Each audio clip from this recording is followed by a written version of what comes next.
we've got some real athletes in this team. So yeah, be interesting to see how it goes. Absolutely, and I think just from speaking to one of the Scottish players yesterday, the Scottish women's team, relatively new, or let's say just building up, given that we've got a number of international tournaments ahead of us in 26, 27 and 28. So they're facing quite a strong England side here, but certainly holding their own in the first few minutes of this match.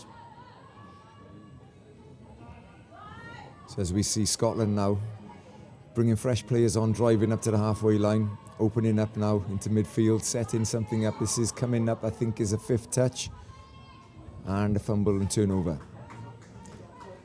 We had some rain overnight this morning, a bit of a mixture. It's been quite funny, the weather since we've been here. It's been very, very hot and very sunny for part of the day, but again, same as yesterday, very wet start. The pitch is holding up fairly decently so far, but first game of the morning is always going to be tricky with the handling.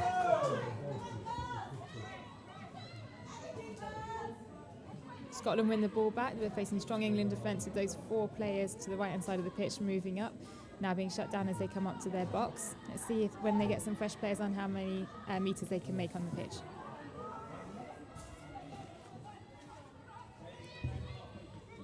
So picking up from half again, Hannah Crisp. She passed that time. She knows she can't score as half. We have penalty tap to England Storm. So we're still 2-0.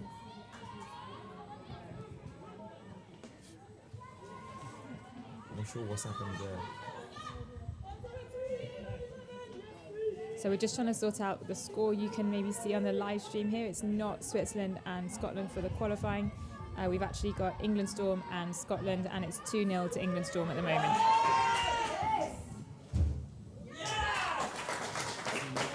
And maybe you can hear from the crowds here. So England Storm have just scored a 3rd try. There's a scoop through and a long pass to the winger. So that makes it 3 for England Storm and 0 for Scotland. The visuals okay, it's the score. I've done it on there, but it's something on his end. Okay.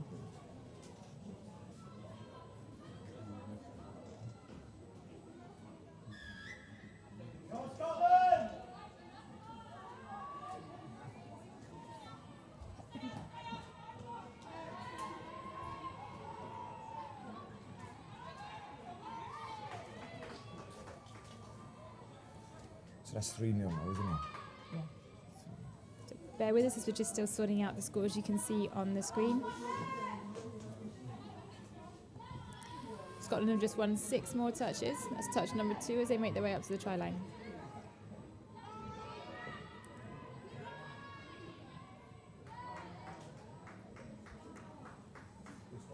Scotland certainly have a lot of opportunities as they're hitting their line here. You see number 14 and number 11 very well placed in their gaps in the attacking line. So if they manage to get the ball out from the middle, we think they could see a scoring opportunity here.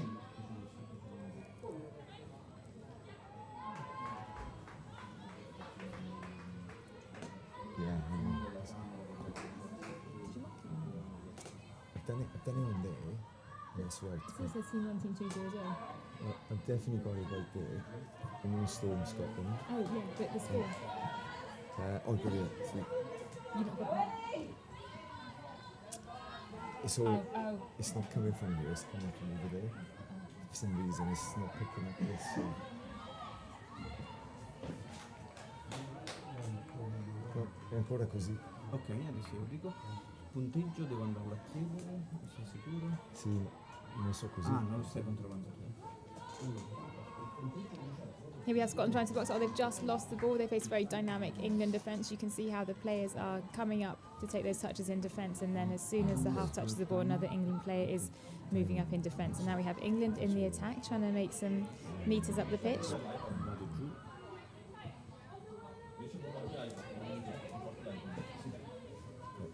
Sì, aspetta.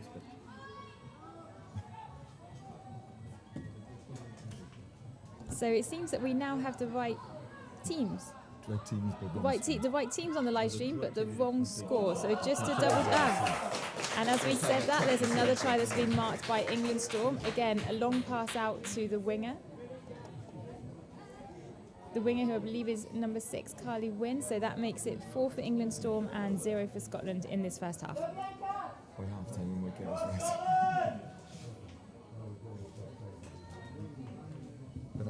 That's right, isn't it? Four.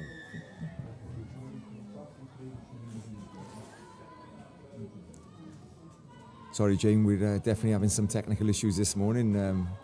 We see Scotland on the attack. It's definitely 4-0. We certainly will be getting the right scores and the right teams up on the live feed very shortly. The goal is to get it by half-time. Come on, boys, you can do this. So we see Scotland on the attack here. See if they can get on the scoreboard. Ooh, bit of a fumble there. Yeah, it just shows the importance of playing a clean game. It is hard this time in the morning, as you said, Jan. We've had some rain first thing this morning, so the pitches are wet. The conditions are going to be a little bit slippery for the ball handling. But both teams doing quite well. Just a few more unforced errors from Scotland, meaning they're losing the ball a couple more times than England Storm. Oh, there's a fumble there by England. I think. Yeah. Oh, we've got the score back. We've got everything correct, I think, except the qualifying final, Bristol. Round robin. So third time lucky. Now we've got the right teams on the live stream. We've got the right score up, but you're watching the Women's Open, not the Mixed Opens. I'm sure you can probably see. Giusto, wrong robin, sì. L'unica cosa, women. Scotland making good ground up the pitch here towards their sub box. Third touch is coming, but you can see the England defence really coming up very quickly as soon as the half has their hands on the ball, shutting down Scotland quite effectively here, so making it quite difficult for Scotland to gain effective metres, but have got some really good ground there, gained by Scotland number 4, Shona White. Jane, we've got the correct score, the correct round. We've got it as a Women's Open. We've got the right teams. The only thing we're missing is the timings, but that'll come at half time. We're ready to go. Brilliant.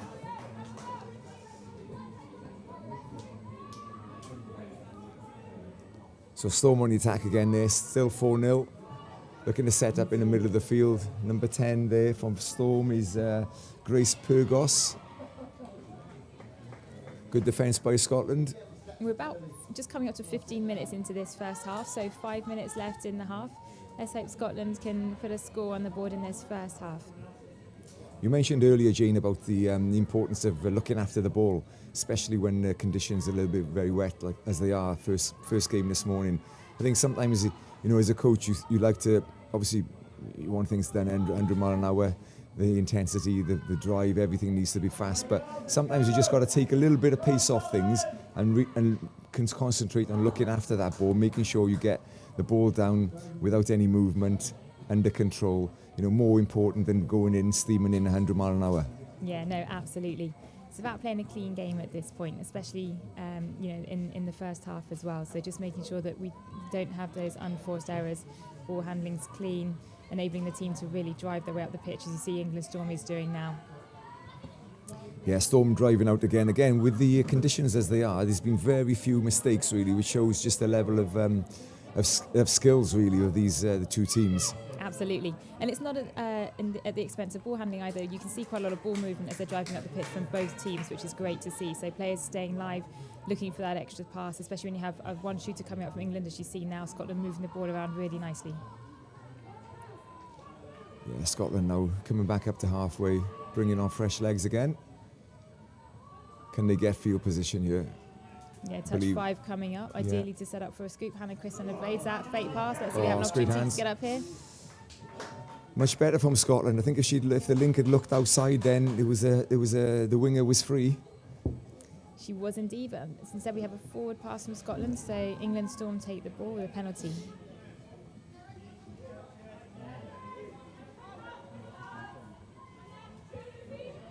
Yeah, I think it's raining here again in Calvazano. We can just hear it on the roof from where we're making the commentary here on this match. And you can see players also being a bit more cautious with the ball, taking the touch with both hands on the ball now, rather than just with one hand on the ball in some cases.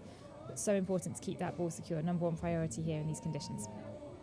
Yeah, definitely, really important. Look after the ball and the rest will come. So England Storm now driving really hard at the line.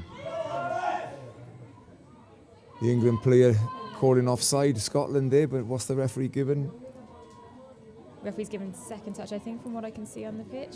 Emily Simon, I think maybe Chris's daughter. I think so, yeah, we might have the family connections right today. So Emily Simon, daughter of the FIT CEO, Chris Simon. Back door from Emily, gone the other way. Good defence by Scotland there. Catching the England Storm girl by, I think she was half, yeah. Yeah.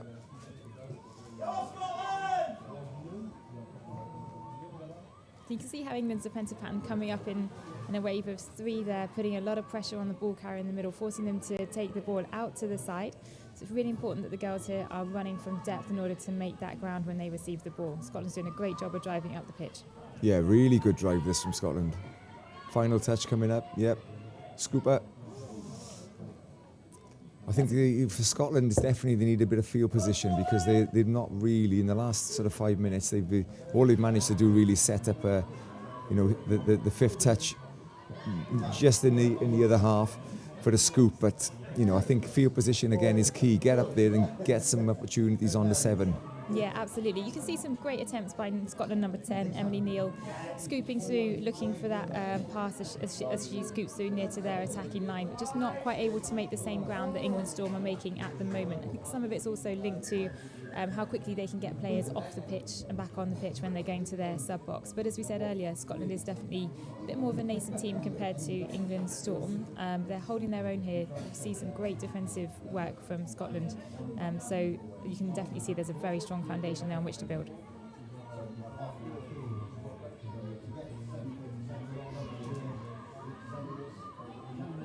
Great pressure by the England 9 there. Emma Wade. Hannah Crisp scooping through, trying to make some ground there, made quite effective ground, but unfortunately got caught as dummy half. There's a lot of fast girls out there, definitely. They just look like athletes. They are athletes. They are.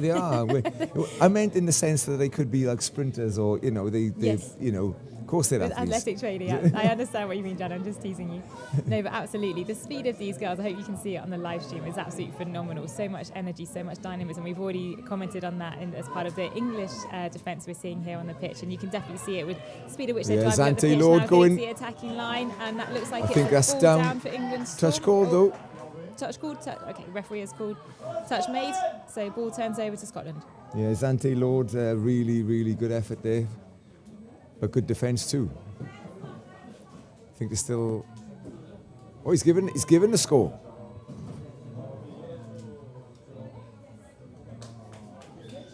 He's given the score. Not sure whether it was the on-field ref who made that decision in the end, or whether it was the sideline ref. But between them, they've come up with a score. So it's England Storm 5 and Scotland Women 0.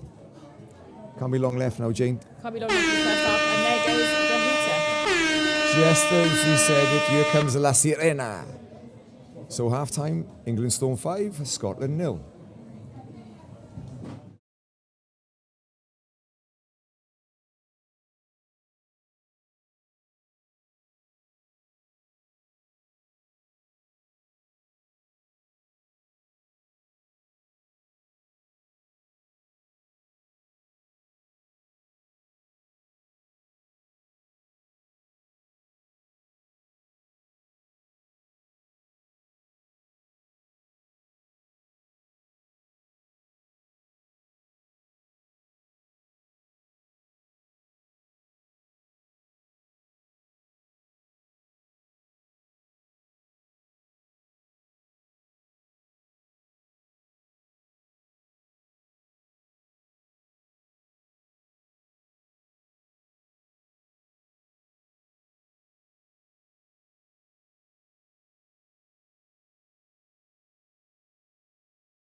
And we're back, and we've got the time on, Jane, as well. We should be all good to go now. Fantastic. What else could go on this morning?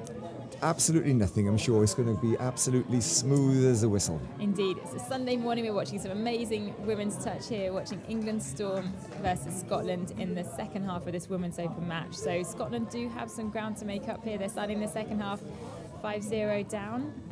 We've seen some great energy and dynamism from both teams. Let's just see how well Scotland can keep the England Storm attack out. Doing a great job at the moment. Winger number 11 taking the hard touch from England Storm. Yeah, it's be interesting to see what happens here now. Is it still raining? I can't tell, to be honest with you. I mean, it looks a bit windy as well now. It looks like it stopped raining, to be honest. So oh, what a pass! Unlucky. Just a drop ball there by England's winger. But as we were saying yesterday, in the women's game, great to see some of those long passes coming through. Those cherry poppers going straight out there. Absolutely. That new term you've coined this weekend. So we need to tell is it the people watching back home in Brussels, the BBRFC Celtics in Brussels. You know, apparently you giving Jane a bit of stick for yesterday, one of the games that being a little bit low on energy. So I've got to stick up for my co-commentator here and say, you know, we had a very long day. That was one of the last games, I think, or maybe the last game, was it? It was the last game, yeah. So apologies for any disservice on the commentary by lack of energy in that Lebanon-Swiss mixed open game yesterday that took place at 6 p.m. But thanks very much for the mention there, Jan. I doubt that the people that were giving me stick on our club WhatsApp group will be up at this time on a Sunday morning. Maybe but they can won't, certainly no. watch this back and listen to the commentary to know they've had an honourable mention. Yeah, and in fact, if you're talking about energy, why aren't you up? Come on, BBRFC Celtics, get up from bed. Get on the live stream and watch this lovely game we've got. And it certainly is a lovely game this morning. England just trying to break through the Scottish defence. They couldn't quite do that. So turnover ball for Scotland now, trying to drive it up to their sub-box. Making quite good ground and making use of that extra pass. That was good. A great breakthrough by the Scottish link there, making huge meters. And that brings them up nearly to their sub-box on second touch. I think a hard touch has been called there. Fair play, she's in the walls there. She made loads of ground. Hard touch. Rolled into the sub-box or slid into the sub-box and another 6 for Scotland.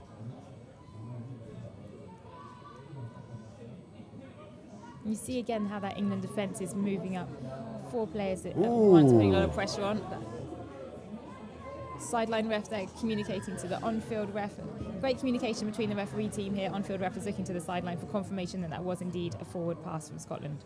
Yeah, I mean, we can see it. It was pretty much right in front of us here. We can see that's forward, but it's interesting the on-field excuse me, the on-field ref not seeing it. I mean, it just shows how difficult, because it looked obvious from here, but from his position, and he's directly in front of that. So I suppose it is very difficult to see that, and that's the benefit of having the sideline refs as well. Absolutely, the benefit of the referee team really working as a team here. And as we were saying yesterday, we've got some great quality referees at this tournament.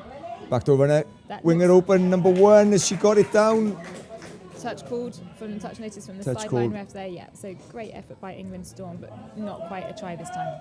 Great dive by Amelia Bunn, but really good defence again by Scotland. Scotland have some great passes in this team. You saw that pass from, I think it was number 6 to Hannah Crisp, number 2. Just need to make sure they keep their hands safe to be able to keep possession. Yeah, that's the killer now. Another turnover on your line. As a player, you just go, ugh. So what can England do? You're setting up in the middle of the field, quickie, trying to beat the man on the inside. Oh, cut out pass. Again, I think that was first touch. I think, Jane, I think that's something that, again, we try to say always, use the touches. Don't throw anything silly on the first or second touch. Absolutely. It's so tempting when you see a player, as that England player was, standing exactly where she needed to be in that gap. So that was open. It just also re-emphasises the importance of keeping the ball safe at those moments, particularly on the attacking line. Yeah, run your holes, Lynx, run your holes. Scotland desperately trying to get out of their half. And this is where we saw it yesterday, Storm. We've watched a fair bit of this England Storm team, and they do press really hard in defence, especially when there's a turnover and the opposition is trying to get out of their own half.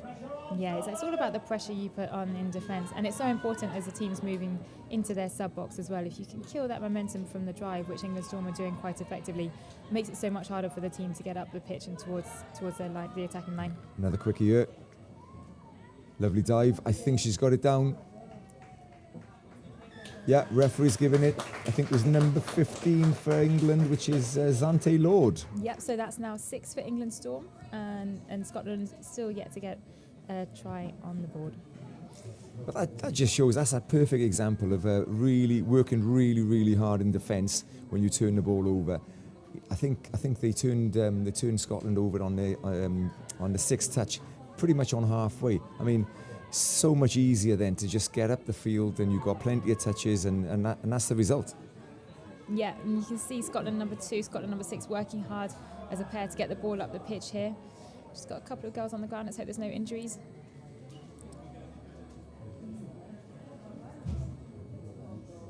I think Catherine Richardson-Watkin was injured in the first half. We saw her receiving a bit of treatment at half time, so she looks like she's got a little niggle there. Hopefully she's okay. Yeah, she's back on her feet, bouncing up off the line.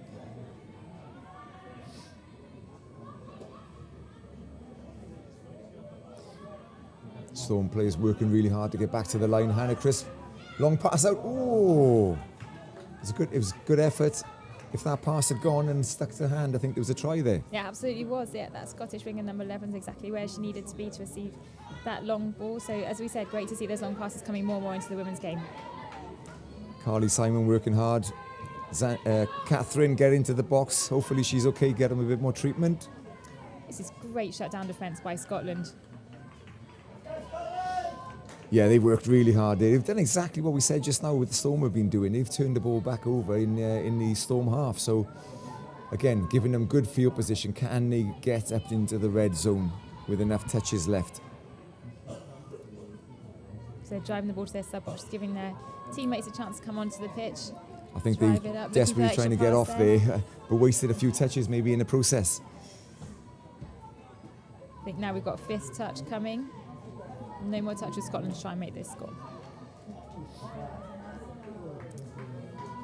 Sometimes it's very difficult. I mean, there you probably think, well, why aren't Scotland going forward? Taking that opportunity because of the field position. But sometimes you just need to get off the field as well, I suppose. And if you've been on perhaps defending repeat sets, it's almost more important to get off and get fresh players on, because if you do turn the ball over again, you've got to be on again to defend. So sometimes when you play local touch, you want to stay on, you get a bit greedy or whatever. But it is important to keep using the subs and getting fresh players on, because you don't want to be on for repeat sets.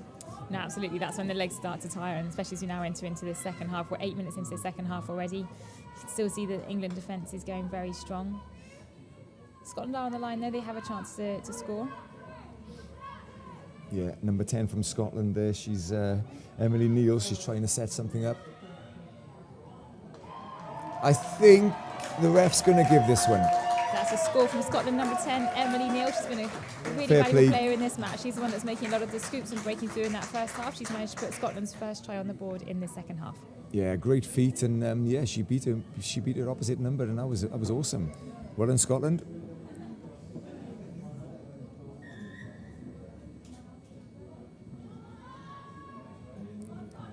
Buddying up the middle of the field. Yeah, look how quickly they've got up the field. Still, I think 3 touches left. Yeah, interesting to see how England Storm using a 2-man drive Backdoor or buddy runner. system to get up the field, then passing out to Link to try and make that score. So it looks like they're trying to bunch the Scottish defence up in the middle as they're driving up the pitch, and then get the ball out to the links and the wings potentially for a try, which they've managed to do, I believe. So that brings us up to 7 for England Storm and 1 for Scotland. Yeah, that was a great movement. Again, it's just easy yards, buddying up. I think they had plenty of touches left. Backdoor runner coming in, going back inside. Just good footwork.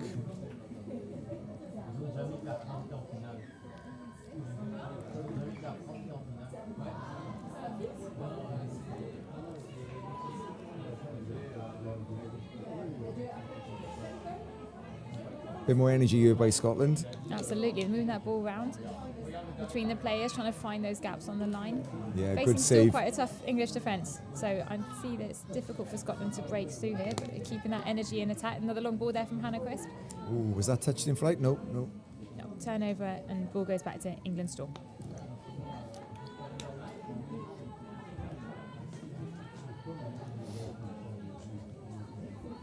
England driving the ball up the pitch, and now they're coming across to their sub box, so I believe that's very effective driving from England Storm here. They're getting some fresh legs onto the pitch. First touch coming, they're at halfway. It's going to be difficult to try and score from here. It's normally where the player scoops, exactly as England number 16 Straight up the middle, straight up the middle. It's great speed Excellent from England pace. number 16. Wonderful pass to the winger. Such pace. That was a great setup by England number 16. Leia Hughes. Huguet. Oh, we're back to French Going again. back in. It's the beauty of these European tournaments. I know. What is this? It's just French everywhere, isn't it? Yeah, she was so quick there. And it actually was interesting. There was a bit of a foot race there with Hannah Crisp, who is certainly not slow herself. So Absolutely just shows not. how Great quickly speed. Ellie is. Yeah, great speed from both girls there.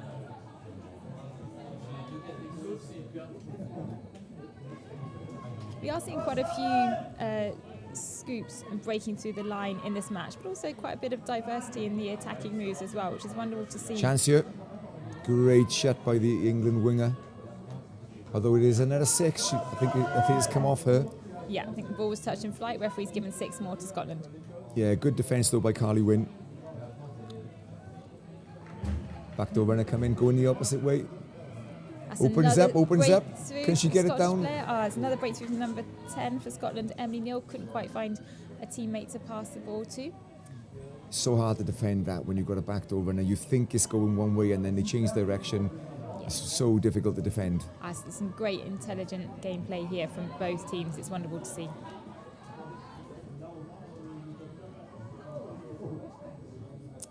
I think England Storm guilty of overplaying there. Sometimes just get the ball down and play. So that's a touch and pass given by the referee. Scottish penalty.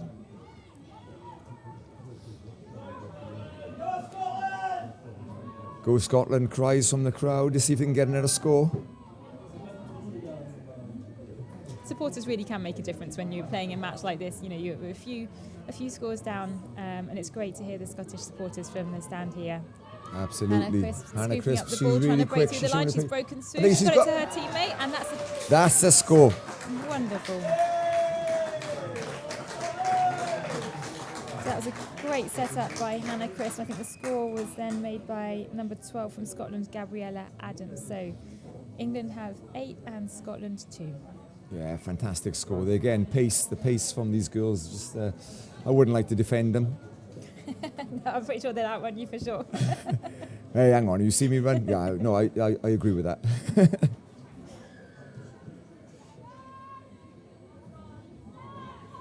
Yeah, so talking about the crowd, yesterday we had the Swiss bells, the cowbells, ringing when Switzerland were playing Lebanon in an important match. So, yeah, we haven't heard any bagpipes yet, have we, from the Scottish? We haven't, no, but you can see there are quite a few supporters here in the stand, which is wonderful to see. Yeah, where's Eddie Sandwan when you need him? Come on, get your bagpipes over here. All right, so that's 6 more for England Storm. Scottish player offside. Let's see what they can do here. They managed to get up to their line really quickly with some great driving from England number 5. Whoop, I think it's down. Some excellent diving. Is it Carly Simon, that one? That is Emily Simon. Emily Simon, yeah. England number 5. Another try, so I believe that's now England Storm 9, Scotland 2. Yeah, Chris Simon, you'll be happy with that one, my man.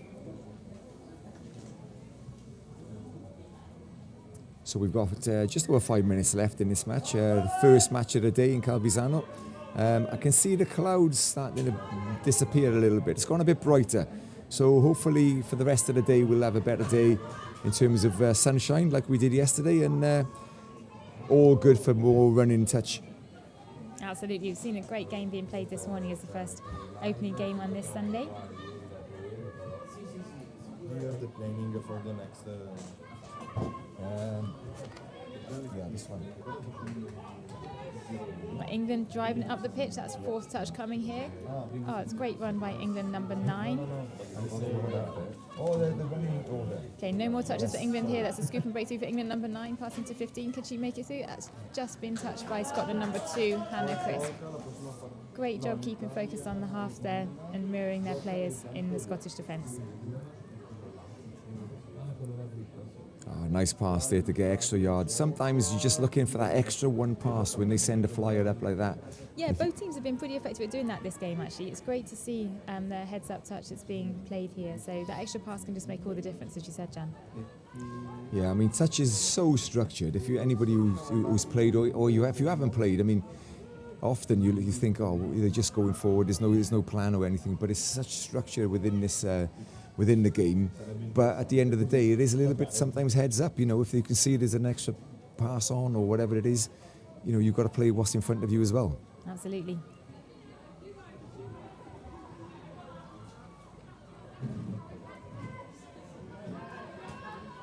So Storm again driving hard to the box. Here comes Emily Simon. Injection of pace into midfield, looking to set up a scoop. Here she goes, the foot race. Neal, can she break it through? That's a great defensive dive there by Scottish number 10, Emily Neal. Yeah, she worked really hard there.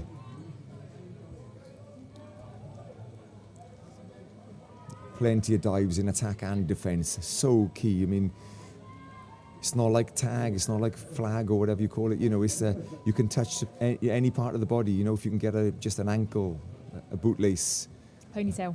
Yeah, a ponytail even. Yeah, exactly. Number of times been caught out with a touch on the ponytail. You don't even feel it, and so it's so important to anticipate that touch. Maybe all the girls should cut their hair. or maybe what was the girl with your Belgian friend yesterday? She was doing your friend's hair. Oh, it's exactly tying the hair up, making sure that it's completely out of the way. Yeah, eliminating exactly. the possibility of being touched on the hair. Tie it all up. All right, that's a scoop through. That was 5th touch. Can we make it through for Scotland? That's good on the line? footwork. Good footwork. Go for for it. Scottish player number 7. Unlucky. It did seem to open up there for the number 7 Scotland. Isla Jamieson. Yeah. I wonder if she's a family member of the Scottish whiskey Jameson family. That would be cool. I'm not a whiskey man myself, but Jane, what's your tipple? I'm a white wine drinker myself. White wine girl. Partial to the odd whiskey as well, so I have to say, if she was related to the Jameson family, that would be beneficial. That's a brilliant pace there by England coming up the pitch. But forward pass means that the ball is turned over and it goes back to Scottish possession. Yeah, spoke too soon earlier. It's definitely raining now. It is, but we can still see the blue sky. I'm optimistic that we'll see the Italian sunshine coming through a bit later on. Exactly. I've got hope. I've got faith in Bella Italia, il bel paese. That being said, I feel we are seeing fewer unforced errors here in this second half. Slightly more maybe forward passes. As I said that, Scotland just lose the ball turnover to England Storm. It's just that boggy area in the middle, isn't it? It's, yeah. You know. You need to be so careful with it. You want to be able to get that pace up as a runner, especially when you're trying to make the metres up the pitch, as we see now from that England player number 10. But you still need to combine it with being really careful with the ball so you don't lose it. Yeah.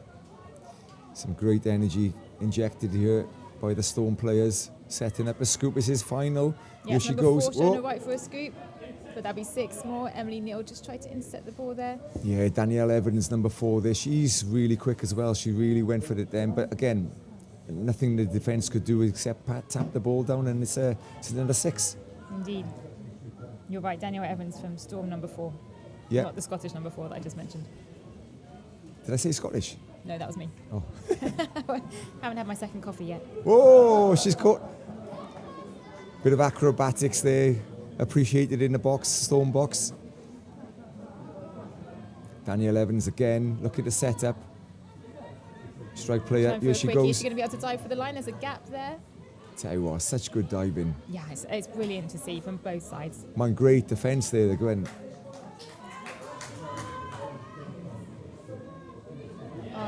She's found good there. Number 7. Scored by Zoe Bega Ferguson there. brings us to 10 for England Storm and 2 for Scotland. Yeah, that's the beauty of breaking it up a little bit. She's gone a couple of times. And we see the hooter, La Sirena. End of the match, first game of the day. England Storm 10, Scotland 2 in the Women's Open. And we shall see you all again shortly. And that's the end of the first game of the day.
And we're off. First men's game of the day, second game of the day here in Calvisano on the main pitch 1. We've got Scotland Open men against France Open men. And I'm joined also by Michael Abramovich. Morning, Mike. Good morning, Gianni. What a great day to be here. Perfect touch weather, a little bit of rain early on. Looks like it's going to clear, nice and cool. And a great game here that's going to dictate if these sides can get through to the semi-finals. Yeah, so this game again, like the first game, is part of the round-robin system. So every game after this will be a knockout competition. But Mike, you were telling me off air that this is an important match for both of these teams. Yeah, so right now, Gianni, I think both of these teams can get through. Scotland currently in third, I believe. France are in fifth. Scotland probably just need to. Good intercept there by Finlay Smith there. Scotland just need to either draw or win this, and they'll go through. Either as third or fourth. France do need to win to have any chance of going through, but both teams can currently still make it into the semi-finals. So basically we're in for a treat because this is effectively knockout rugby. Yeah, knockout touch even. Completely, knockout touch. Let's see what Scotland have got here. Rory Grant there on the ball. He's one of their go-to players, number 1. Looking to run a sweeper play, maybe now he's running a rooster and an out ball. Long ball. Is he giving it? Yeah, he has. So really nice try there, Rory Grant set up. Got a nice little out ball and then offloaded with a long ball out to the winger. Evan Martin, the winger. Yeah, number 13, great score there. Yeah. And Scotland will be happy to get off to that one.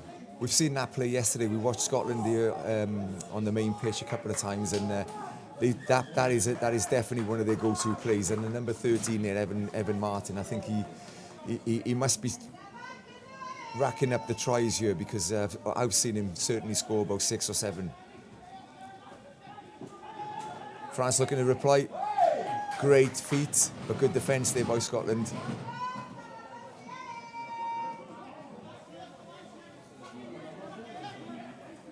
Another link quickie on there, link quickie. I think they've done it. Oh, is it so? I think they'll give it. It looks like he wants to give it. I think he's going to give it, Mike. Yep. Yeah, so the winger there looking for a snipe, trying to help his link out on a link quickie. Didn't quite time it correctly. Pass got away. And the link on a second effort couldn't get across. Just made the touch, but a bit too late. And a good try there by the French to even it up here at one apiece. Yeah, it's going to be a great game, this, Mike. Both teams really, as you said, need to win this or at least get a result from it with Scotland. We've seen a lot of that, Mike, where they've been playing, looking to run a quickie on the link channel. Not often used. People tend to go up the middle, etc. But some of it has really shown good results, and there proves it exactly. As we see, that's some great ball. It would have been a great. That's a penalty. He's just angry with himself, and yeah, understandable anger with himself, but because he knows he should have finished there. I think he felt like he wanted to boot that ball into the sky. Yeah, well, needs to get his head back in the game quickly because you can't dwell on those kind of things. Those things happen. Next job, and he needs to get up again. But that was a really opportunity for Scotland to go 2 up. Oh, and a mistake there by France. So, Gianni, as we spoke about the rain a little bit, I mean, that makes a big difference in these early games. You know, a little bit of nerves, a little bit of rain coming in. People start to second-guess themselves. That could definitely play a part. Both these teams play on confidence. And if this rain keeps, well, the dew on the ground, which is going to stay here, it's not going to disappear. There's no sun at the moment. That's surely going to play a part in what happens today. Yeah, look after the ball, definitely. But turnover there again. Can Scotland get another score here?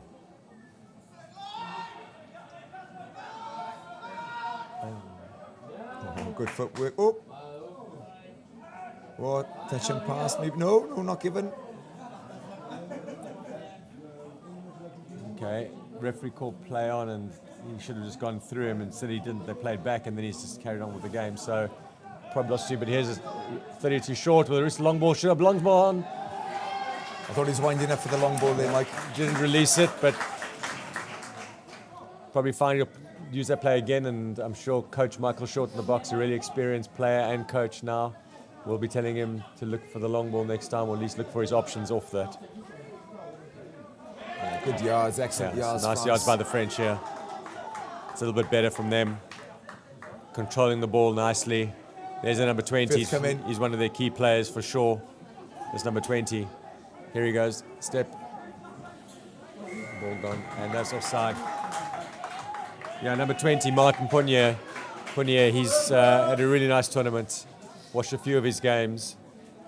He'll be their go-to guy on any kind of quickie play, link quickie, 33 setups. This is just to condition the defense here. They're going to try link quickie here. See if they can get a cheap one on here, but they can't. Oh. Yeah, that time he timed it well. That time, Yeah. Winger got the timing right. Obviously, something he's been spoken to by the coaching team. Picked it off nicely there and got his timing right and managed to touch. And there was a touch and pass. So now Scotland have the opportunity to get out to the half. James Tweedy, another very experienced player, number 3 for Scotland. Been playing touch for a long time. Been in Australia, come back now. And very instrumental in the Scottish team. Again, Scotland now controlling the drive nicely. Callum Anderson again, nice one. There's Marshall McLeod. Good. This is another pod here. Ball gone. Ball man on the ground. Good dive by the defence. Martin Portier. Good So contest. really good saving touch there by Martin Punier to make that.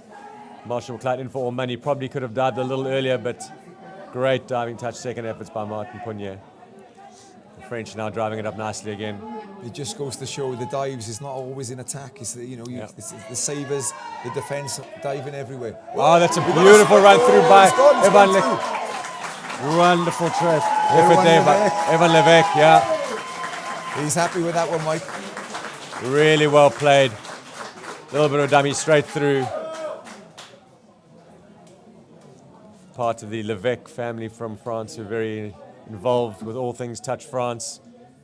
Arnaud Levesque being involved for a very long time and being instrumental in what they've set up there, Touch France, and a great try there. And yeah, that pressure's on for Scotland now. Yeah, France taking the lead there. Really important Scotland stay in this game.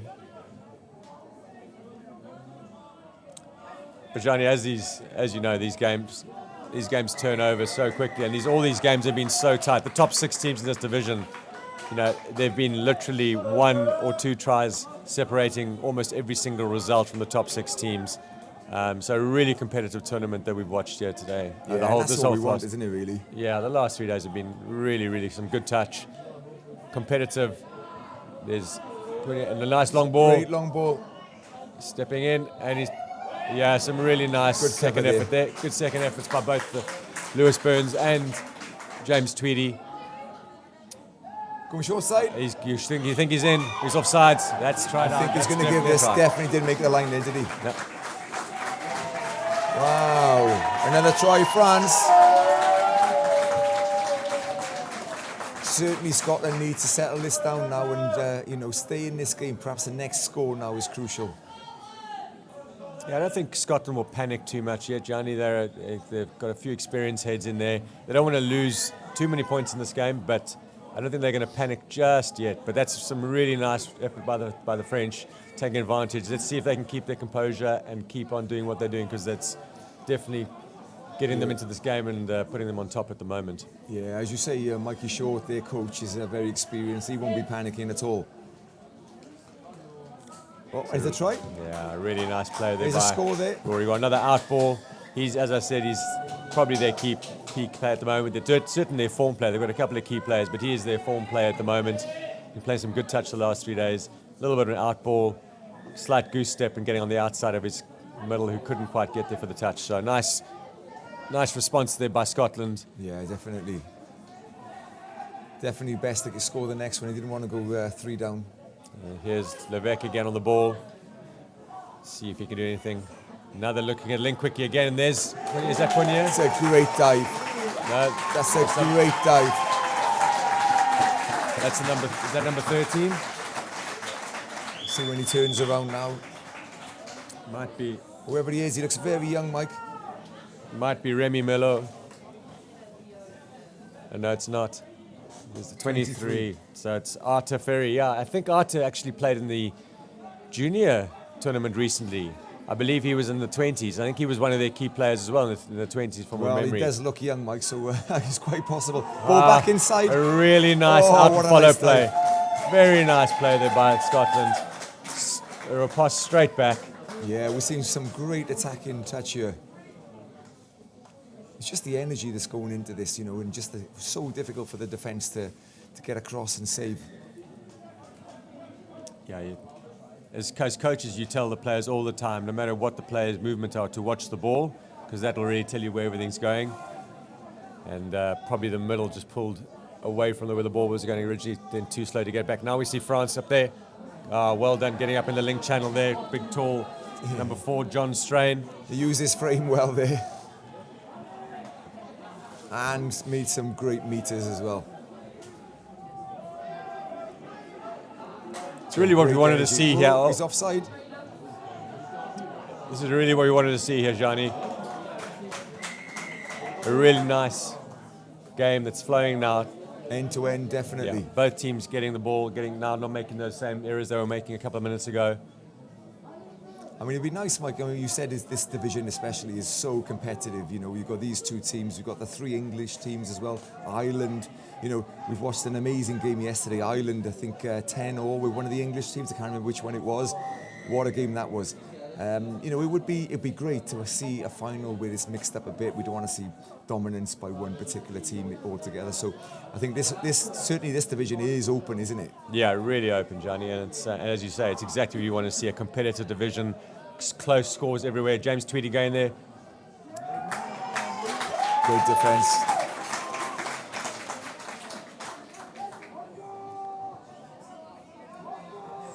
Here, Back sweep over of play. Oh, good footwork. Ball. He's calling a touch, is he? Ball down first. Ball was down first. Great footwork there. Yeah, another one of their key players there, Finley Lockhart, World Cup bronze medalist in 2019 with their mixed open team. One of the key players then, also one of their key players now. A really nice footwork. He's a big lad, but he's quite nimble on his feet. Yeah, it shows. And we're back to 4-4, Mike. Yeah. I don't think this French team is going to worry either. They've got some weapons in their team. They've been tight the whole weekend. They've been close on games. They won't panic yet either. No, definitely not. It's nice. The Counties play there on the number 2. Now Lynn Quickie. Mid Quickie there. He's going in. And again, great feet. Just the saving middle a little bit too late. Oh, he actually called it. No, he got there. No, he's called it. He said the saving middle got there. So Marshall McLeod made it. Great effort by Marshall. Alexei Roja was going back to halfway. That was great effort by Scotland defence. I thought they were in. So now French just need to keep their heads here. They're disappointed about not getting that try, but they need to keep their heads. It's a 4-4 game. There's a lot of time to go. Yeah. And the referee giving a penalty there for not giving the ball back properly is one of the things in the sport. You're not supposed to throw the ball away, kick the ball away. You know, you're supposed to give it straight back to the opposition so we can get a quick, fast game going. Scotland nearly scoring again there. Nice flow on there. Just a little loss of handling. Again, Rory Grant. Let's see.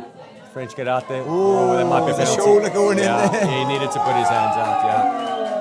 We saw this yesterday a few times, especially trying to stop this, go forward towards the box.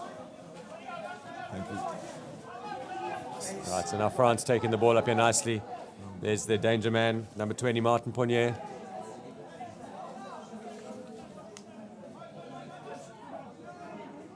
He'll be steppy there. Here he is. Back in. Oh, he's in. Yeah. Really nice out ball. Step back and feed back to the pass to the half. Yeah, it's really difficult to defend, but you just pause for a second and you've lost it. You've got to get across and make sure you save in that. Yeah. You know. We talk about watching the ball again, that small little movement towards the short side when he didn't need to. Maybe he needed to be a little bit square of the touching defender, but still some good play there. A nice step back up in there and a nice inside feed for the try. Yeah. And we have a game. We definitely have a game here. France 5, Scotland 4.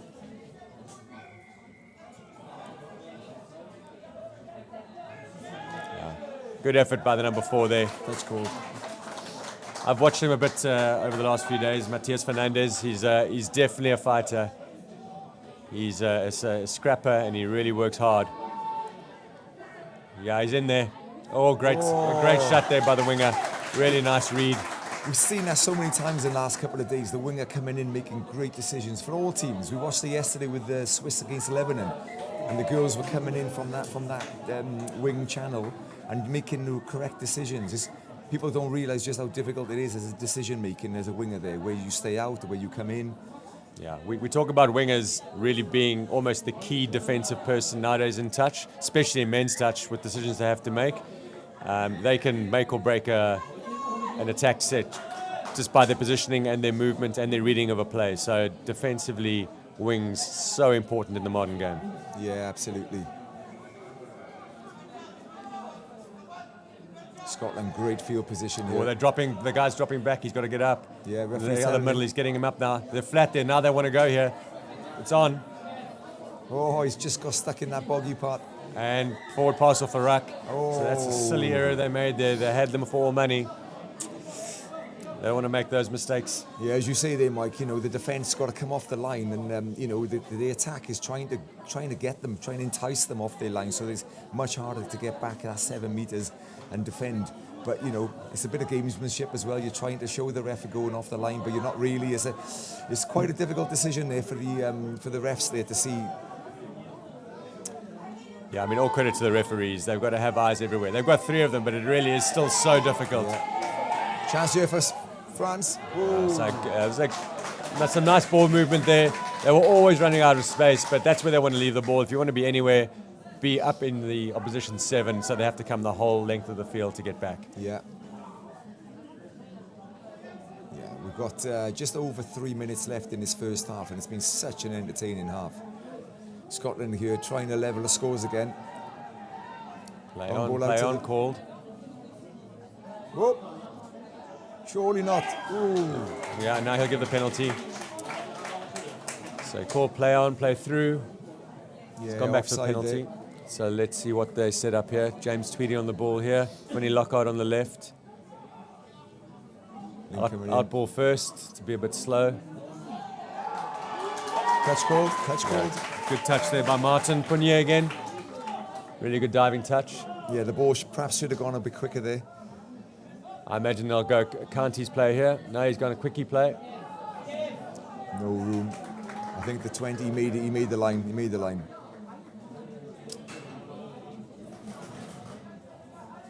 Okay, maybe a sweeper play now. No, it's not. 32 So long. No. And he's going to bounce it back in. He's bouncing back in. Touch. Really good saving touch there by the number 8 from France, Yannick Bizek. Really beautiful touch, second effort there. He read that really well, Mike, didn't he? We saw a couple of those yesterday with the ball back inside, with the a slightly lazy, link coming across, but there, Yannick definitely not lazy. And what's the referee doing here? No, just call the touch, then he just has to roll the ball. Bit of confusion as to where the touch was made, if it was being made. Oh, he's going to give the penalty, yeah. So in the ruck there by the Scottish defender. France doing well there. Yeah, we've got a minute and a half left of this half. And we have Erwan Levesque here again, number 1. And as I told his name, he drops the ball. Sorry for that, Erwan, it's my fault. Commentator's curse there.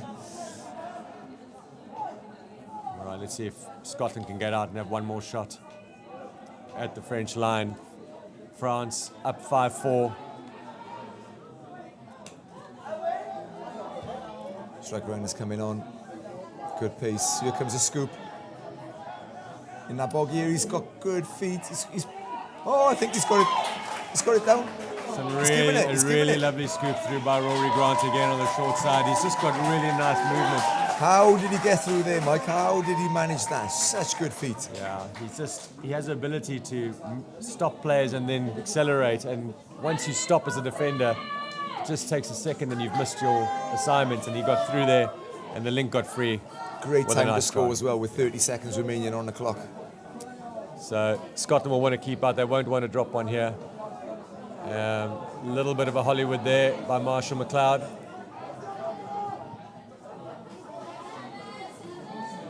Back in defensive third, probably 10 seconds to go here in this half. Yeah. Scotland won't want to rush this. Okay, no one there now, even on the small counties play. Whoa! There we go. Hooter's gone. La Sirena sounds, and what an exciting first half we got there in the men's open category. France 5, Scotland 5.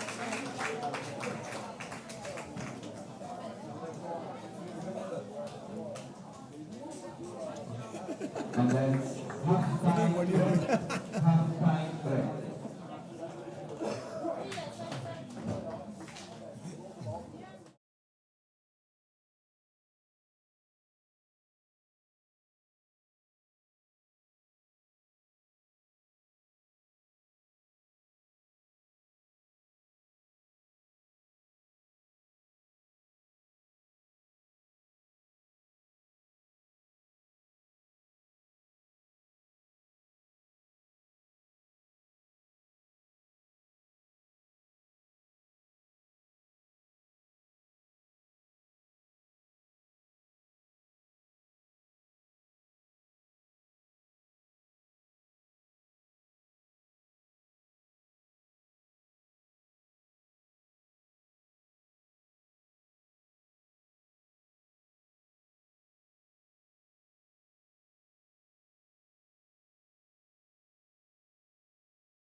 And we're back here in Calvisano.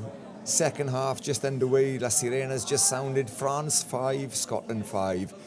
It's going to be a real battle in the second half. Mike, welcome back. Yeah, thanks, Gianni. I'm really excited to see what happens in the second half. 5-all in the first half. Arteferi on the ball. Really good 20s player for France. And there we have their key player, Martin Pournier, with an out ball. Let's see what the French have got here. Another strong run there. He's not going to make a touch there. Did he make it? Oh, no, that's good feet. Wow. Number 8 there from France, Yannick Rizzi. Really nice movement, yeah. A little bit. The Scottish middle court caught a little bit too narrow. And Yannick managed to get on the outside there. So a nice try by France. I'll be happy to go up off the first tap in this game in the second half. Yeah, let's see what Scotland can do here. A little bit clunky there on the setup there. I'm not sure what they were doing there. Trying to set up here. And there's Rory Grant again, who got the out ball. Look again. Still putting out against Fernandez again. Fernandez equal to the task this time. Let's see what he's got here. Tweedy will feed him probably now here. Feed him. And he's sniper. Yeah. They preordained that play. I don't think they were looking outside where the space was. French reading that really nicely. Now taking the ball up. That's a really nice start by France here in this game. 1 up, good defense, and now right into the box, getting their new players on. They'll just want to complete the set now. End the ball up in the Scottish half. Vec there on a slight passive play there. Ball inside, ball's gone. Ball's gone again. Jouer, France there. What we sometimes like to see from the French. Yeah, it's so good to watch. Mike, yesterday we had a couple of referees up here for a bit of a chat, which was quite refreshing in many ways. To see their point of view, and it was really interesting. I mean, we're looking at just how fast this is, and they were telling us just they probably run as much as these guys do, and the fitness levels of the referees to stay up with this, it's got to be really top. As we see Scotland breaking away. Yeah, so an offside player call there, Finlay Lockhart. He's very good at that, listening to the referees. It's one thing he's exceptional at. He'll always play the referee when he's on the field, running straight through, feeding off to Louis Burns, and a good try there by Scotland. Yeah, we're back to 6-all. Yeah, the referees are integral to our sport, as we know, Gianni. I mean, without them, there's no game. We all say that. It's a cliche, but it's so true. Scotland in Iraq there. And they put in a huge shift over the weekend. We've got 32 referees here. They put in as much effort as the players in terms of their fitness, their training, and they've got to be talking the whole time. It's not an easy task. So, yeah, chapeau to the referees, that's for sure. Really nice snipe there by number 2, Finlay Smith. I think he's hurt himself there in the process. I think he got a shin on shin, I think, maybe. But he's knocking it off. Right. Yeah, he's got it. Shakes it off. Hero again. Pournier with a sweeper, and then and and what a dive to finish off as well. Beautiful setup play. Possibly the fact that Finlay Smith's injury could have played a part in that. He just was badly positioned, came in for a really aggressive shot there. Probably should have channeled a little bit more, but the French taking full advantage, and a nice try there by Martin Pournier. Yeah, really lovely work try. Rory Grant on the ball again, a counties play, but they go behind him. Finlay Lockhart here. And now probably another outplay. He's going the other way, and there's the ball. What a pass. They found it. Ball down. So that's good coaching from the box, more than likely, as well as from their senior players. Identifying that last time the French wings were narrow, getting outside to their winger this time instead of going open side, going against the grain to the short side, and a very nice put down there by the winger. Yeah, and 7-all again from the French winger there. He didn't claim the touch there. Yeah. Honesty being integral to our sport, Gianni, as you know. Yeah. You know, the referees don't see everything, and sometimes they do rely on the players' honesty. Very happy to say that for the vast majority of our sport, we have a very honest sport and really good people who play it. Yes, and long may that continue because, like you said, it's so difficult for the referee to see every single detail, and we do rely on a bit of trust and honesty, yeah, for sure. It's kind of frowned upon a little bit, isn't it? The phantom touches and the ghosts. You know, we don't want to see that. Yeah, it's not a thing in our sport, and happy to say that it very rarely happens. France here on the attack again, still 7-all. Levesque setting up. Hot ball there, it'll be a step back. There he is in the hole, and he's got Marshall. That's good play. Nice. That's nice. Good play, France. Yeah, you read that one there, Mike, the step back inside. Again, so difficult to defend. You've got to just keep covering. So difficult. Yeah, it's well identified by France. They saw that the touching defenders of Scotland were struggling. Nice outball, step back, and the Scottish defenders, even with second efforts, couldn't get there. A little bit of an error there by Louis Burns and James Tweedy, two very experienced players, but even they coming up with a little bit of a mistake there. So French on the ball, this is where they'll be very happy to be. 8-7 up. They're controlling this game at the moment, the French. Yeah, they're controlling the territory for sure. Yeah, it's some nice play there. Oh, yeah, the penalty will come. Okay, so now they've got 6 on the line here. Yeah, Yannick Bezic looking really sharp, looking to control things there. He's definitely stepped up. Yeah. Oh, that's a pity. So now Scotland can exit there off that error from France. They'll just want to get the ball up here. Yeah, no half. No, that's fine. They won't panic. They'll get what's a third touch there. They'll want to open the pitch up a little bit here. Rory Grant here coming in here.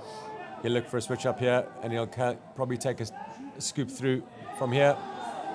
He was looking for it, but just making the errors. So a few more errors creeping in. It is day 3 of the tournament. They've already had 6 games here. Day 3, off the mark there. First game's always difficult for players to get up, and the fatigue starts hitting in, mental and physical. Yeah, we're seeing that here. I think it's a really tough sport, this is. I mean, the guys are going to be fatigued for sure.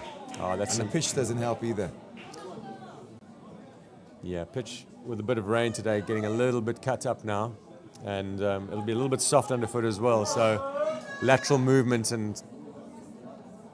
Got to say the facilities here are fantastic, Mike. A few weeks ago, the Calvisano hosted the World Under-20 Rugby Championships, which again amazing for Calvisano as a club.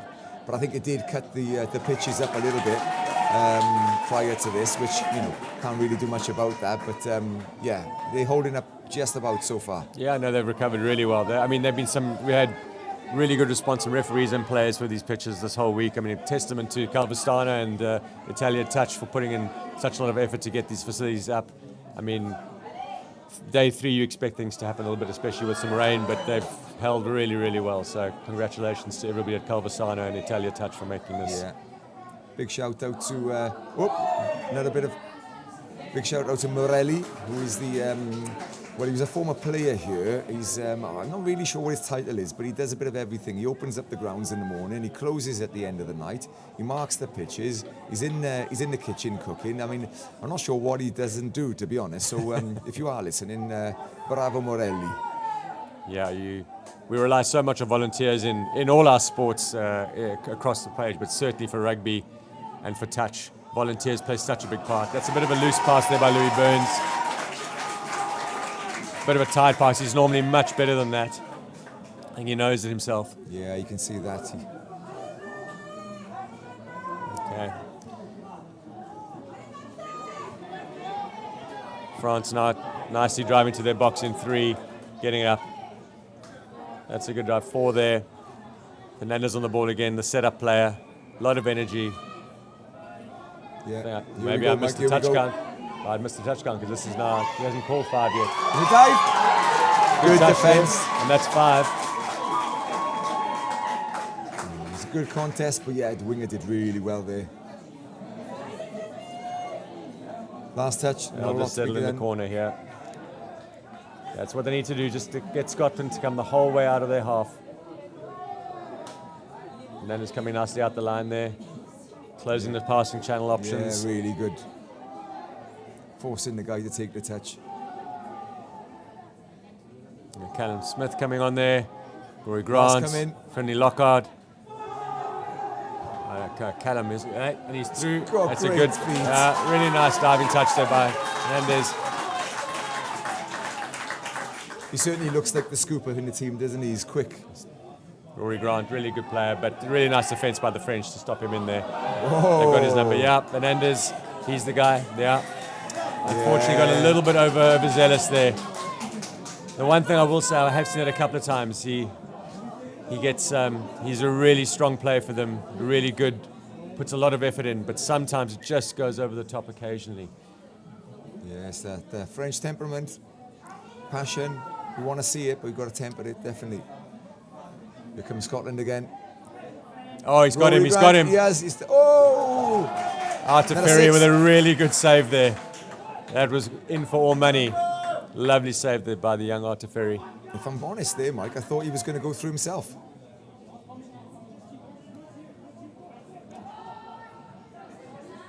Bozo. Oh. Another great decision by the French winger. I wouldn't be surprised if Rory runs it again and he looks for a winger next time because there's a penalty, okay, so that'll be a penalty. Probably number one of that. Here 6 it is, touches, yeah. Roos to play. Too short. You just don't want to make those mistakes. Off first touch, Mike. Coach Killer. Oh, Mikey Short will be frustrated over there. Oh, they might get a penalty for that through the ruck there. Referee's calling play on. Pressure's coming on to both teams now. 8-7 up France. 8 minutes to go. Fifth on final. Good ball there. It's a lovely ball. I think it's forward. Yeah. So a good save there by the Scottish winger. Rory Grant thought he was away. No one would have caught him from there. So now France, with the ability here to go 2 tries up, this could be really important for the context of the game. Yeah, and we've got this danger man on here, number 8, Yannick Bezet.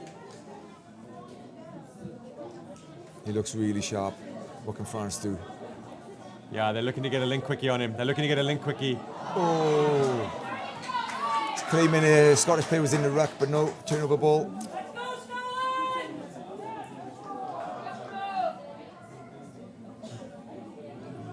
Little bit wayward with the Scottish drive out there. They wouldn't want to be so far back on touch 4 happening here now. No, you're right. Very good defence by That's great France. defence by France, really good. So that's what you want to do as a defensive unit. If you get always offsides, the link came off quickly. Wasn't spotted by the referee, but so really great defence by France there. They've really stepped up the energy here, France. Bezet. Good drive in, number 5. Aubin Dominguez. There's Arthur Ferry again with the ball there earlier. Now we got number 3, Martin Rores on the ball. Fernandez on the ball there.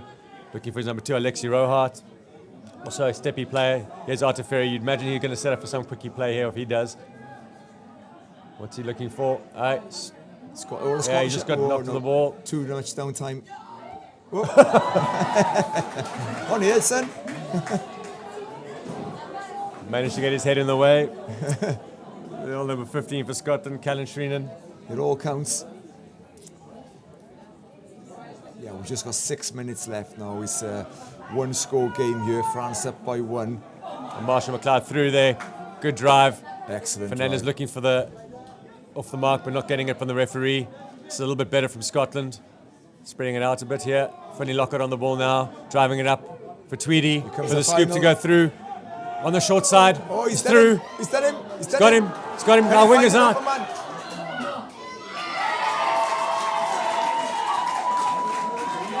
He's claimed the touch there. He's claimed the touch on the half. And all the French team stopped. The pass went to the winger. He scored it. What is the referee giving? 6. He's claimed the touch. He's given a touch. Wow. Such fine margins here. So small. But great scramble defence by the French to hold out Scotland again. It's been their hallmark in this half. Yeah, never give up. And a great transition That's as well. a really nice scoop there. Oh, and Now he he's gone? through. Is he gone? He's through. It's What beautiful a play. try! What a try! wonderful try by the French. Wow! Beautiful movement. Such good handling, good movement. Mike, I think that's one of the tries of the day, certainly, maybe Absolutely of the weekend. one of the tries of this, certainly of today so far, and probably the tournament. Some beautiful movement by the French, some classic touch play, and then a little bit of jouer, and a wonderful try there by the French. Well deserved. Jouer, bravo. And also, crucially, Mike, this taking this 2-try. Oh, he's fallen. Oh, He's fallen. Dive it in. 6 more. Yeah, they'll get 6 more there. Yeah, it's less than 4 minutes left now, and that score for France is really crucial. It's brought them to 9-7. Scotland can still do this, but they need to stay in this game and get the next score, really. It's interesting to know who their strike players are here in this pod. I'm not sure who they're going to go for. They don't have their traditional strike players on at the moment.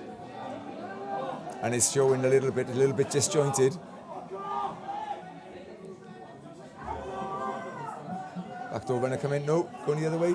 He's gone through. Can he find an open man? Can he find him? Good mirroring by the French. Really good scrambling again by the French defence. Looks like there's some holding going on. Yeah, some holding, so the penalty again to Scotland. And now they'll bring on their strike players. This is where they're going to go. So here comes Finney Lockhart, James Tweedy. Yeah, freshening up, getting the key players on, as you say there. Taking this time ready for everybody to get They in don't have a lot of position. time. They need 2 tries to get back into this game. They have to score now to be in with any chance. ML play there by Finney Lockhart. Good defence by Levesque.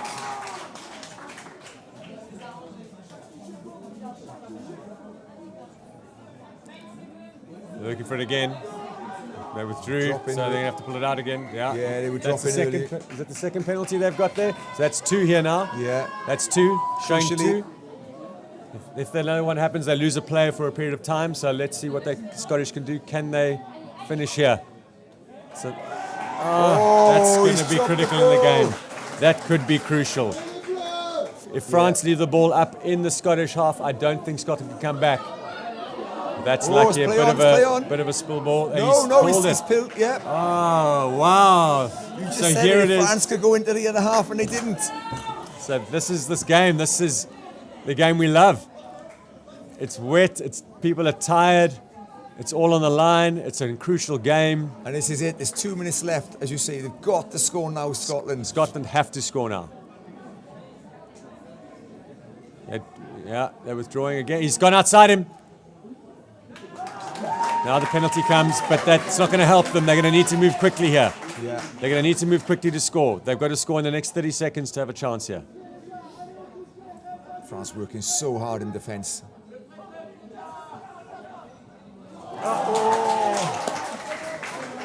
Oh, what's the ref given?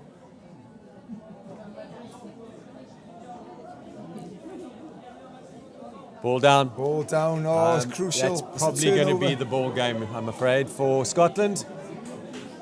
It's all But about for game France, management now just for all France. they've got to do is game management, exactly. Just hold on to the ball, see this game out.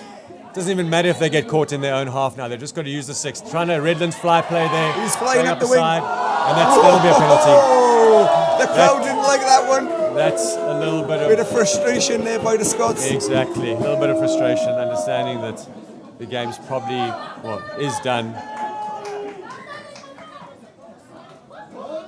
Oh, And reversed.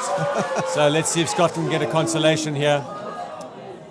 It's too late for them to draw this game, but they can get a consolation try still. yeah. It's been such a good game here, Mike. We've been entertained, that's for sure. 2 teams really going for this, showing that there's actually a lot on the line. France, so much improved defence in the second half. Some really great defence. And that ball's Great gone. handling. Yeah, ball's out. Scotland Ball's scoring. out. That's just take them to 8. Have they got time? It's showing the time up on the clock here. Waiting for the sirena, waiting for the hooter. France taking their time, going back to tap. There's still time on the clock. And there it goes. La sirena sounds. Great game by Scotland and France. Super, as we've seen this whole weekend. Just by one try, the French going up. A well-deserved win in the end there. Really great second half by the French. Yeah, we've been treated to a real cracker there. And that was the final game of the round robin. Thank you, Mike, and we'll be on to the next very shortly. That was a good game. You want stuff like that anyway? Yeah, completely. I think we're going to get more of those today now. We're going to, Wow.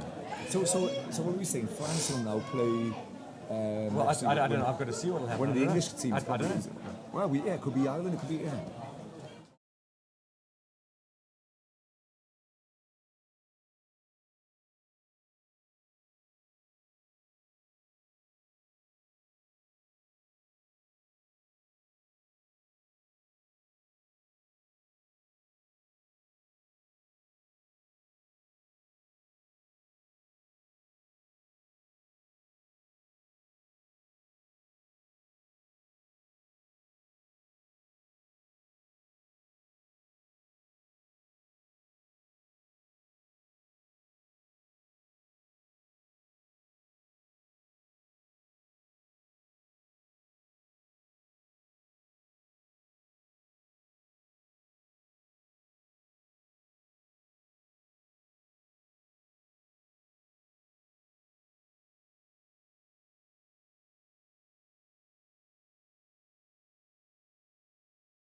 And we have our first semi-final today. Coming up thick and fast now, we've got the Belgium team against Switzerland in the mixed open division. The winner of these will go straight to the final. The losers will go to the third place playoff, the bronze medal match. So such an important match this is. They're going to be coming really, really thick and fast. Everything on this now. We've got two special guests now. We've got Michael Abramovich, who's got a foot in the Swiss camp. Been living in Switzerland for many years and obviously been coaching them. So we'll probably know quite a few of these, although there's quite a few youngsters here you probably don't know as well because he's an old man. But anyway, Michael's going to do the comms on behalf of Switzerland, if you like. And we've also got Jane, who is the... you better not give me the same introduction as you gave Mike.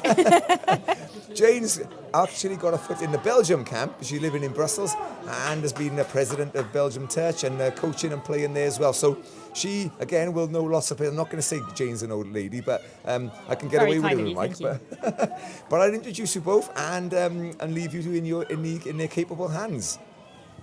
Thanks very much, Jan. So yeah, we have our first semi-final here. Belgium had the tap off. They're going to want to try and put a score quite early on the board. So they're gaining some good ground as they get to the sub-box.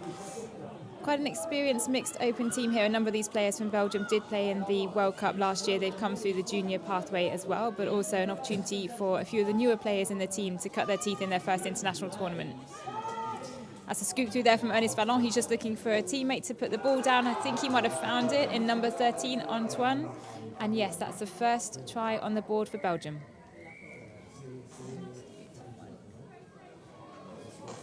Yeah, lovely scoop there through. Thanks, Gianni, I think. I'm not so sure about... I mean, I know I'm old. I don't need to be told I'm old, but we'll work on that. Yeah, lovely scoop there through there by the Belgian player, and well finished there. The Swiss team, quite a new team, young team formed from all around Switzerland. I believe they've got 3 players or 3 pods from 3 different areas, so Bern, Lausanne and Zurich, so they'll work with them together. But new team under the coach, Perry. There's a big long ball there. Looks like that was just a drop ball maybe on the line, loss of control there from the referee. So ball goes back over to Belgium, who are going to want to drive quickly up the pitch, get to their sub-box, get some fresh legs on. Jane, how many of these players have come through the junior program in Belgium? So I'd say probably at least 4 or 5 players have come through the Belgian programme. So we've got Tiffany Bandon, who's you've seen just put the ball down there.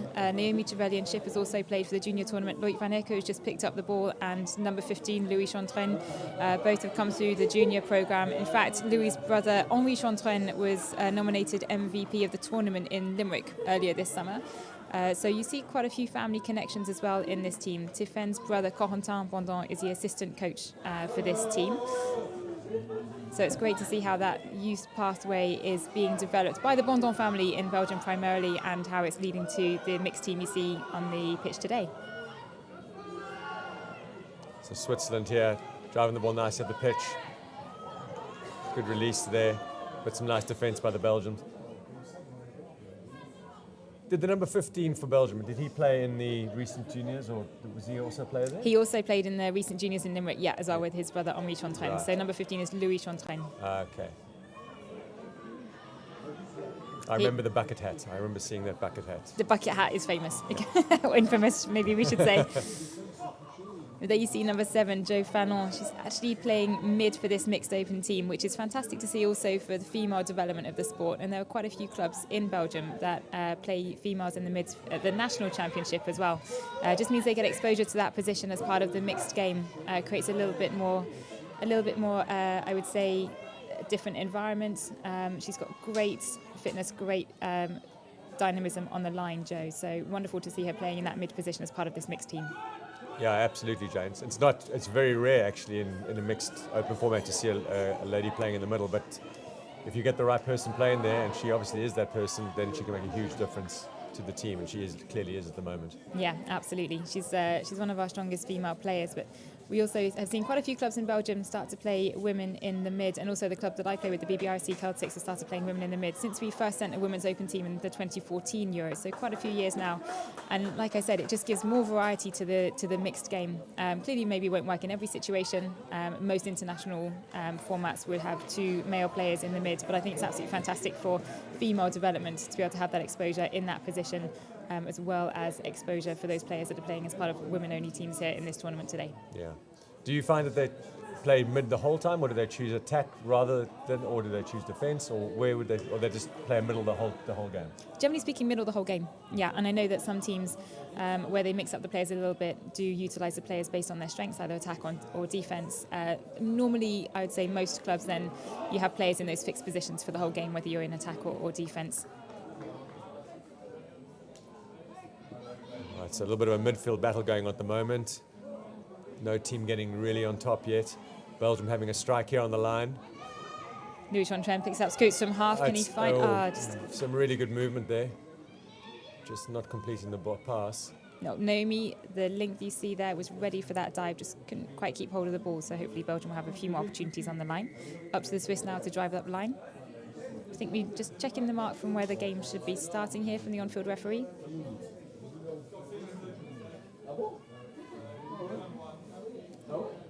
Switzerland will want to get to their box here. It's some movement by Rafael Renardi there. His father also played wing for the Swiss over 40s team. Very fast player, plays in the Zug canton. We've got Luca from Bern, just a little bit down on the pass there. Great speed from the Swiss team here. Yeah, nice movement. And that's where they want to be. They want to leave the ball there on the 7 of Belgium. Didn't give the ball over straight away, so there's a penalty by referee Tom Poulis.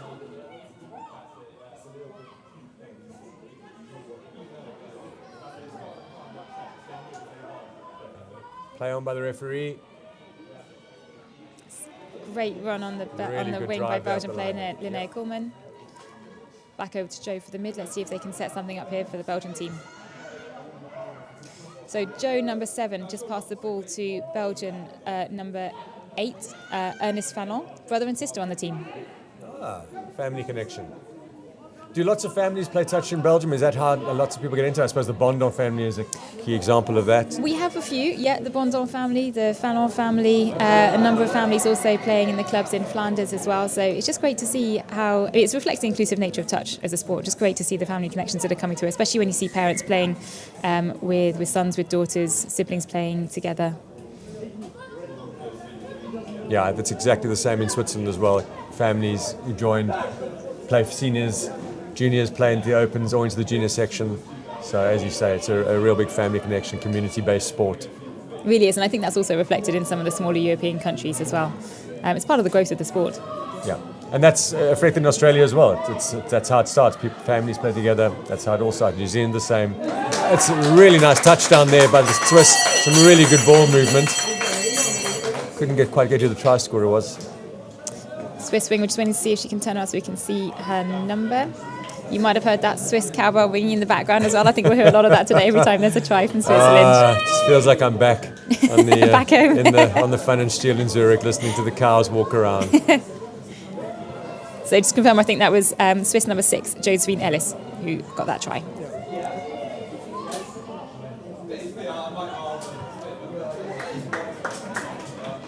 So small error there by the Belgians, just rushing that pass a little bit. Maybe a little bit of nerves in this morning match here. So that number 3 just took the touch from Belgium is Loïc Bondon. He is the brother of the assistant coach, Corentin Bondon, also played in the World Cup last year. Valentin, not a player either. He's more of a coach now. Corentin is assistant coach. Yeah, unfortunately was meant to be part of this team, but did his ACL earlier this year. So then was now part of the team as an assistant coach and doing a fantastic job. Cool. Switzerland had the opportunity there to go in at the link channel, but a really good defensive play there by the Belgium link. Just a small error which they wouldn't want to make coming out their box. They'd want to complete their sets here. They just need to get a little bit of composure back. Seems to be a little bit rattled at the moment, the Belgians, for some reason. They don't need to be. It's a long game to go. Plenty of time. Need to maybe relax into the game. Yeah, first half here in Calvazano, I think the nerves may be starting to show a little bit for some of the Belgian team. But if they can keep that game clean, they can certainly put up a good fight against the Swiss team. The Swiss team showing a very clean game so far. Swiss are definitely opening up the Belgians at the moment. There's spaces happening everywhere. just not be able to complete here. So what the Belgium would really like to do is get to their box just with a clean set of 6 and then just finish it off somewhere in the Swiss half. Just exit nicely. Swiss putting a lot of pressure. Yeah, a lot of pressure on there. They're probably going to have the 5th touch close to the halfway line, which is not where Belgium will want to be, but where Switzerland will be. And there's the error, forcing the play, unfortunately. They'll want to clean that up, try and get their ruck a little bit better, maybe get a bit more direct off the first 2 touches before going lateral. Yeah, it's great defence by the Swiss team. That you can see the pressure they're putting on the Belgians as they come to their sub-box. And we've been saying a number of times over this tournament how teams manage that sub-on and sub-off is such an important part of the game in terms of their ability to get up to the attacking line. He's very fast, Rafael That's number Renardi, 8, very Raphael. fast. Okay. Great touch there Looks again. like there's a touch made by Ernest Fanon, Belgian number 8. That's a Really great nice chase and saving dive. touch there. Let's see what they play here. So, just a long ball out, hold the ball, and they threw it, and they just forced that pass. Great shutdown from Belgian winger Elisa Matern there, just to force that error from the Swiss team. So now let's see if the Belgium can get up. I'd have another one going head up rather than going lateral.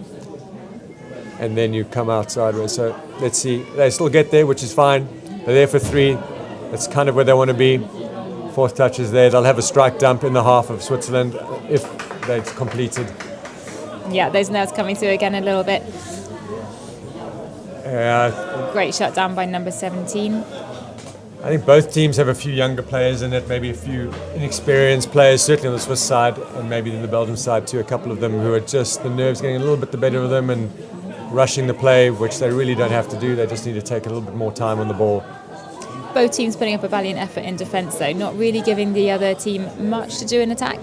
You can see that this is primarily a midfield game so far.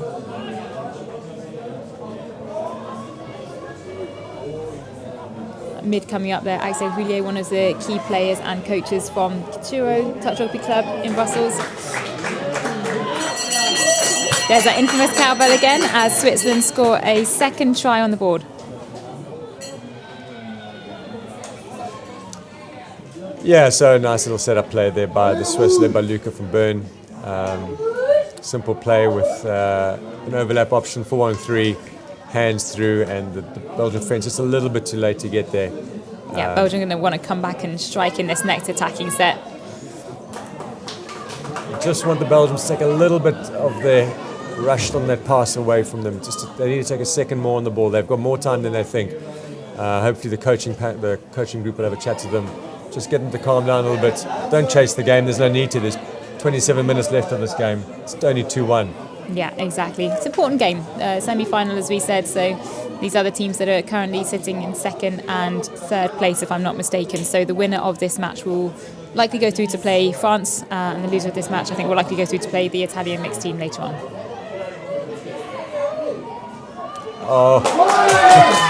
Some really good footwork by Rafael Bernardi You've got to there. hand it to him. Rafael has some great footwork there, leading to that score by the Swiss winger. So that's some impressive footwork there. Well done, Switzerland. Yeah, that was at number 6 again, Josephine Ellis. So, But some really nice feet there. I mean, it was more one touch, as we call it. There was no real touch involved. It was just footwork, speed, agility, and then a pass. So well done to Rafael Bernardi. Let's see how the Belgians come back at that. yeah, a little bit of pressure now on the Belgian they've got a team to chance make here. it up. They've got a Scooping chance through if they Joe play it. Fallon, past the brother Ernest. Can they recycle that phase 2, get down onto the line? Yeah. Penalty given to Belgium. Swiss player was offside. Let's see how Belgium uses this opportunity now. Yeah, Niels Berry not quite making it back in time. Also from Bern. Nice sweep play there on a reverse.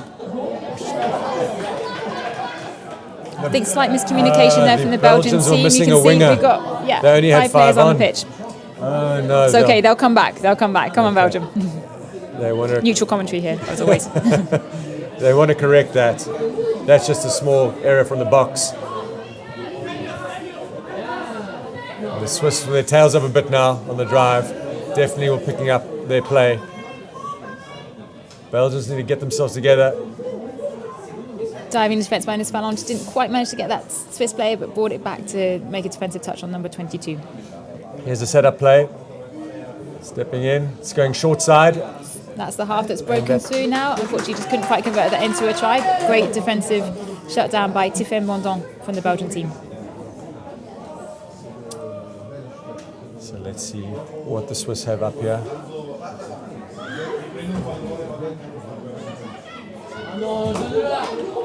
Great touch by Joe Fallon there. So at these moments of the game, it's really important that teams keep that energy in defence, get back up off the line when they're coming back as soon as they can. I'm going to try a link quickie here. It's just on the line. No reason why he's on that so close to the line. That's just inexperience. No reason to make a touch there. But good defence by the Belgians again, reading it. And here's a 32 short and feed, but she's not running in time. Swiss there playing the ball back on the inside, so meaning the Belgians have to be on their feet all the time. Great defence by the Belgian team there. Let's see how quickly they can drive this ball up the pitch. Yeah, the Swiss player 32, short with early release, just didn't get the pass to hand, and now the Belgians come. That's a lot better driving by the Belgians coming around the corner. Yeah, great speed by Loic Mondon there. Follow There quickly we by go, Xavier. right driving. That's where they want to be, with a scoop up there. Let's see what they can do with that. Good diving touch there. That's some of the speed you want to see by Belgium. By number 11, Rory Meredith. And that's a big...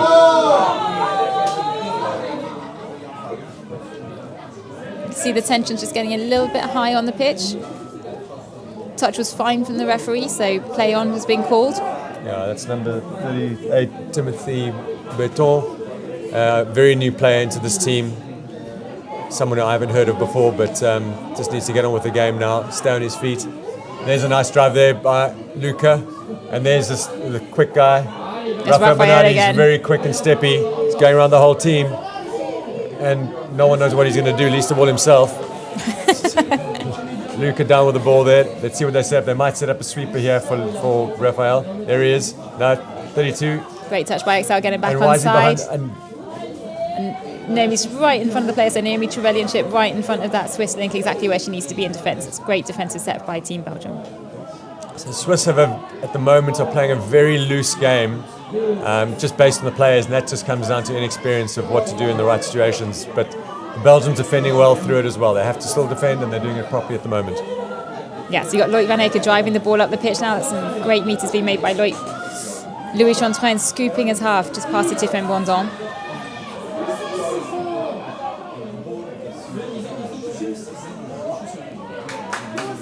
I mean, we're talking about the inexperience of some of these players here on the pitch, but actually these tournaments are a great opportunity for players, particularly after a World Cup year, just to cut their teeth on an international tournament, get the experience of playing against different countries. So it's fantastic to see so many teams across all three categories here, bringing both experience and those players that have slightly less experience onto the pitch, because the best way to learn is playing through these tournaments.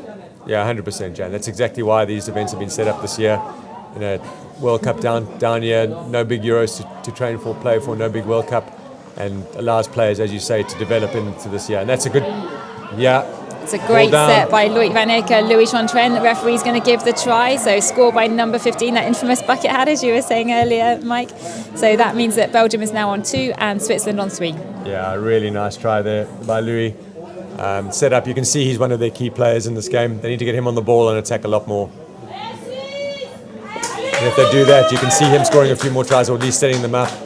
They just need to get into this game again. As soon as they've come back in the midfield, the last 2 or 3 minutes, they've looked a lot better team. Yeah, absolutely. I think they're settling into the match a little bit more now. So just want to get one more score on the board to be a little bit more comfortable going into that second half now. We've just got about a minute left of this first half here. Early release on a long ball out there, and can she get ball down? Yeah. 32 short, early release, good long ball, and good hands there, and well finished there. That's probably the most well-constructed try by the Swiss in this game. Great hands by the Swiss winger there, Catherine Hoffmann. Belgium are going to need to pick their heads up here now, just over 30 seconds left in this first half. We've got Axel and Loic then driving up as part of a two-man. It's Guillaume Ruiz then taking the touch at number 17 for Belgium. Some of that speed coming back in that we need to get back up the pitch. Sending a sweep around as a decoy. Yeah, that's good ball play. They should get a penalty there. He's not coming off his line, but they don't. There he is of an ML play. Yeah, there it is. There's the penalty. Yeah, penalty for not moving forward given by the on-field referee. So Belgium have 6 more. Yeah, Timothée Berton needs to move off that line more than he is. And this is the last touch here. So now they will defend out hard. Penalty just given as the hooter went, marking the end of that first half. Belgium 2, Switzerland 4. And then half time.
Welcome back to this second half in Calvisano. We've got Belgium playing Switzerland as part of this semi-final here.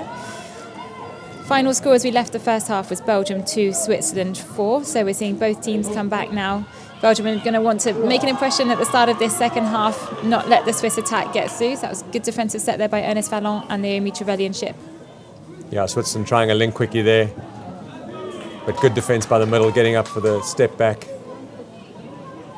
We were just saying during the half-time break that yesterday's match, Belgium mixed open versus the Italian mixed open team, Belgium had a bit of a similar first half, couldn't quite get into the rhythm, and I think the first half ended with the Italian mixed team up on the scoreboard, but Belgium managed to bring it back in the second half. So here's hoping we might see some more of that energy coming back in the second half for this match now. Much more composed driving there by the Belgians this time. That's what they want to continue with.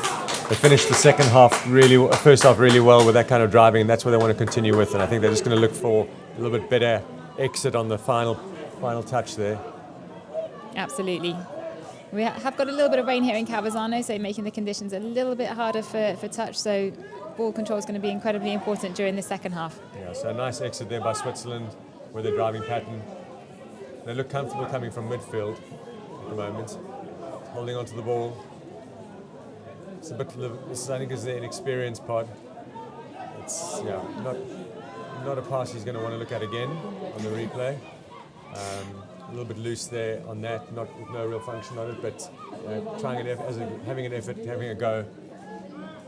Now Belgium coming back. That's what counts. Yeah, Belgium coming back out of their sub box. Quite a clean sub move there. Let's see how quickly we've got some speed on the pitch with Louis Chantraine and Loïc Van Ecke. So fifth touch coming normally when the players will scoop. Let's see if we can use some of Louis' speed. Yeah, he's picked it up. Can he scoop through? Beautiful switch great there. switch. Just go hard, a long ball out there. Just didn't quite make it to the winger, but great try there by Loïc Van Ecke and Louis Chantraine. A little bit forward, unfortunately, on that last ball, but some good movement there at least, and that's exactly where they want to be, on the 7 of Switzerland, making them work all the way back to their half. Absolutely, and we did manage to locate the Swiss cowbell during half-time, which is conveniently close to the commentary box, so if you hear that loud and clear, that'll be why. As we said, those lovely Swiss cowbells. Don't knock them, Jane. I'm not knocking them. You just can't mistake them. It's so distinctive. Great defensive touch there by Louis on the pitch. Belgium have the ball. Yeah, some good pressure defense there by the Belgians. I think you want to get this bucket hat man Arthur onto the ball. I'm just going to call him bucket hat man. Nice time on the ball. Yeah. You can see he's surveying his options, looking for what he wants to do here. It's a great. You want the ball back. Yeah, great mid pair you see on the pitch there, number 9, number 15. Can we recycle that quickly into second phase? Yeah, let's see. You've got him. Can we put a dive in there? And yes, that's a dive there for number 15, Louis Chantraine. Belgium put the first try on the board for this second half, meaning Belgium 3, Switzerland 4. Little ninja play there. We're just saying there that Loïc Van Ecke, number 9, Louis Chantraine, number 15, a great mid pair playing for the same club back in Brussels, Book. So know each other's play quite well. Yeah, well set up there. Nice and composed there. When they take their time and be considerate about their movement, they actually create some really nice opportunities. So Belgium want to see more of that. Swiss would like to get a bit tighter in defence there, maybe work a little bit harder. So here's Niels Burry and Luca, both from Bern, the club Bern. And there's Raphael looking for a link quickie, but now an out ball. They want to go hard there. Luca's got a wing ball. A bit of a show and go there.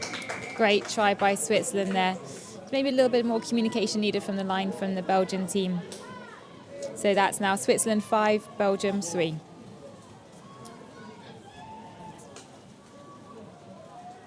Jane keeps on reminding me to change the score because I'm so bad at it. If you see a bit of a delay, it's not my fault. I get pointed at in the background. Actually, I shouldn't keep reminding you. If it's Switzerland 4, Belgium 3, that's fine by me. All right, so here goes Belgium again. Nice, a bit more direct here. Loïc Bondon, Axel Foulier playing in the middle, two of the most experienced players in the Belgian team. Great response back by Belgium. So Belgium 4. We're just going to make sure we've got that score on the board there, Mike. Belgium 4, Switzerland 5. Oh, sorry, that try wasn't given.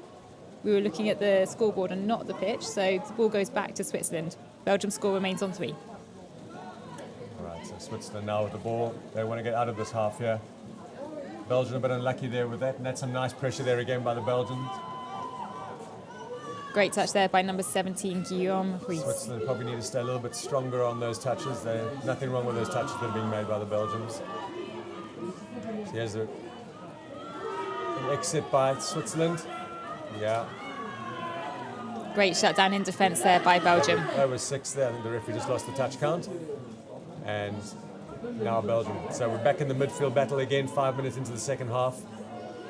Belgium managed to keep better control of the ball at the start of this second half, I think, compared to the first half. So hopefully those nerves have settled down a little bit.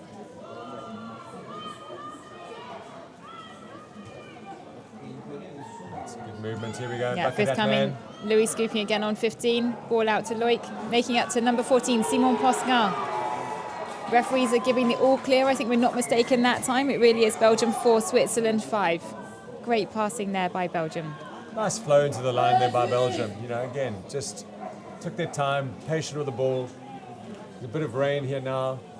That was some of their best play that they've had in the lead into a try. So a really nice movement, good flow, and some good execution at the end. Also shows how best touch can be played when it's a very simple, clean game. You don't necessarily need to make it too complicated. Simple ball through hands can certainly lead to a number of tries. So here comes 16 for Switzerland, Marion, very experienced women's open player. As I say that, unfortunately, she drops the ball, so the wet does make a difference here. So let's see if Belgium can get back up into the Swiss half and challenge again, like they've been doing recently. They just need to stay a bit more direct, I think, for themselves, and the Swiss will want to work a bit hard in defence midfield. They seem to have dropped off slightly in this first 5 minutes. They're going to want to work hard if they're going to win this game. The Belgians are doing well now. Absolutely, get some speed on the pitch there with Loic And they're behind them Guillaume. now. Loic's picked it They're up, behind them. scoops through. Can he find a teammate to put And the he does ball find down? him. Okay, referees are just communicating with each other.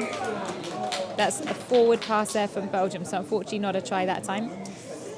Marion from Switzerland, number 16, I think you were saying, just rolling the ball to get the Swiss started off from that play set. And even from an outsider's perspective, she's clearly one of the strong women players on the Swiss team. So it's great to see. I was watching their match yesterday, and she really stood out as one of the strong female players on the pitch. So a number of them here from the Swiss team being able to drive the ball up very effectively up the pitch. That's a lot better by the Swiss. They want to get it half there quicker.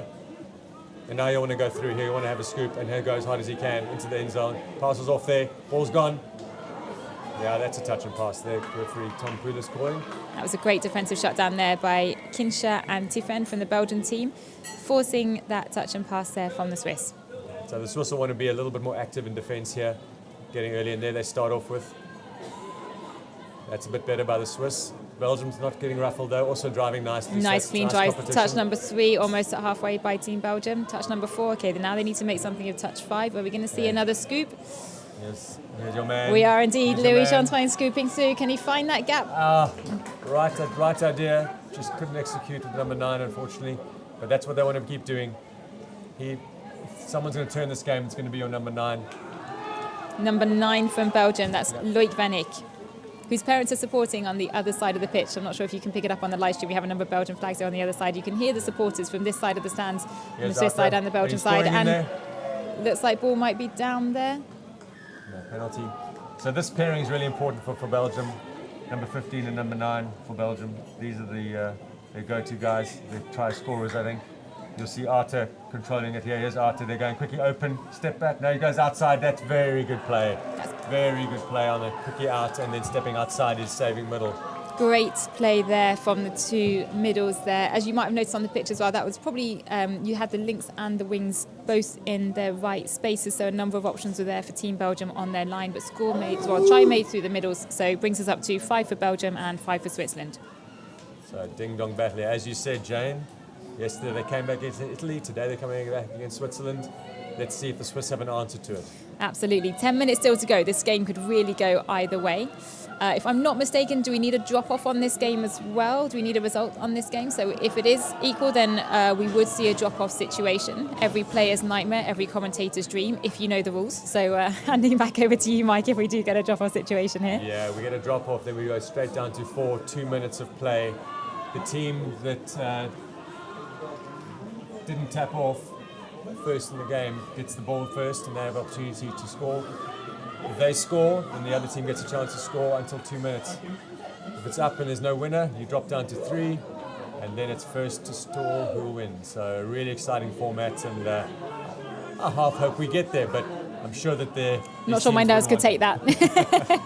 And I don't think these teams want to get there either. It's tiring and attritional. And that's And then we have a great intercept by Axel really Houllier, great number intercept. 12 from Belgium. Just needs to put the ball down now. And that would... I'm not sure why he's hesitating there on the line he needs to play. All right, ball down finally, my goodness. That's Axel Heart rate slightly Houllier. faster in the commentary box here, so great intercept by Axel Houllier, number 12, key player from Kuturo and coach at Kuturo, played in the mixed open team for last year's World Cup. Just puts another score on the board, doesn't he, Mike? So leading Belgium 6 and Switzerland 5. Yeah, the Swiss won't be happy with that, where their drive wasn't effective. They got caught behind the line, but fair play to the number 12, Alex Boulier there. Switzerland now attacking the line. Not really doing anything effective there. Let's see if it's just a set-up play. And here we go again, Niels Burry on the short.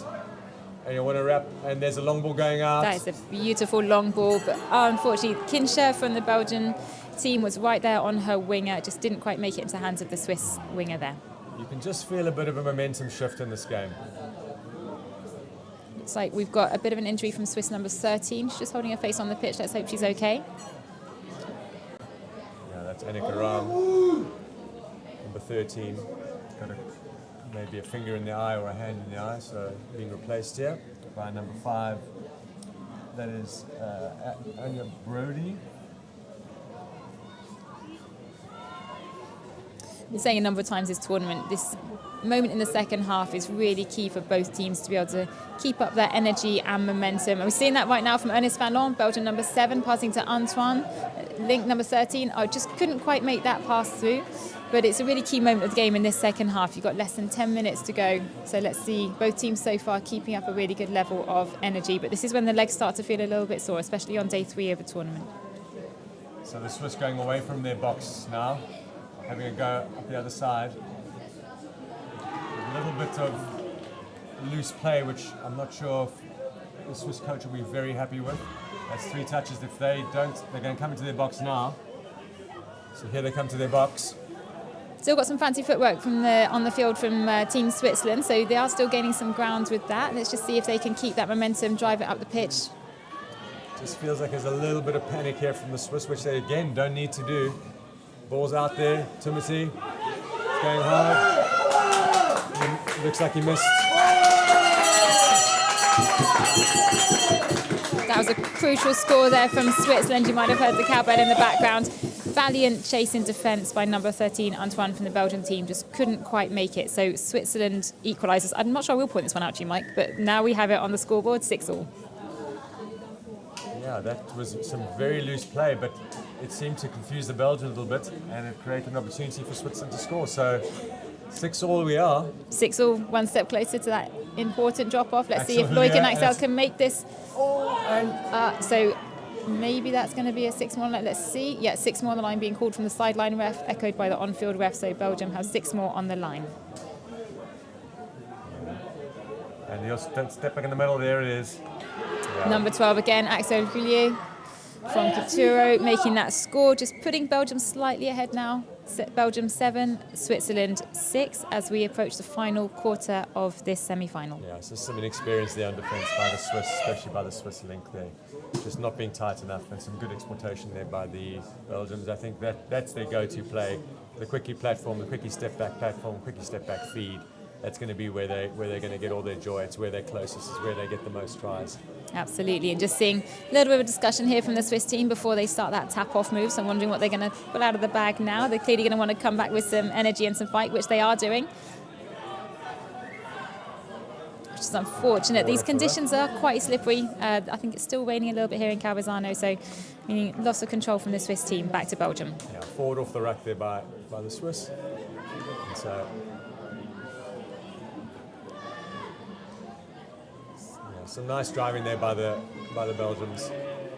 That's better by the Swiss. I don't know if there wasn't half. The referee was giving half ball. There wasn't a half touch, but now he's got it right there. Great teamwork by the referee team there. Conversation between the sideline ref and on-field ref, just indicating that touch was made before the ball was on the ground. I think that was touch 5, but now, well, that's touch 6. There we go. Okay, so now the Swiss will want to get out of their half. They need to go a little bit more direct here. That's a little bit better there. Just get the ball down. Yeah, a little bit of indecision here, but they're getting away with it. Yeah, Belgium need to exploit that, getting high up on the touches in defence, not giving the Swiss a chance to make much ground, as you can see there from Ernest Fallon, shutting down the Swiss attack effectively. I have to say, both teams having an incredible game this morning. It really is a very even match. It's great to see. The Swiss want to sort that driving out. It's just a bit loose. And now he'll want to scoop to go through. He might go straight through there if he wants to. It's number 12, Jonathan Frohman, going through. Can he find a Pass teammate to pass to? Oh, unfortunate, just a drop ball at the last minute there. That was a great scoop through by number 12 from Switzerland, Jonathan Frohman. Yeah, good scoop through. Just unfortunately couldn't get the ball to hand to number 38, Timothée Berton.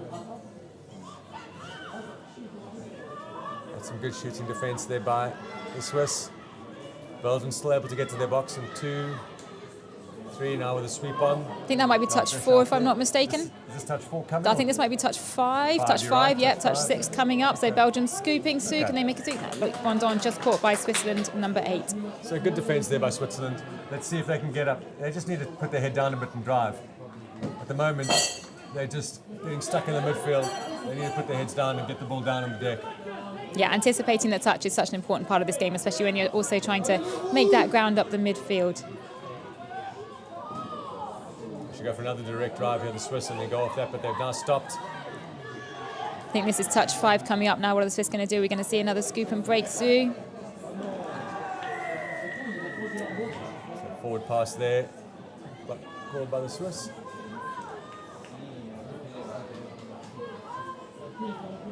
All right, Belgium are going to want to get over to their sub-box quickly and cleanly now to allow a fresh set of players onto the pitch. As I say that, unfortunately, we have a drop ball from Team Belgium and a little bit of contesting that decision there by the referees again. And again, this is where the referee team is so important, seeing some great communication between the sideline referee and the on-field referee. So ball back with Belgium. They will still need to get it back up to their box quickly and cleanly. Great drive there by Loic Mondon. Yeah, as I was going to say, as he came on, I was saying, if you get Arte on now, this is where you want to finish the game here. If Belgium can get a try here, you feel that this game, they can finish it here. Yeah, and we've got number 15, number 9 back on again, number 14, Simon Pascal from Couture. A lot of experience in the Belgian side now. Are they able to make it? And there it is. Their go-to man, as we said. Jane, that's him. Absolutely. So that was scored by number 14, Simon Pascal, also a player from Couture. So Belgium 8, Switzerland 6. We do have some great go-to players in the middle on both teams here, but equally important that the links and the wings are making the space for the middle in their good positioning on the attacking line. And we're seeing that from both teams. So great team play overall. The Swiss just losing that control of the ball. Belgium here want to get to the Swiss try line and just hold the ball there. Great defence by Switzerland, 2 players up, putting pressure on the Belgian team. So that's Josephine Fallon, Ernest Fallon, number 7, number 8, brother and sister combination on the pitch you're seeing now. Great positioning by the far link, Naomi Trevelyan-Ship. Is she going to be able to receive the ball? Yeah. That's a pity. Just touched there on Josephine Fallon, meaning no try for Belgium. Great defensive set by Switzerland. Yeah. And that's where Belgium want to leave the ball, right down there in the Swiss half. Behind their try line, even better. Swiss has to come all the way up.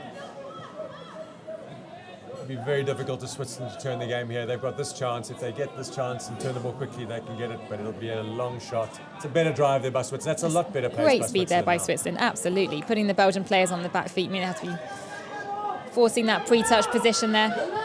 And a beautiful diving touch there. So really nice play by both teams. Better driving by Switzerland. Came back with that last nice drive. But some lovely second effort defence there by the Belgians. Teeth them out. And this will be, if Belgium can hold on to the ball here, as we say that again. I'm so sorry to whoever Shouldn't have said was. that there.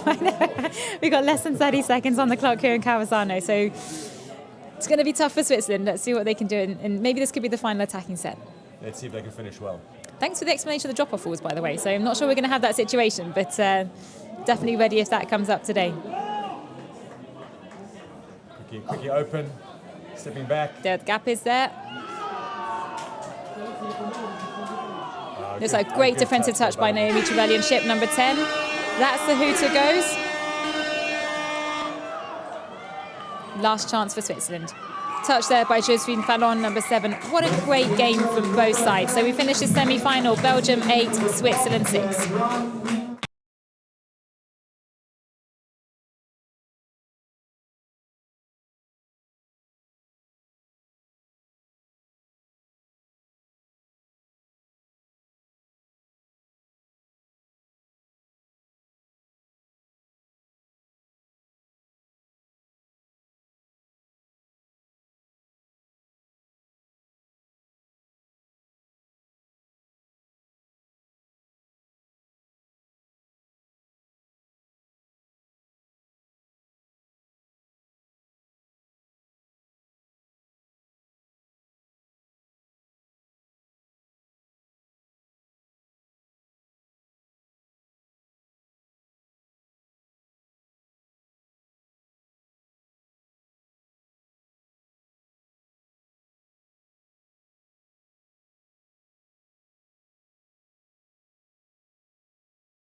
And now we have a first semi-final of the Women's Open. We have two English teams, Mavericks against Storm. Should be an absolute cracker, this one.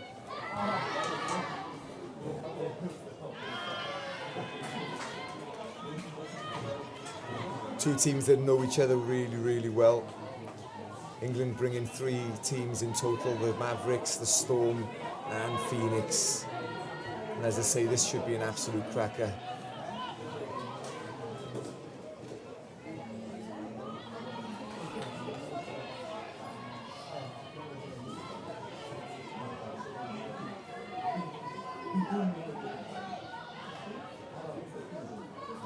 Great long ball out, winger came in instead.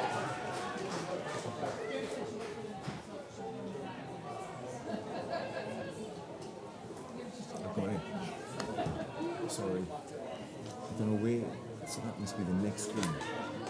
Got confused with that then. So this is right, definitely. Just making sure which, so we've got Storm in black, haven't we? Yeah, Mavericks in white. I was like, yeah, both teams really, really know each other well. It's going to be a crack. I don't think there's going to be a lot in this game. Joined by Jane again here. Yeah, thanks very much, Jan. Been very privileged to be able to comment on so many great Women's Open touch games here in Cavazzano. Yeah, you've seen a lot of women's touch here today, and absolute skill level is amazing. Just saying before you came on air then that a lot of these girls will know each other. Selection process in the England camp was to bring 3 really strong women's teams. And it looks like they've mixed the teams up, so they should all be fairly equal as well. Exactly, that's my understanding of how England approach this tournament. 3 men's teams, 3 women's teams, getting as big a pool of players as they can, using this really as an opportunity for everyone to learn and dividing that pool of players so that the teams should be quite equal in terms of skill. So this should be a really close match, in other words. Yeah, absolutely. Oh, mistake there by Storm. We've seen a lot of the Storm team. I think this is the first time we've seen a Mavericks on this pitch, so it'd be interesting to see what they offer. But looking at the results from the table, Mavericks seem to finish unbeaten. I think they drew 1 game with Phoenix, with the other English team. So, oh, looked like a 4 pass there. Yeah, referee's given that. So yeah, Mavericks. Possibly the stronger team here, but let's see what happens. I think during the table, the round robin games, Mavericks came out on top in this match. So Storm will be looking to avenge that result for sure. Absolutely. It's a game of 2 halves, as they say. So as we just saw in the mixed open game just before this, the results can change in that second half. Here's a setup here. Emily Simon. Oh, just a little fumble there.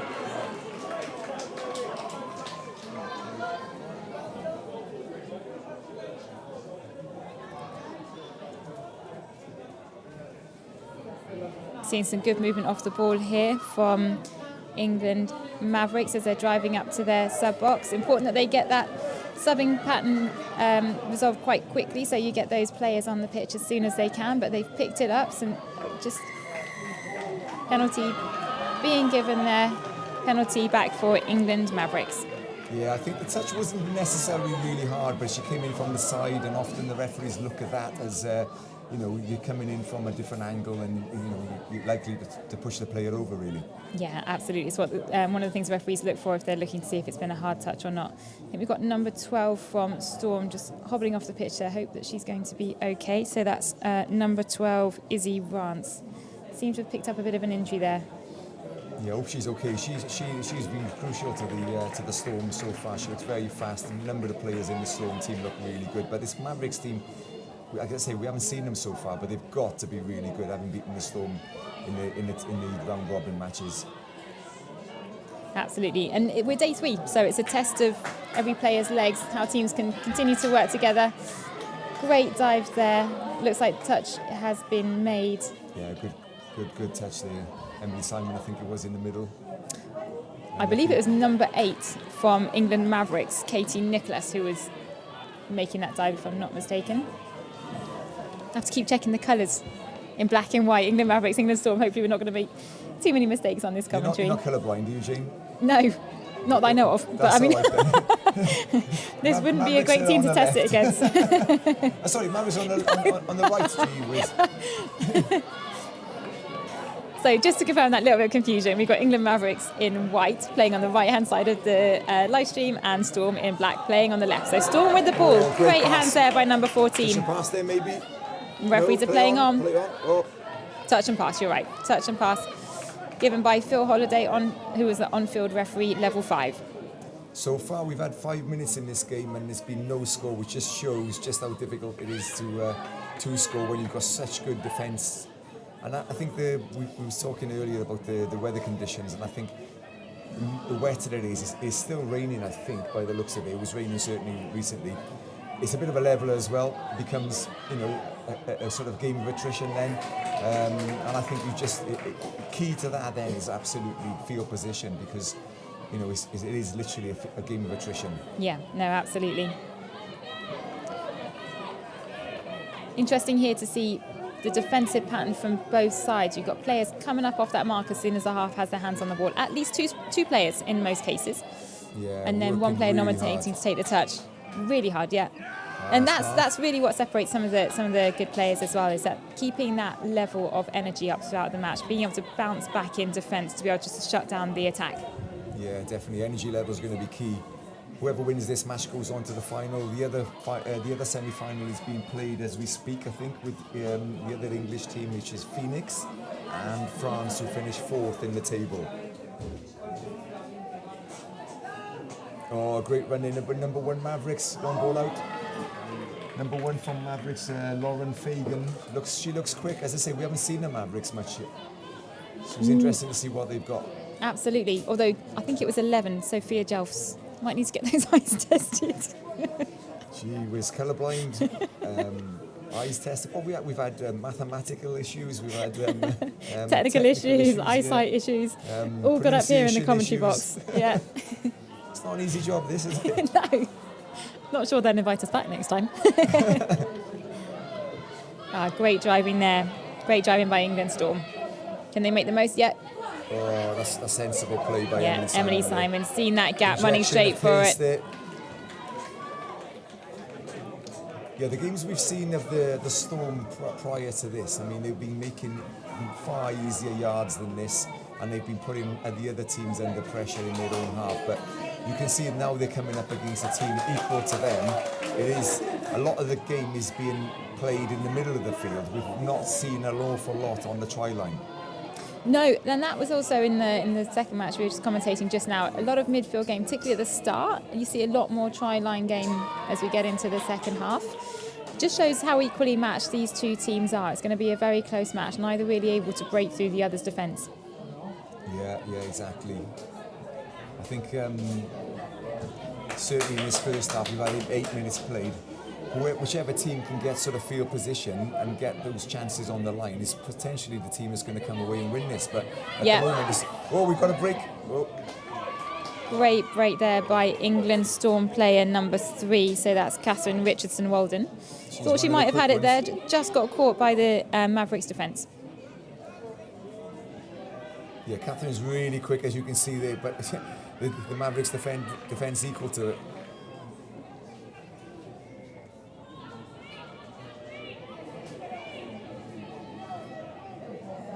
It's good driving, really good driving by Mavericks. Great use of the outside option. Position. Here comes last. Scooping through, trying to break through. This looks like it could be fifth touch coming up now. Yeah, fifth touch.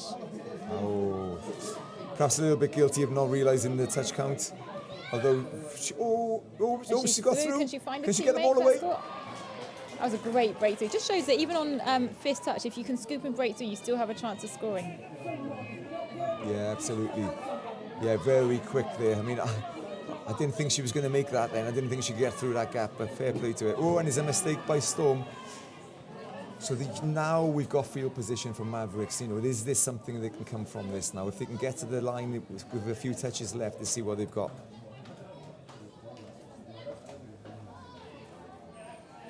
Just looking to set up, plays in the right position, moving across to the link, not going forward at the moment. Yeah, needs to get that ball moving forward, not laterally, but maybe they're setting up for a specific attack move here. Trying to exploit the gaps in the Storm defence. Still a bit disjointed at the moment. Perhaps they're looking to get a strike runner on. Now, number 1 there, I think, is Lauren Fagan.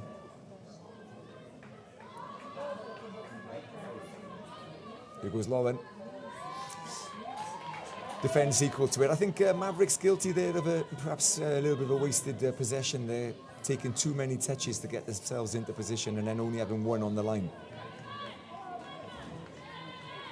Yes, Storm doing well driving the ball up the pitch. This is touch 3 coming up. They're almost at the halfway line. Hope they can just make it over a touch 4. Yeah, Mavericks working really hard in defence. Sending up one shooter. That number 16, now she's got her teammates coming up in defence, so this might be last touch. Yeah. Okay, ball to ground turnover. Ball back for the England Mavericks, but on the other side of the pitch, so they'll have some work to do to get it back to their sub box. I don't think we've seen Storm actually have an attack yet on the 7, have we? No, not yet. Midfield game, as we were saying earlier. I was watching these two teams play yesterday and watching some phenomenal women's touch. And actually, if we can get the game up to their attacking line, I hope we're going to see some wonderful diving and catching to put the ball down on the line. Yeah. This really seems to be quick. number 14. That's number 14 from England Mavericks. So Phoebe Simon just trying to make a break for it. Yeah, we've got siblings on opposite sides here. Phoebe Simon and Emily Simon, exactly. Chris Simon's two daughters. Bragging rights at home. Oh, looked like she was in touch there.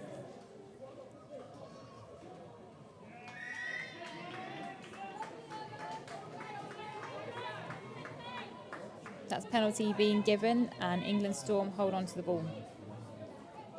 But as we were saying, if we can see these two teams make it up to the try line a little bit more, hope we're going to see some beautiful catching the ball and diving to score as we saw yesterday.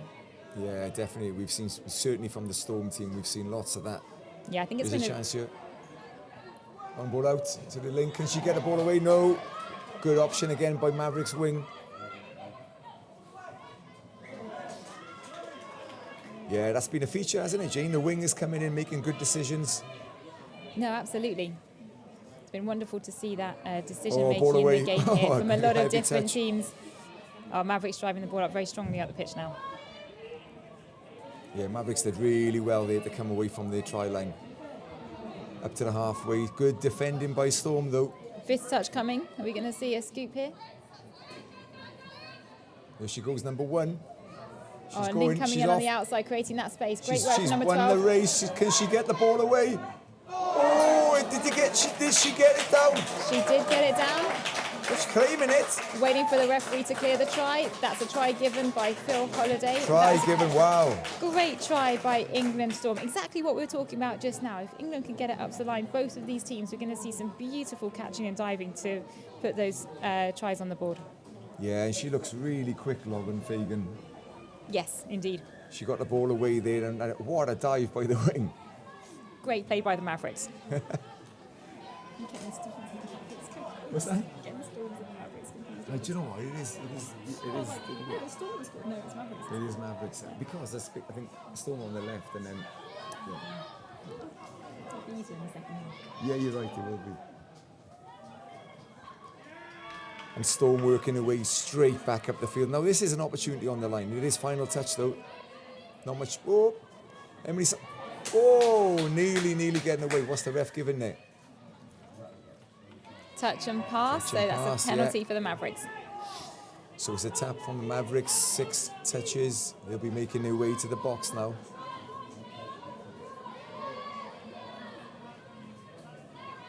To wrap around by Mavericks. It's getting quite attritional there in the middle.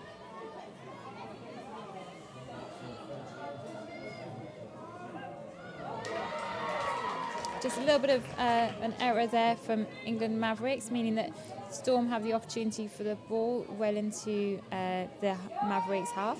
Yeah, good field position now if they can get the ball up to the 7. Needs a snap. Oh, good, well done. Oop. Bit of a second touch there coming from behind.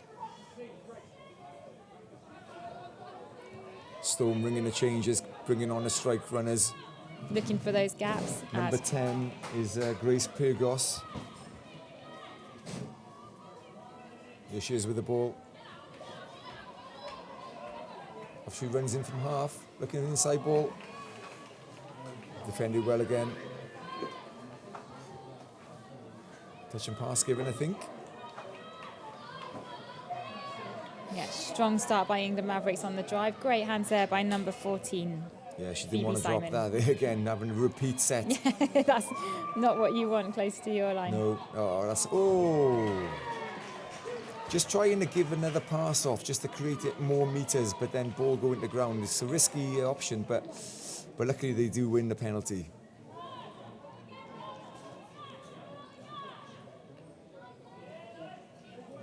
Yeah, it's still 1-0 to Mavericks, and we've played 15 and a half minutes. So, yeah, this game is going to go all the way, I think. Absolutely. Set What we play, want to see in long some ball of out. these tightly fought games as well. Out to number 13, just ball to ground there. Great positioning in defence by England Storm. Defences are definitely on top at the moment. But like you said before, it's an attritional thing. And in the second half, you get tired legs. And then hopefully the game opens up and we see more scores. Absolutely. Ooh, pass slightly behind then.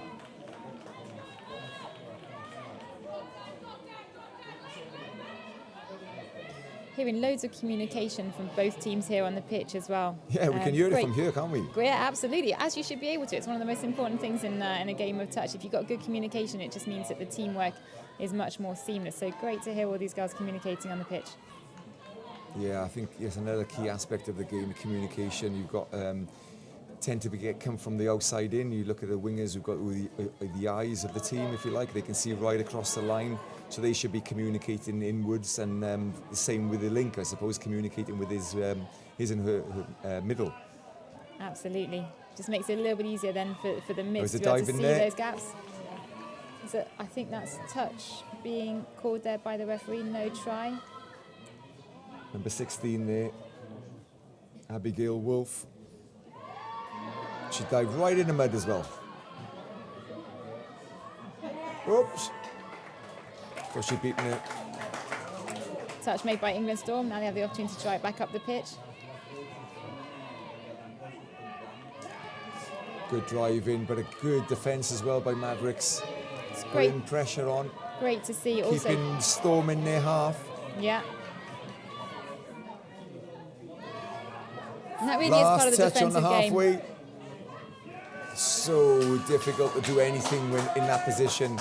It really is. That was very strong defence by England Mavericks. Also good driving from Storm. You can see the half was there every time, and really that's one of the key factors in determining the speed of the drive is how quickly you have a half there to pick up the ball and pass it on. Yeah, definitely.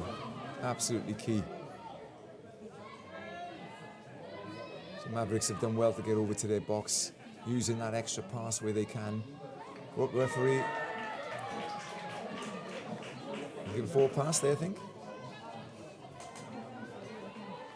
So we're up to 8. Penalty for Storm.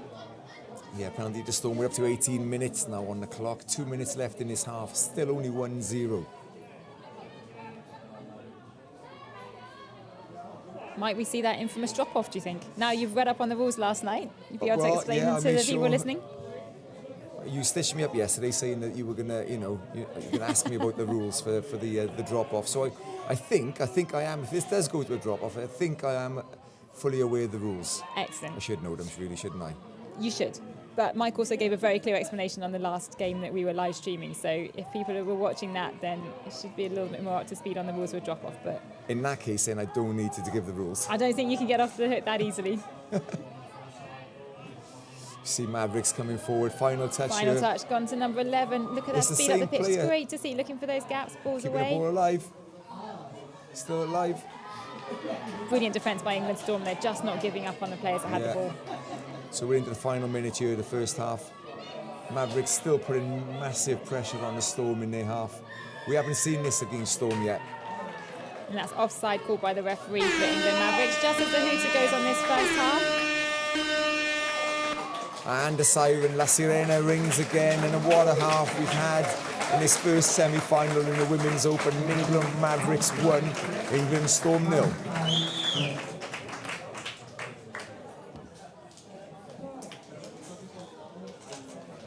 Don't know what happened there with the time. Oh, I'm still going. Yeah, pause mine.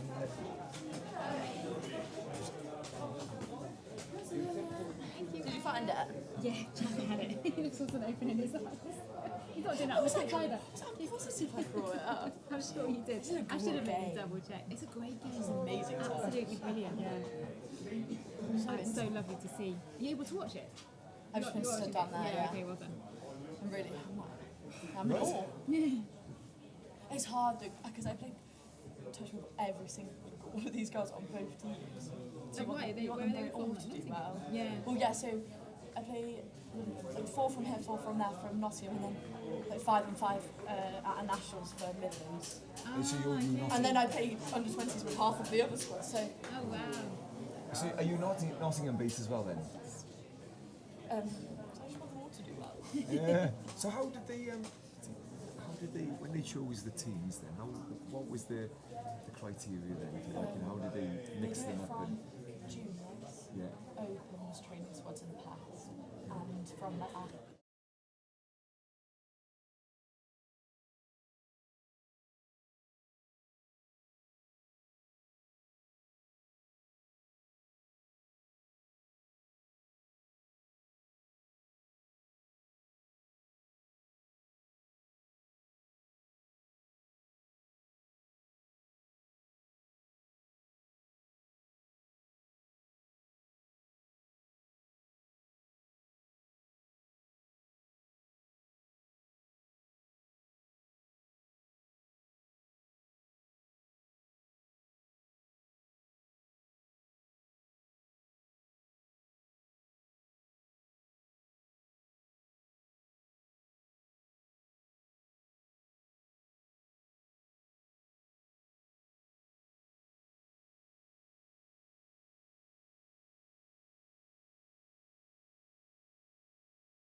And we're back here in the second half of the first semi-final in the Women's Open, and it's Mavericks 1, England Storm 0. Welcome back, Jane. Thank you very much, Jan. What was noticeable as we ended that first half here, the hooter went. The applaud, I think we just kicked off with a try from Storm. No, offside, penalty being given to England Storm, they get 6 more. But as I was saying, the applause from the crowd here for both teams just indicates how much of an impressive game of women's touch there is being played right now. It's a really tight game. We knew it would be, but it's great to see the support coming from the stands. Yeah, definitely. We'd like to get an England perspective up here in the box because, it is always a long ball out to Storm. Oh, what a touch that was. That was what a touch, mate. from That the was a brilliant England touch. Mavericks 13 there. Ella Loveridge, great Wow, defensive well done, dive Ella. there. Real try-saving tackle. Not quite a tackle, more of a touch, I'd say. Watch too much rugby as well, don't I? Valiant effort by number 14 there from England Storm. Just ball went a little bit high. But that's certainly better from Storm. We've had probably more opportunities in the first couple of minutes here than they have on the whole of the first half. Yeah, shows both teams have come out this second half fighting. Yeah, England Mavericks looking to get back up past the halfway. Storm really getting up. Yeah, they really put pressure on there. That's what we saw in the previous games when we saw Storm playing. And perhaps they've just come out with a little bit more intensity in the second half. Yeah, absolutely. As we were saying that first half, we've got 3 teams here in the Women's Open from England. Both, all 3 teams been mixed up to have quite even level of talent and skill here. So that's why we're seeing such a tight match. As we're saying in half-time as well, it's great to see the level of touch that's being played here. Some aspirational touch we're seeing from the Mavericks and from Storm. Yeah, they set up play here. Quickie coming. No, fade going the other way. Well defended though by Mavericks. I think that was a Mason, was it? You're looking at the wrong team again. Penalty there for the Mavericks. Mavericks have been camped in their own half in this second half, so they'd be really keen to get out. Oh, was it lost possession? No, that's a penalty given to England Mavericks. A little bit of a hard touch there from England Storm. Wasn't on her sister, was it? I don't think so. It wasn't. That wasn't sibling rivalry right there. Yeah. The battle of the remote. Those are the 2 sisters though. That's Emily Simon, Phoebe Simon. Storm number 5, Mavericks number 14.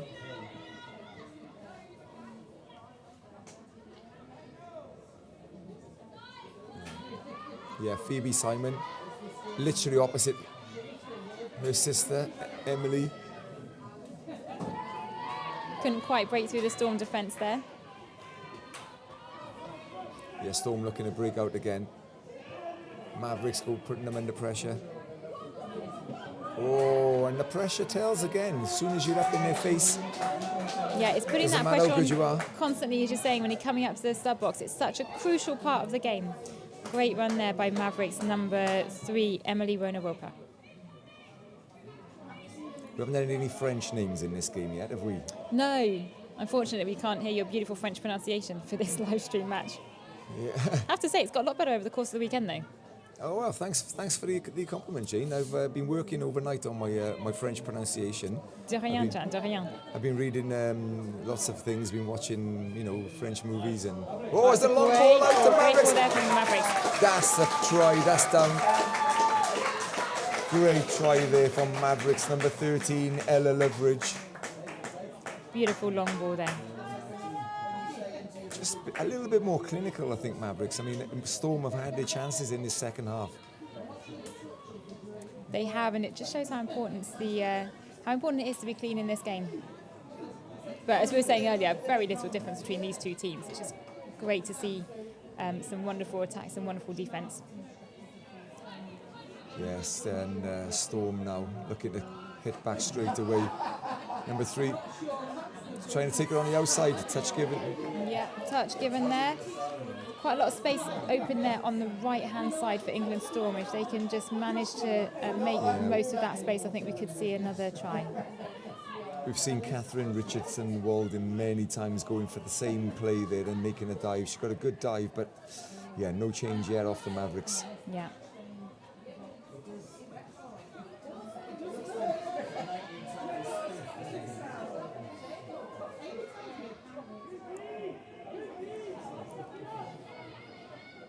Mavericks getting fresh players on. That's a great. Good dive in the corner there. Saved a certain try, I think. Yeah, absolutely. I thought that Maverick player, that Maverick winger might have had it. Great defensive dive there by the Storm player. This is final. Okay, ball downs, turnover to Storm. Plenty of time left in this semi-final. 15 minutes left, just under. Plenty of time for Storm to come back, but again, the defences are so good. They need to take their chances because they're not going to get many chances. That'll help though.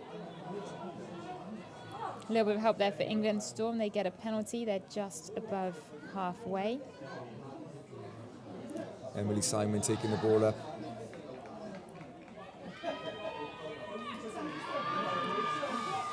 Right. Unfortunately losing, I missed that then. Was it a... Turnover from Mavericks.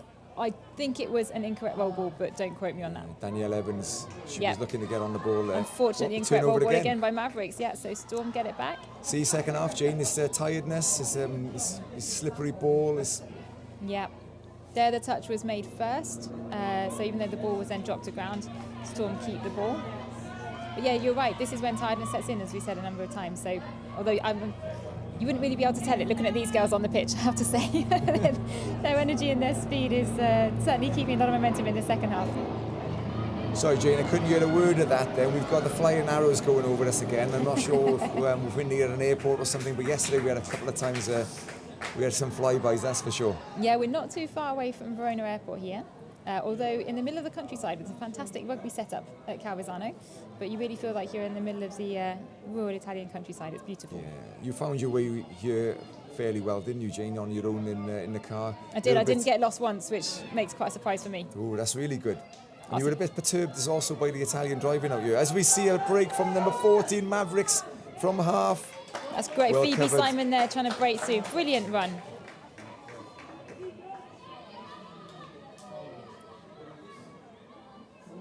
I think the Italians are well known for their driving skills. So yeah, I was a little bit apprehensive, I have to admit, getting into the car on the Italian motorway. But well, so far so good. You're still alive, that's good. Great driving up the pitch there by England Storm. Yeah, number 4, really Number 4 good with drive an again. absolutely great touch, getting down really low, making sure that she had brilliant position going into that, not wasting a second and getting cleanly over the ball for the half yard It's to a pick it long up. ball coming out. Well covered though by the Mavericks defence. And it's a turnover.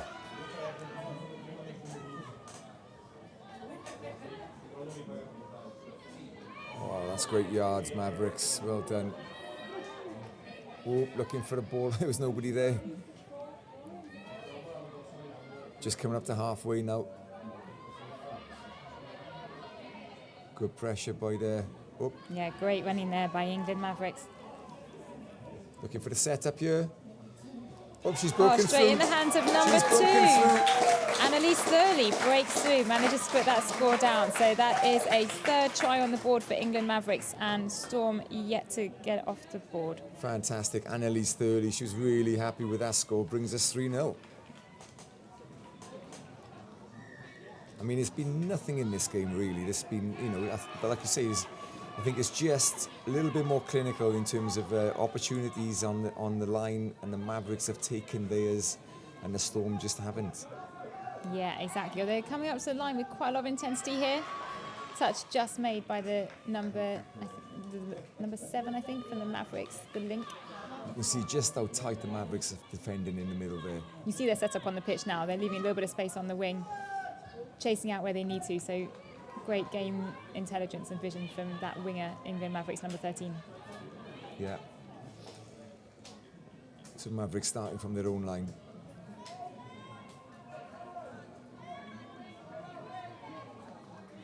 And the more we get the Women's Open matches also live streamed, the more visibility there is for women's touch, as we were saying yesterday. Just such an important part of the development of the game as well. And we're actually starting to also to see more men's and women's tournaments being organised and held in Europe.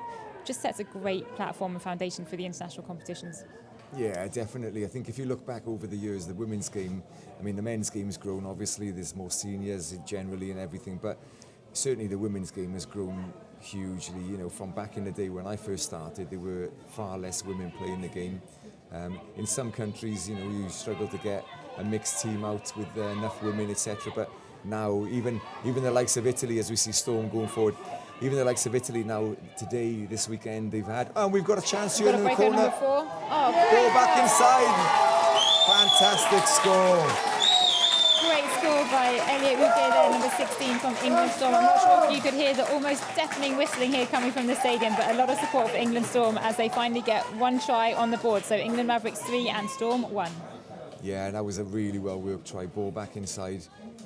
Defence not able to get across and defend that. Yeah, we were just saying about the amount of women playing the game now and girls, young girls starting out. It's really good to see Italy, as an example, having a women's team.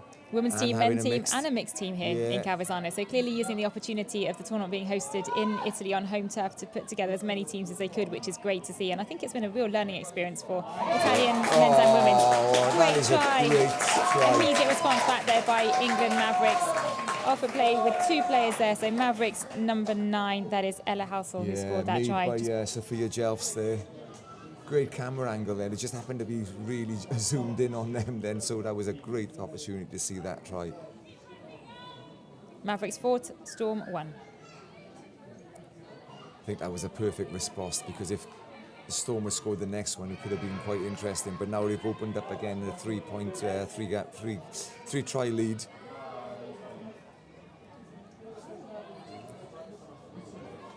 We have just over 8 minutes left in this game. Plenty of time for anything to happen here. Yeah.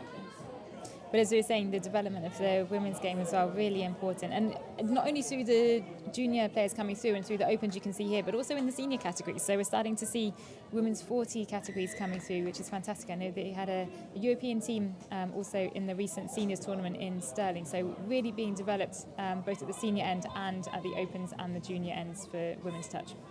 Yeah, definitely. So Jane, are you going to be playing in the over 40s?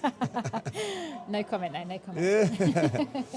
No, but it's awesome to see. I mean, it didn't exist. I mean, even the women's 27s is a relatively new concept. As we see Storm going forward.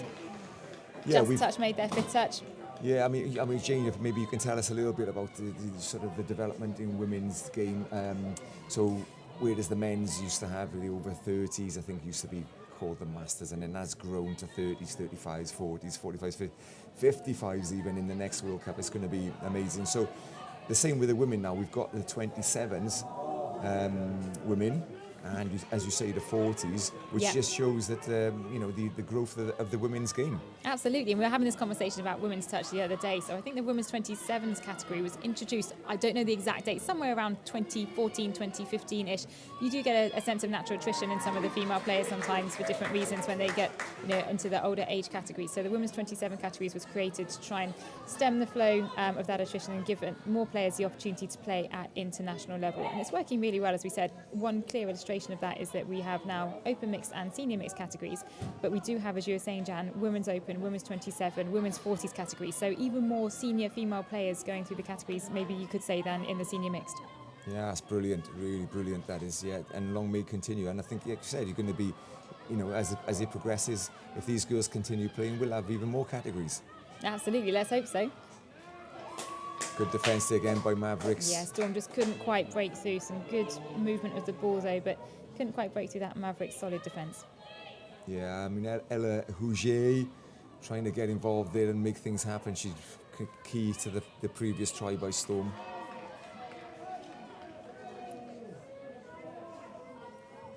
So we're just under 5 minutes left of this game now. Still 4-1 to Mavericks. Starting to see more play on the line from both teams though, as we were saying. First half very much a midfield game. Second half seems to be more opportunities from both teams on the line. So let's hope we continue to see that.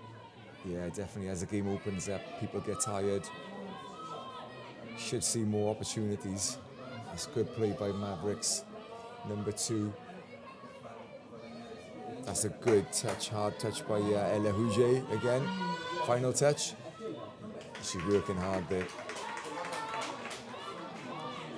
I think we've got a lot of Storm supporters in front of us. They seem to be shouting more than they were when the Mavericks, perhaps they're further down the stands. Definitely, yeah. Oh, that's just an unfortunate lost ball there from England Storm as they went to the sub box. Gives Mavericks a chance to come back now outside of their own half. Not sure if you can also see the EOTC that's been marked on the ground this morning. European Opens Touch Championship 2025. It's a quick reminder of tournament we've got here. Unfortunate lost ball by England Mavericks. Yeah, I think here comes Emily Simon, but we need to get a score. Whoa, just as I say that, there's a mistake by Storm. Really making the referees work hard here in this match for the second half. They need to work hard. They told us in the stands, in the comms, it was all easy, it was all them, it was all about them. And yeah, I'm joking, it's not. The opposite. If any referees are listening, he's definitely joking. Yeah, I think it was key that they said that if it wasn't about the referees, if they weren't sort of central to anything, then they've done their job really. Because yeah, it shouldn't be about them. It should be about the players, and they know that, and they want it that way as well. Yeah, they want to keep the game flowing as a referee. You know, you want to be able to manage and control that game. Clearly, when we're seeing quite a few now unforced errors here, drop balls, I think it's just a sign of the tiredness of the second half. But the role of the referee is really to keep that game flow as much as they can. So communicating to the players ahead of time, clear communication, clear signs, just helps the overall running of the game. That's another drop ball from England Mavericks. As I was just saying, we're seeing some more gameplay on the line here. We're keeping very much in the midfield at the moment. Yes, we'd like to see some more opportunities, definitely from both teams. But yeah, it's that attritional battle. And and with the mistakes, you just, again, another mistake, and it's turnover on the halfway again. I think Emily Hackett previously was picking the ball up, felt like me putting my shoes on in the morning after getting up from bed. Creak. Not going to ask which age category you might be playing in the next tournament then, Jan. Well, it's a category that exists currently, so if I get picked, that is. Okay, now we're seeing some better movement of the board here from England Storm, approaching their line. Yeah, keep players in positions. Ella Hujay looking at. Are they going to go for a quickie? Oh, that's it's going to break through. Long ball out. Yeah, long ball out to the wing. She's got it down. She's got it down. Was it forward? No, the referee's given it. And that's a great score in the corner for Storm. I think that was number 6, if I can read that number correctly. Carly Wynn, so absolutely great score, as you said. So now we have England Storm 2, Mavericks 4, and about 2 minutes left of this second half. Yeah, it's only 2 minutes left. There's still plenty of time to score for Storm. But that was much better than lovely long ball out there to the wing.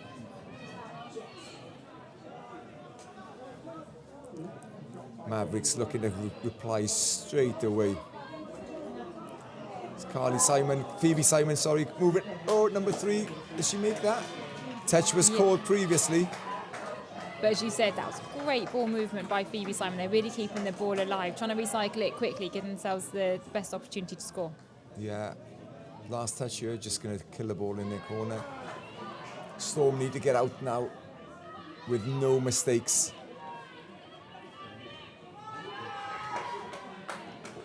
Just off the mark there. Does it say that? Yeah, off the mark there from the referee. Ball goes back to Mavericks. Yeah, they're very on the ball, these refs this morning. They've got up, they've had their coffee, and they're definitely not missing a trick. Here's Sophia Jelfs looking to set up something in the centre of the field. Very experienced. Looking to direct things. I think she's going to set up a quickie. Looking for the Storm to come off their line. She's going for the touch given. Great touch there by number 10, Grace Purgos. She had a really good game. Good battle there with Sophia Jelfs. I'm sure they're buddies off the field. Going the other way, going short side. Oh, that's a brilliant shutdown by number 6 from Storm, Carly Wynn. Yeah, it's that wing Not giving Mavericks coming in a chance to again, break making through. an awesome decision. And we're down to the last minute now. Storm need to get right up the field. Mavericks need to keep working hard in defence. It's good play by Storm 9.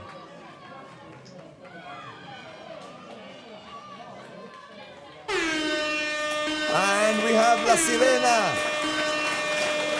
What a great game to watch. I'm not sure if you can hear the applause. Absolutely. A lot of applause from the people watching in the stands here. England Mavericks 4, England Storm 2, final score in this semi-final. fantastic match. We look forward to seeing Mavericks in the final. Match. We've had some good games this morning, haven't we? Yeah, brilliant. Close. Yeah. All good games, fair play. Right, so that's that one. That Yeah, go away. that's a dead one. Put that in my dead pile.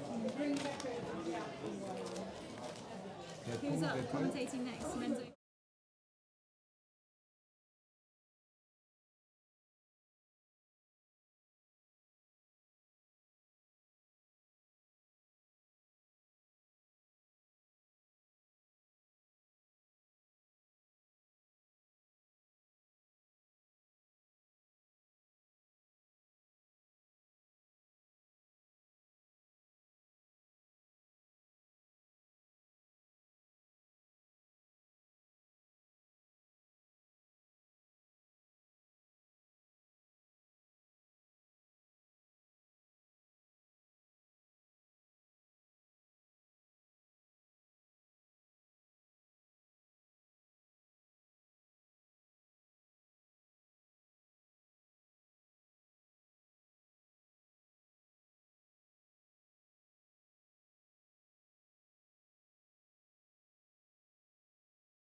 And welcome back in Calvisano. We've got an exciting game coming up for you now in the first semi-final of the men's open category. We've got England Storm and England Phoenix.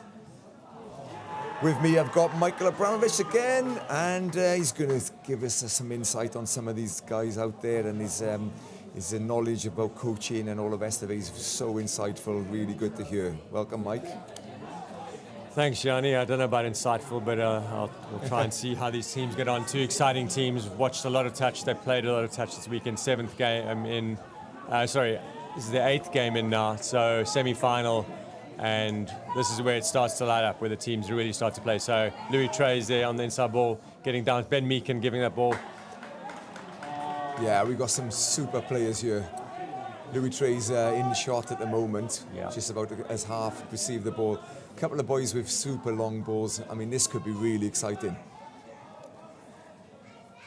Yeah, Louis Trey's arguably one of the best male players in Europe, but with a really good team around him. He's got the number 10 there. He's played a great tournament. Cole Graham got Ben Meakin picking up. He's got a great long ball and then a floater ball. Oh, I think he's got it down. What a great floater ball by Ben Meakin. Just a little dab over there.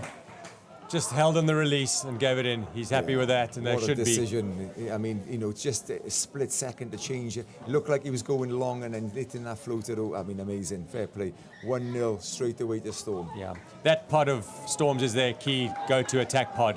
Whenever you see them need off a tap-off, they'll probably come on. If they need a score, they'll come on. And whilst this is now Storm's key defense pod, the number 8 here for Phoenix, Charlie Stead, has played a good match. He's a good player. And the other day tried to float the ball, and he's intercepted there on the link. He won't go the whole way. Doesn't need to. He just needs to settle down. The line flashed up, but he's sensible and took that touch. Yeah, so Gabe Pennington, old steady head there, getting the ball up the field, taking it nice and easy.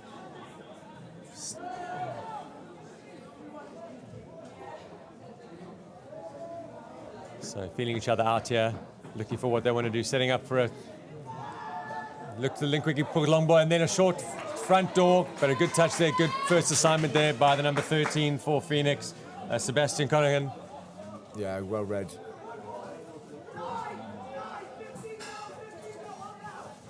Nice comms from the referees as well. Very experienced referees here at the moment on this field.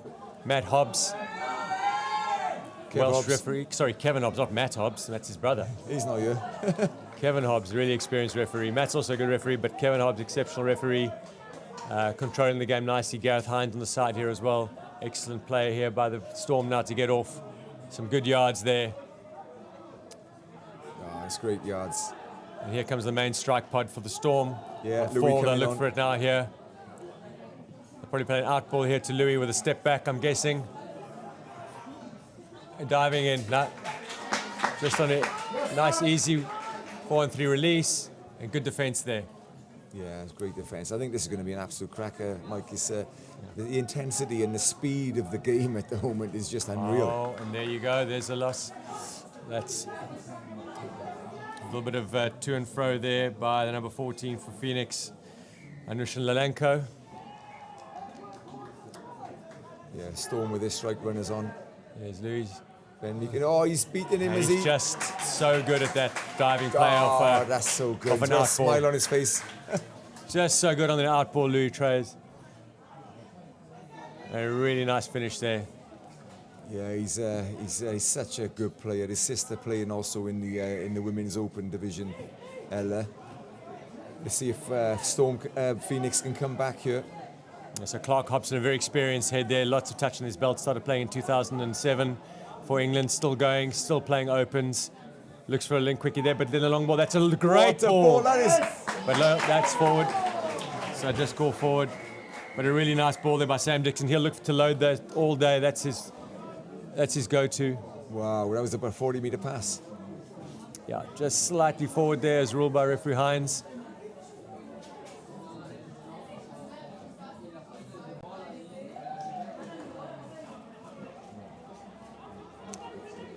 Yeah, Storm now working towards their box, trying to get fresh players on. Such good driving. Such good driving. It's really difficult to defend. I feel like you're going backwards a lot, but these Phoenix guys are good too. Great Here's the setup latch. there. He's got 4 and 3, hands out, and again, that and again. became easy. What a They got the beautiful latch. try. As soon as they didn't get the onside call, it was always going to be out, and an easy 4 and 3. Wow, So Phoenix, amazing hands. yeah, Phoenix now need to be careful that this game doesn't get away from them. Yeah, we've only got 5 minutes on the clock. It's already 3-0 to Storm. Yeah, the game's definitely not over, not even close, but just need to regroup, make sure they just don't keep on leaking tries off every possession they give over, because that's what's happening at the moment. That's a great touch. That try, it's Oh, too a hard. bit too hard. Definitely too hard. Yeah, he knew what he was looking for. He's looking to go on him, have a link quickie on him. He knew. He did push him down. Yeah, Let's see what the referee's decision is. just taking a second there to compose himself. Yeah. These guys know each other well. They just acknowledged it as well. Number 8, they're setting the ball up. One Yeah, goal for it. first job, front that's door. a great disguise on the pass there. Phoenix needed that one. 3-1 back in the game. Yeah, really well struck back by Phoenix there. Good play again. And the defensive middle, they're just missing his first assignment, front door. Really well spotted there by the number 1 for Phoenix, Cooper Bainbridge. So here's the attack pod for Storm coming on here. Yeah. Sweeper Oh, going that's around, and there's lots of plays. And there it is. They've played very clever switch play with a link. Sent the mid round on a sweeper. Kept inside ball for a trail for the link. Swapped over. Louis Trey's inside ball. Nice, easy touchdown there. Really well worked. Do you know what? It's unbelievable seeing the actual pace, the injection of pace from Ben Meakin when he comes in there. It's like a train, and then it's so much easier to play off that afterwards. Yeah, 100% right. And he's such a good platform. He sets such a strong platform. Really physical, but in the right way at the moment. Number 3 again, Chenison looking. Yeah, they got their first assignment that time. So it looks like they've been told to go a little bit shorter now by the coaching crew, Martin Wright. Also a very experienced coach for England men's open, assistant coach for a long time. Yeah, it goes to show the roles that people have within the game. You know, Ben Meakin coming on, he had one thing to do, and that was it, to set up, you know, the guys like Louis Trey's afterwards. I mean, it's you have your job to do, and they do say, just do your job. Just do your job. You do that, and everything else works. Yeah, 100%. The team is always the sum of its parts. Old adage, old cliche, but it's so true. Not everybody can be a ball player. Not everyone can be a driver. You need everybody in this team to do their job. Yeah. So here, let's see where Phoenix are. Phoenix on the 7, another scoop there, and just The forward winger was pass left there. open there. Yeah. Yeah, 4-1 to Storm, 8 minutes played. As we said, you can see they're looking for the short option now. Whether they're now just trying to train the defense to get tighter and suck in, we're not sure, but they're scoring from it and they're getting opportunities from it. So they'll probably keep going until Storm overreads, and then they'll look for the different exit from there, maybe a longer ball. Okay, here's the attack pod again. Try strike pod, but they've only got the one touch. Ball done, and that's 6. That's another just 6. good hands there by Treyers. Yeah, Louis getting the ball away quickly there before he got touched, creating an extra 6 for his team. Yeah, so these 4 in the middle. There's Ben Meakin on a strike. Will Togo on the switch. And a link snipe there, but too early. Oh no, they're not making the line. So I get a penalty. A lot of pressure coming from Storm here. They're looking for the outball again. Let's see what they're going to try off the outball. They'll try for a sliding outball. Yeah, good chase there. Good chase and touch there. Yeah, really good touch there. But penalty, not making the line again. So that's 2. That's number 2. So third penalty, someone goes to the bin. Yeah. Phoenix will want to avoid that. I mean, it's so difficult to defend. You want to get back to the line, you can't quite make it. But Sweeper again. And a release early, and yeah. Wow. I mean, it's so good to watch when you see that. And you can see what they're doing. They're trying to set up these things. They all know their roles. As you say, they're setting these things up purposefully. They don't want to maybe score straight away. They want to set up for the next play. It's so clever and it's so good to watch. And it's just the patience to make it happen. Some players get to force things. They try things too quickly, get excited. But there was no excitement. There was just a nice, easy way. There it is again. There's the long ball out now. So pump for short, throw long ball again. Not quite getting there. But the Storm, when they get attacked there, that attack pod, they're just very, very relaxed. They're making sure they know what their assignments are, making sure they know what their roles are, and then just choosing the right option. Yeah, great options. And they've been really clinical, Mike. They've had opportunities and they've taken most of them. And now it's better defence there by midfield defence by Phoenix, pressing nicely to get 3 touches in the half, 4 there for them. They'll like that. Yeah. That's much better by Phoenix. 5 coming. 5 coming there, yeah. And now they're going to go from deep and easy. Good defence, good defensive set by Phoenix there. Well, one thing's for sure, I think Phoenix will prefer defending there than they will on their line against the likes of Trays and Meakin. Okay, let's see if Phoenix can get themselves up into the line, have a crack again. I'd like to see them move a little bit lateral now. They've been digging in quite a lot, so let's see what they try. I'd like to see them stretch the ball. Well, they'll definitely do a quickie play here with Nushka. He's a quickie player, and there they're looking for a long ball. Yeah. Did he get... Oh, no. That ball just not travelling the distance. Yeah, a good effort by Cooper Brambridge. I don't know if he's got a very big long ball on him. I think he's got a very good link ball, but I just think he's missing out on that extra 5-10 meters on the long ball. So Storm can probably read that and not have to be too wide as a winger. But yeah, good effort there. I'm sure they'll move. It's a time to Anushkan, who's a very good quickie player, the number 14 for Phoenix. But here we go again, the attack pod there on for Storm, but well defended out by Phoenix. Yeah, Phoenix again keeping Storm from their line. Crucial to them, I think. Just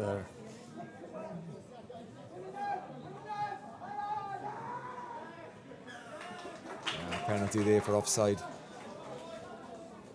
Kevin Hobbs sporting a lovely pair of sunglasses. He doesn't like the sun, I've got to be honest with you, Kevin. He's puts on the factor 50.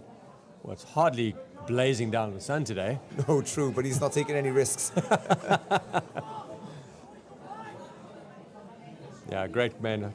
Hobbsy done a lot for European touch, both in junior development and in referee development. Was one of the instigators of the junior system of touch championships years ago, and now well into the game with the referee. And here we have Storm again, pushing really hard. That's good driving. They'll dig in here on the latch here. They're looking for a latch here on a middle play, probably a 4 and 3, and going short side. Oh! Just the pace on this attack is incredible.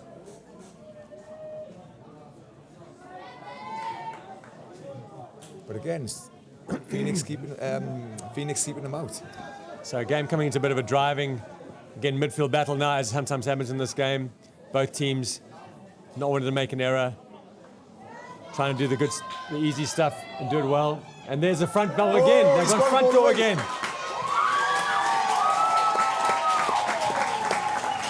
So there it is. They've been told to go front door, short rather than long, and that's paying dividends for them. Really nice play there. Good. Looked for a pump out long, short ball. Coach Revel will want to close that gap quickly. He'll talk to his players about that. Do their first assignments. Don't lose your first assignment. Yeah, really, really important score there for Phoenix, bringing the score back to 5-2 with just under 14 minutes to play. Meakin coming in again. Look at that pace on the guy. Gee. Yeah, good touch there by Henderson on the outside there. Nice long reach he's got. Sorry, Dixon, not Henderson.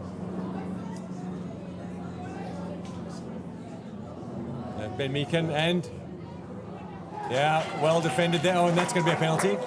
That's going to be a penalty. Yeah, throwing the ball away. He does come on and does his roll and gets off again. This does Ben Meakin. No, he didn't get a penalty. He got a roll ball. Yeah. Interesting. Okay. He definitely threw the ball away. Fair enough. Okay, so here we go. Phoenix are looking for a little bit of fly play, and there they made the error. Off the mark, was it? Yeah, probably looking for that a little bit early. There wasn't a need to go to box for that with that pass. They could have just taken it up, but now they put themselves under a bit of pressure. So this attack pod will stay on. Meekin's taken himself off, I think, because he had a nose window to calm himself down.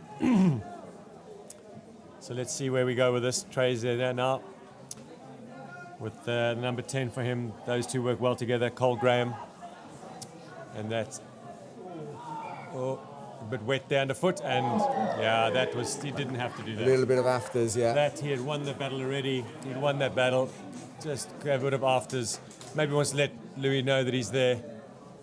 And now the referee knows he's there too. Yeah. Ben Grinter. And Louis got it again there on the diving in. Whoa. That's a great touch there by the number 8 coming off his line. Really good save there. Help out his touching middle. Yeah, he did really well there, saving him. Number 16 working really hard for Phoenix. I'd imagine looking for an outball here at some stage. There's the outball coming. Yeah, first job.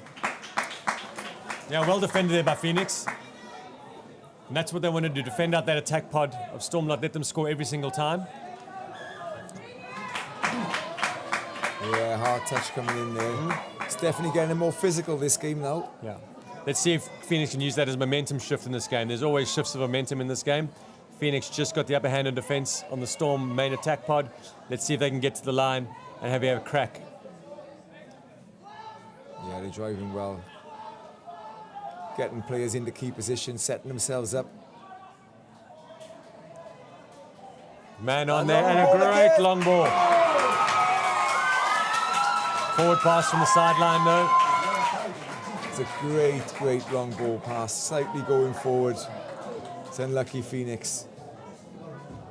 Yeah, Theo Edwards, really good winger, just caught very short there and narrow. But unfortunately for Phoenix, the ball just gone forward out the hands there. So here goes Storm again, trying to get out, and he's hit. You could almost see it coming. Well played there, Phoenix. That's an important score for Phoenix as well. Again, Mike, you mentioned it earlier with the Phoenix trying to drive from their own line and forcing that extra pass. But perhaps Storm being guilty of doing exactly the same thing there. Yeah, Storm were, and then you could see that the player was in exactly the right spot to take advantage of that with the inside ball, and there he goes. I mean, we do see quite a lot of that extra pass just to try and get extra yards, but sometimes it is a bit of a risk. If Phoenix can hold out here, oh, that's a very good drive, but he wanted to go in there, just sucked into their line. That's clever play by Phoenix. Didn't commit to the touch, sucked into the line to take away that big strike of Ben Meekins. And we'll play. No touch, I don't think, was it? No, not incorrect roll. Incorrect roll ball. So that's mentally a really good place for me to be for Phoenix, and kept out the strong attack pod of Storm twice there. So really well played.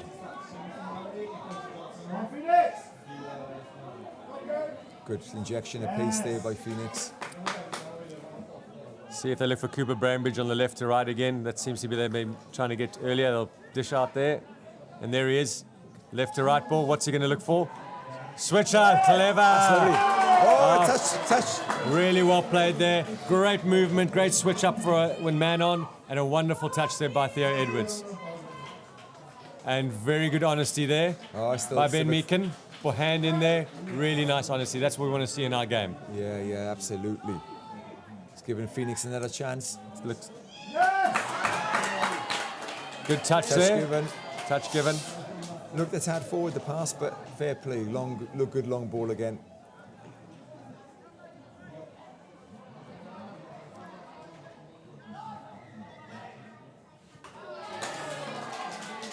It's good variety from Phoenix. You know, they went for the long ball and looked for the pump. Better defense there by Storm. Getting it nice and tight, making sure their first job's done. Let's see what we have here from Phoenix. Back onto Cooper Brambridge. Looking for link ball, and nice and easy. He doesn't want to go the way. I think he's quite happy to just trot up to the 7. I think the crowd enjoyed that. It was almost a bit equestrian.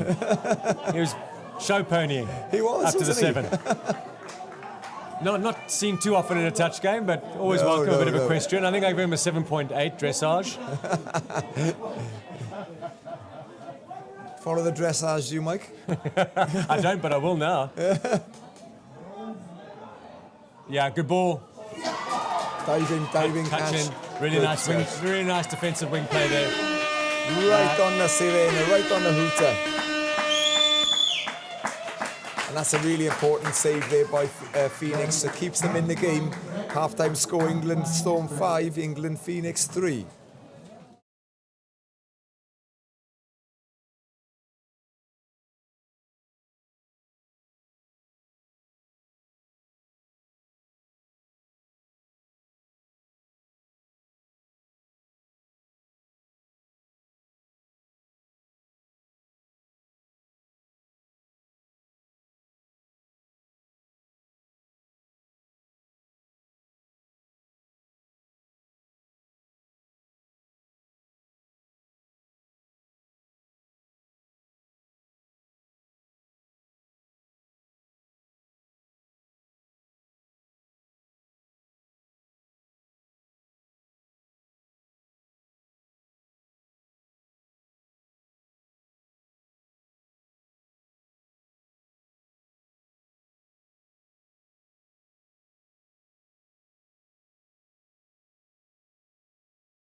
And we're back in the second half now with England Storm leading England Phoenix in this first semi-final, the Men's Open, as we see Storm going straight forward. Louis Trey's looking for the long ball out. Straight off the bat.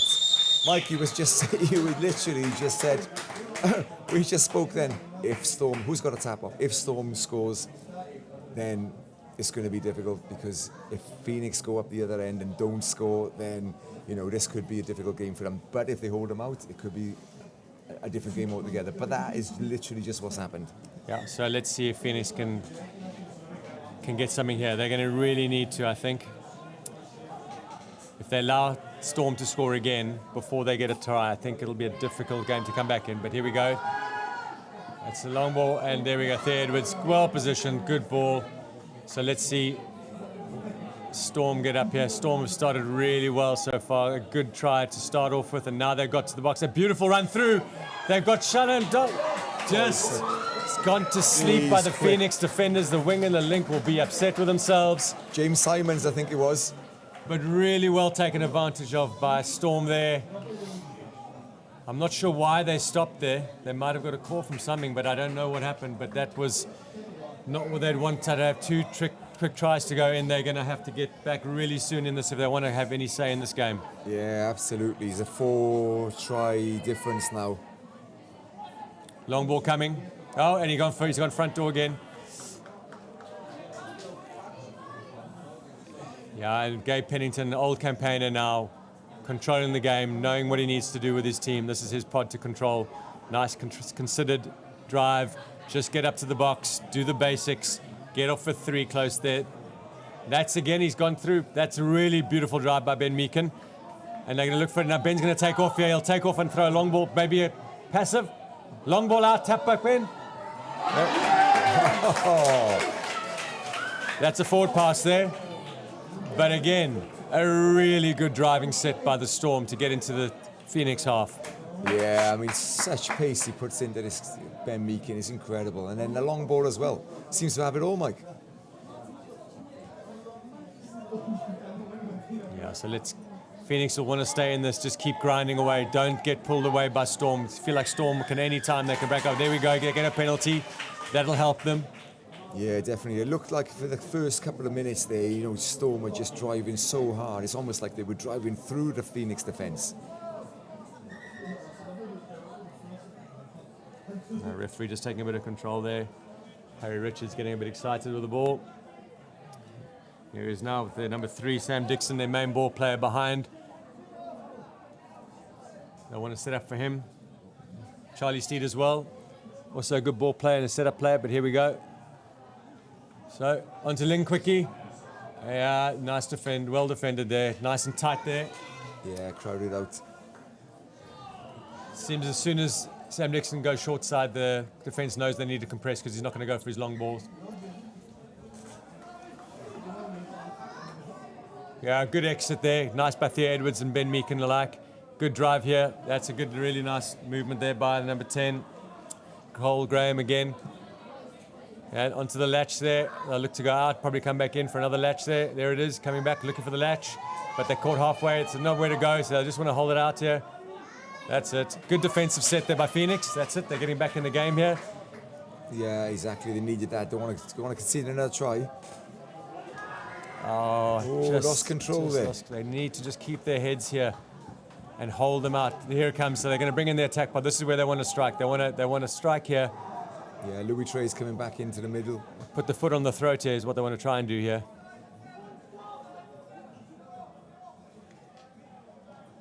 Louis Trey's here in charge and looking for the inside ball. That's just an easy, quickie step back, inside feed. It looks so easy, Mike, but not many people can do it. Yeah, absolutely. Good. I mean, top players make it look easy, and the group that are on there at the moment are making it look easy. But Phoenix, a long way to climb from here. 5 down, 15 to go. Game's not over, but they've really got to find a way to crack the Storm defense now.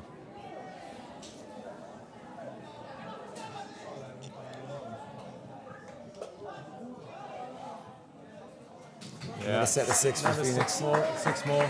Said he didn't touch it, but the referee calls 6 more, so they've got it. Yeah, he definitely touched it. So yeah, Clark again, and taking off there. Good defence and drop ball. Okay. Yeah, good read by the Storm winger there, number 13, Yeah. Matthew Hawes. Storm looking nice and relaxed now. I mean, that's also a really good link play by the number 3 for Storm, who's Will Bamber. Really nice, unsung hero of this team defensively. Does the unseen stuff really well. Gets up in channels, gets off the line nicely, makes it difficult, forces the pass. Talking about people having roles, there's one role for you. Will Bamber, defensive link, really nice on the left link. And now it's almost like they're playing around here, Storm, making Phoenix force the game now. Phoenix need to stick to their structures. It's 5 in it now, and it's hard to get back, but not over. No, they've got some brilliant players themselves, Phoenix. They just got to get in there and just be clinical in attack and defend so hard. This is better, this is better, this is good. Injection of pace on Phoenix. He's beating his man, ball out wide. Really lovely play. Ball down. Feint to the open side, comes to the short side, and a floater over to the winger running onto the ball, diving into the corner. Do you know what? That's just pace again. You know, James, who is it, number 7 from Phoenix, Benjamin Lenoir. Just such a difference it makes when you've got good go forward and flow like that. 100%, Johnny. Nice drive, nice flow onto the line. Defense pedaling backwards, can't get set or shape. Really nice finish there. So well done to the Phoenix, keeping themselves just in this game at the moment. But here comes the attack pod, wanting to do something that's not, they haven't got it exactly smoothly. They've messed it up a little bit. Beacon taking control, asking for it again. On to Louis Trays. Yeah, good shot. Oh. And the referee calling offsides. Yeah, they don't want to give away Coming off those the cheap line, ones. I think. That's cheap to give on a 5th. Let's see what the Storm want to do We here. want to be defending these guys again. Oh, great Good touch there. Yeah, nice saving touch. You just get the feeling that they're setting themselves up. An out ball here, and Louis is going to out ball and dive in. I don't know what to say. It's just so easy. Like you said, the best players just make things so easy. Louis just basically not doing an awful lot by the looks of it, but making a try. No, just well read by Louis. Sam Dixon, he knew he was going to come out to fly to hit him because he scored a couple. In his head, he's going to try and get him early, and just Louis having the time, knowing out of his side of his eye that he could see him coming, flipped an easy ball out to the link for an easy run in. So yeah, it's a pleasure to watch this. I mean, Storm have just got so many weapons in their team. I mean, they've got players, dangerous players all over the field. Phoenix here, long ball out. such good play there by the winger, just doing his first assignments well, and now getting set, now getting shape. Will Bamber hold? That's so clever by Bamber. They're holding it up. That's clever. Dropping early. Clever. Yeah. I think they dropped early there, Mike. Yeah, middle dropped early for sure. And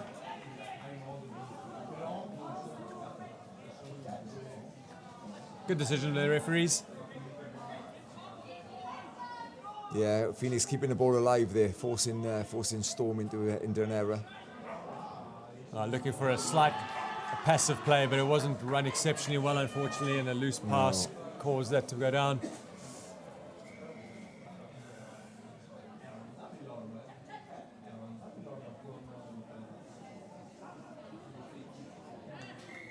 Yeah, that's just a good drive there in between the players, forcing through the ruck by the Phoenix player, and Storm can now release the pressure. Good gamesmanship by Gabe Pennington. Take it nice and easy. Yeah. Well played. Release maybe slightly early there, but here they'll set it up again, looking, just stretching the play a bit, looking to set up here for a fourth. Here it comes. And he's got them both up, so he's going to want to take off here. He's going to want to take off. Oh, loss of control there in the ruck there, so that's lucky for Phoenix, but... Yeah, you can see what they were looking to do there. Current score, we've got nearly 30 minutes played. It's England Storm 9, England Phoenix 4. 5 scores in this, not insurmountable, but they need to get in this game soon.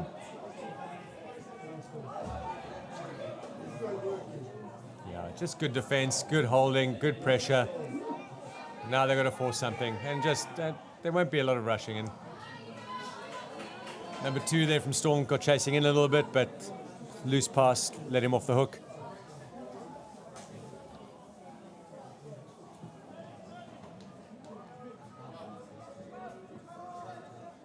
Storm just being nice and relaxed in their driving, getting up the field, not forcing things now. Here he comes again. Just a really strong, nice drive. Such a nice platform that he gives. And here's the long ball coming.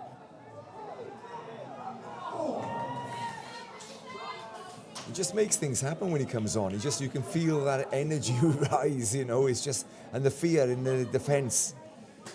No one likes being driven on hard like that, but as an attacking player, if that's your platform, it's just such a beautiful thing to work off because he clears such a space for you to work in. And it's not just the drive, he's a big lump as well, Ben Meakin. You know, he's coming in like a train and it's so difficult to defend. And then he's got a long ball to boot. And also, you know, like, as we saw, a little pop ball over the top, a little dab ball. So, good play. So here we are now. Yeah, trying their own little show and go. Just missing out there, so 8.5 minutes to go. It's going to be very difficult for the Storm to come back here. Yeah, absolutely. Sorry, not the Storm, the Phoenix to come back. Still in this though. Yeah, nice drive by Wallbamber, getting some yards there. Yeah, it's just that intensity, trying to live with it in defence is just so hard. But they need to keep with this. Storm looking to pull away again, get up to 10. Yeah, clever play again by Paddington. Just getting the guys off sides, holding the ball up, controlling the play. Very nice he's play. He's not forcing anything there, is he? He's just, you know, taking his time. It's all on his terms. I think it's good saver touch, yeah. Good touch by the saver there, number 16, Ben Grinter. Made some good touches today. Yeah, he has. He's had a good battle in the middle there.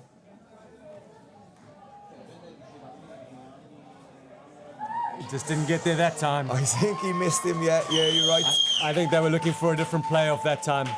He expected to go somewhere else, but the same play went in again. So difficult there in the middle there. Up and back, tired legs. 7.5 minutes left. It's like in this pitch, in these conditions. Yeah. Just want to see Phoenix not drop their heads here. Just keep on grinding, keep on going. Not let this run away into a cricket score. Just keep going, keep pushing on. See if they can get a couple of tries now. So, Mike, do you think with the selection policy with England, you know, we picked these 3 England men's teams. Apparently, it was all done mixed. You know, have they potentially maybe put pods together that maybe would like to work and play together in the future, you know, or are they doing it completely random? Because it does look like the Storm team, for example, have got players together that really work well as a pod. Yeah, no, and that I don't know is the direct answer because I'm not involved in it at all in understanding what their selection policies are, nor should I be. That's a beautiful pickup by Meakin. Offside there. Yeah, too good.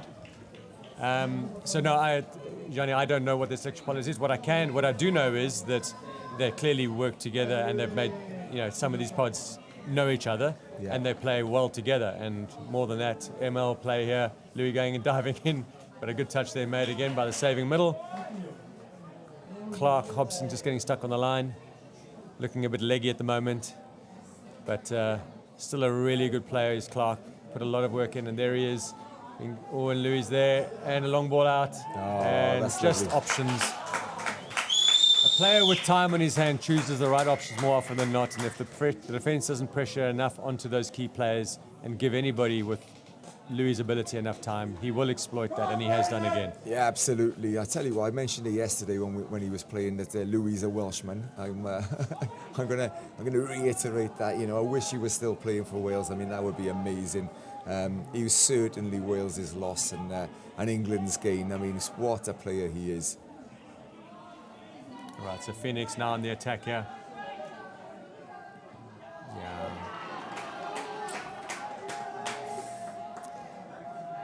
It seems that more often than not, Storm pick the right options on attack, and Phoenix just are missing the right options to take. There are holes there for Phoenix to exploit. They're just missing them more often than not. That's the difference. Phoenix don't seem to be clinical enough. Storm, when they get up there, generally get a try. Yeah, it'll be interesting in the final, whoever they meet it. You know, it's going to be a good game, whoever, because all of these teams in the men's open category has been such a competitive category. I think the final is going to be a cracker.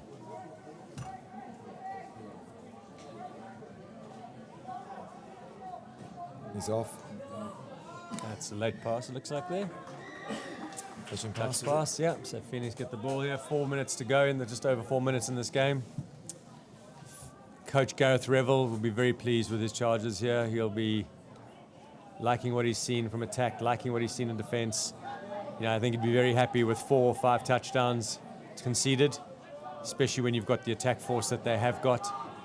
Yeah, because they're always going to get a few more than that in a game if they play well. I tried to get Gareth Revel to come up here and do some comms, but he was a bit too shy.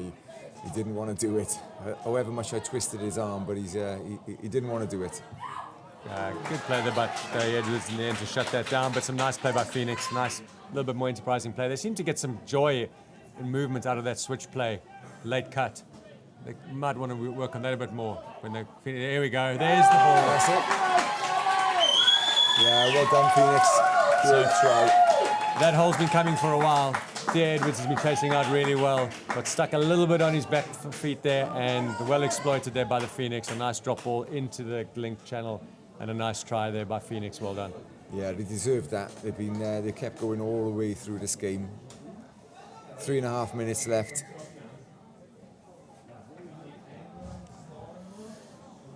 So now the attack pod in here.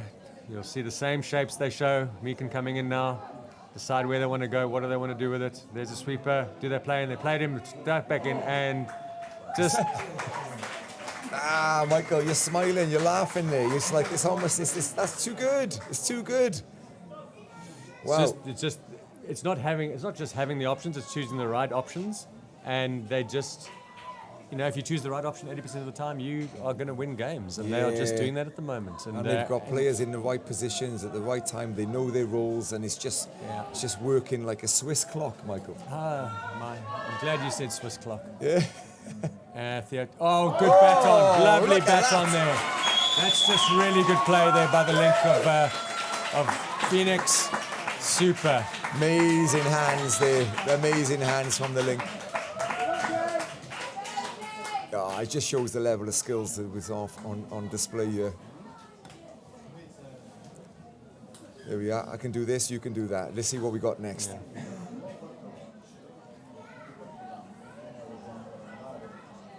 But he comes again, driving hard. Yeah, he's a good touch there. Yeah, good touch there, number 8 onside there. Right, so one step play. What's their one set play? Meekin. Exactly the same play as previous. Long. And the switch up, yeah. Ooh. There it is. They went man on. Louis saw it, played the switch off, and Link had to come in 6 more. Let's see what the next play is. So again, Meekin for setup. Well, they push him out. Push out Louis. There it is. And he's coming quickly. That's good play there. That's much better by the really number 3. Good defense. Clever. Get up in the channel. Don't commit too early. Get your mid to recover. Charlie Steed working really hard. Really nice. That's much better. Or for ML, passive. Just not slightly behind the player. Yeah, there. just not well executed. But you can see what they were trying to do. I think Louis is human. Yeah. They saw Charlie Steed getting tight on that. Looked for the passive, they just could have executed a little bit better. But good decision making in terms of the play, but just execution laying them down. Yeah, and we're in the final minute here now. The game has gone from Phoenix, but what a game we've had here. The skill level, the intensity, the fitness, everything.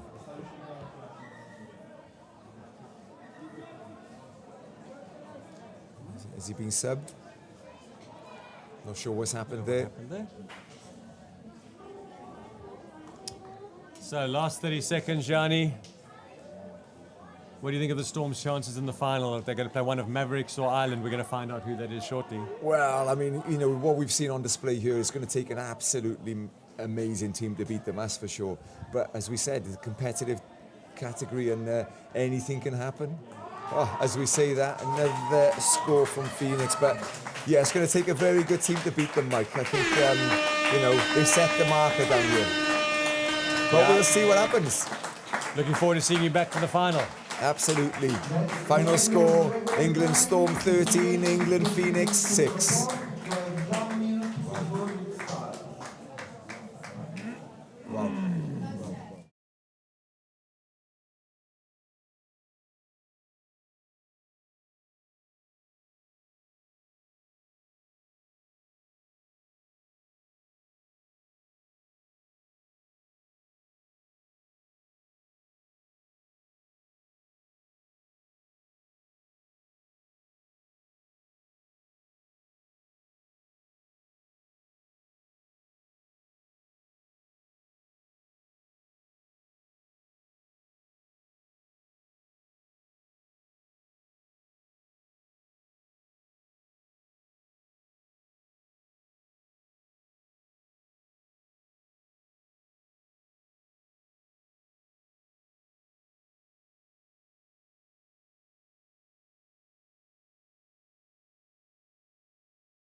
Team sheet.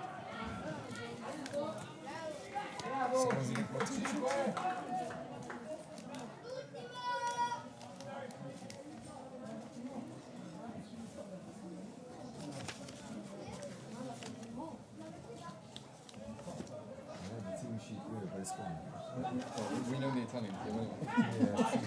So this is semi-final. I'm not sure it's a playoff, but It's a semi-final. Final. Three for the first place. Place for Yeah, bronze medal final. Yeah. And welcome back to Calvisano. We're on pitch one again. Centre field, main pitch.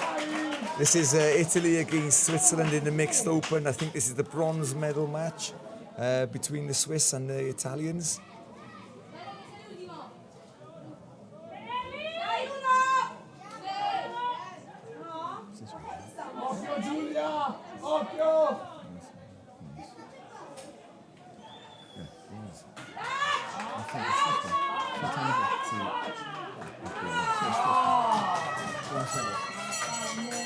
And we have a score. The Swiss bells are ringing. We have a first score for Switzerland. Switzerland 1, Italy 0. Yeah, I'm joined today by two of the guys from the Italian men's team. They were on yesterday as well. We got Carlo Zampieri and Charlie Cope. Welcome again, guys. Hello, everyone. hello, thank you very much. So today we had a full-on tournament. Been really difficult for the Italian teams as we see Alberto Cogliati going forward with the ball. That's another 6, I think, to Italy. Yeah, we've seen a lot of hard, really difficult touch being played. You guys, think have you played your games today now? Are you finished for the day, or have you got another game left? No, we've just come off our playoff game. We've got one more left this afternoon, and then we'll be wrapping it up after that. So yeah, still one more to go. And how has it gone so far then, Charlie? Oh, it's an incredible experience, obviously. A bit of a learning curve for us in the men's open team. A slightly new initiative this year. So yeah, we're playing against some tough competition as the intercept comes in from the Swiss. Yeah, it's been, I mean, the level's been unbelievable, hasn't it? I mean, we just watched the semi-final. I don't know if you got to see that, but we saw the semi-final of Storm versus Phoenix just now in the men's open category. And I know you've played both of those teams. Yes, and, absolutely. We've been on the receiving end of both of them. Oh my days! Honestly, up here it was a pleasure to call it because it was just absolutely everything was just so good, and it was to see it from this sort of higher level, and even with the screen in front of us and over there, some of the things that they were doing was just off the charts, unbelievable. Yeah, absolutely. And as I said yesterday, watching it on TV, it might look relatively fast, but I can tell you being on the receiving end of it on the grass down there is a whole nother world. Yeah, a lot of running backwards then, was it? Absolutely. A lot of break dancing, twisting, turning. Got to warm up the hips before you play any of these teams. Yeah. Snake hips needed for sure with some of these guys. Honestly, it was unbelievable. I think Ireland just missing out in the other semi-final, right? To the other English team, the Mavericks. The Mavericks, right? So we'll see a Storm Mavericks final. Before I let you go on this one, oh, what a lovely pass out by Giacomo Ilaria. Is that given? Is it given? Oh, it's given as a forward pass. Giacomo's got an amazing pass left to right as well. But that's exactly what Italy need to be doing. But before I let you go, what do you think? Obviously, you're in the open division yourselves. How do you see the final going between Storm and Mavericks, considering you've played the both of them? It was difficult to know. We played Mavericks at the end of the first day, and we were breathing heavily, let's say, for that game, and we played Storm second game of the day after. If I had to put my money on one, I'd go Mavericks, but that's, it's a flip of a coin. Oh, fair play to you. Well, we'll come back later on and we'll see what happens there. But my money's on Storm. All right. Yeah. We'll, like you said, it could be either, really, couldn't it? Absolutely. And Carlo, lovely to see you again. Welcome back. Thank you very much. Hello, everyone. So, Carlo, we said yesterday, is a long ball going out for the Swiss? Yeah, I think that's good. Yeah. Yeah. The bells are ringing again. The bells are ringing. I think that tells us a story. So that's Switzerland 2, Italy 0. I think Italy need to stay in this game. I mean, not let their heads drop here because there's plenty of time left. Only 5 minutes on the clock. Yeah, had a very, very difficult game against Switzerland yesterday. You're right. Actually, that was quite a sort of I say controversial, but Yeah. they were. For those of you who didn't see the game, there were 2 players from the Italian team sent to the bin at the same time, which is not often seen. So Yeah. we ended up with a 6v4, which Switzerland capitalised on, and basically that was the game. Yep, to be fair, when they did take their chances, when it went down to 4 players, they did capitalise on it, as you said, to the max. So hopefully it doesn't happen again today and we get a much fairer match here. Yeah, exactly. So Carlo, with yourself as well, you've been playing with Charlie. How's Charlie like to play with? Well, I mean, he has a lot of experience. You just need to follow his lead and try to keep up with him. Sometimes I think he gets a bit angry against we're not doing what he wants us to do, so it's a bit hard to... That's the coach's prerogative there, Yeah. isn't it? Yeah. Well, exactly. As a coach, you've got to be angry sometimes. eh? Absolutely. So he is both a coach and a player, so sometimes it's a bit tricky. But no, it's nice and... Oh, So I think we've got a... Oh, there's an injury to the head maybe there, is it? I didn't see quite what happened there, but hopefully she's okay. But Carlo, I'm going to leave you with Charlie here, and you guys are going to call this game for us. And I'm hoping that we get a good game, and I'll see you now at half time. Absolutely. Cheers, Jan. Thank you very much. Cheers, Johnny. Okay, great action there from Italy, but just not coming off at the end there between the 2 girls.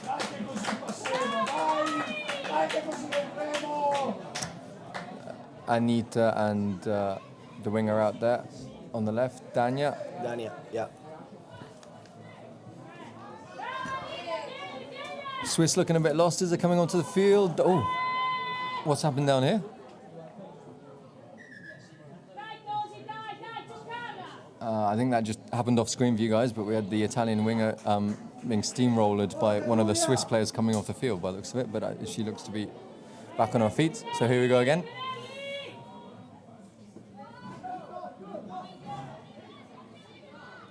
Out the back pass, he's managed to hold on. Yeah, the ball's gone, but loss of control. Back in Italy's possession on the 10-metre line. Good position to start the drive. Another 6.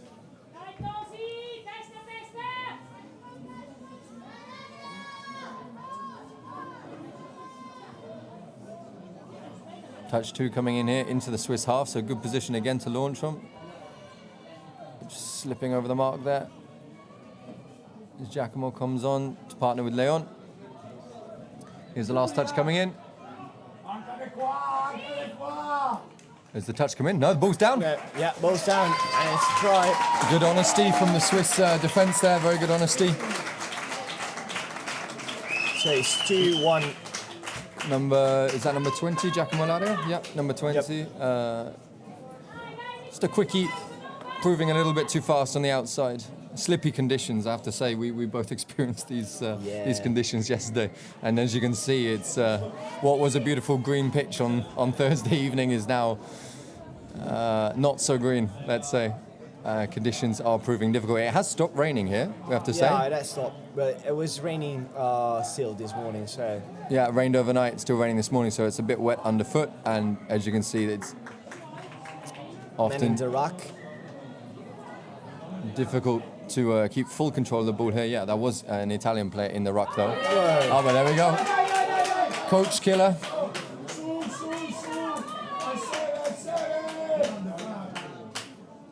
I think we just lost that on the screen, but looks like a Swiss player in the ruck this time, or a hard touch? Yeah, hard touch. A hard touch from the Swiss player there. As Alberto Cogliati starts us off. Touch 1 coming in here.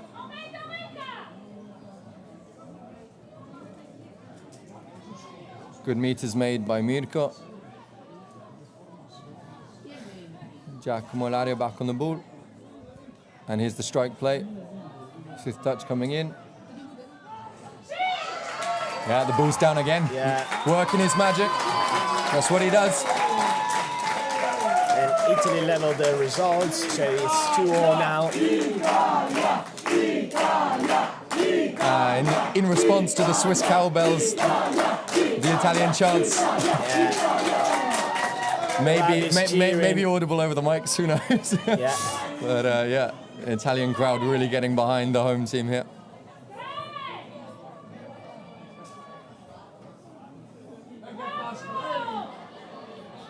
The Italian mixed team really carrying the hopes of Italy here at the European Opens Cup.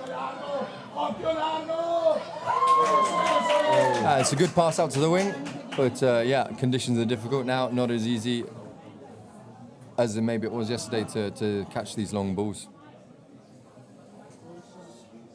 So sitting at 2-2 here with just over half of the first half gone. There is a penalty against Italy. Was that an offside? Yeah.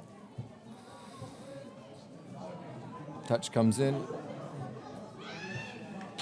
Nice shutdown defense. Brilliant from shot, but I number think 30. yeah, I that guess. was Chiara Suriani. Chiara Suriani, yeah. But we had a loss of control, I think, in the touch anyway. So Yeah. turnover. Swiss not using the 6 touches, giving Italy a platform to come out from. I think this is 5th coming already for Italy, though. Lovely hands, lovely hands.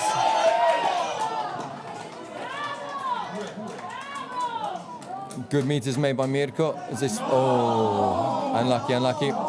Looking to mix it up a bit. Yeah, it's not raining anymore, but since the pitch is still wet, I guess the ball is kind of slippery sometimes. So it's long passes and Good never touch so out there on easy the to wing. get. Is that Elena? The wing there? No, Yeah, I think the it's far wing. It's Dania. No. I think. Okay, well, we'll work that one out. Another strike play coming in from. Okay, good defence, just holding them out there. Last Maybe touch is looking for them. coming. Yeah. No more touches left here. So what are they going to do? Okay, little rat play. Let's try and get something out of that. At that last play, but yeah, no more touches coming in. It's very, very difficult, man on man.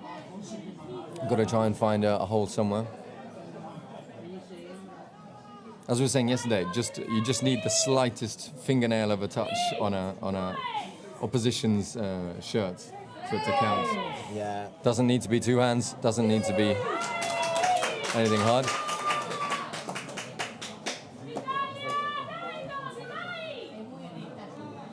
What happened? Oh, okay. So the ref was given a lost control, but the Italian winger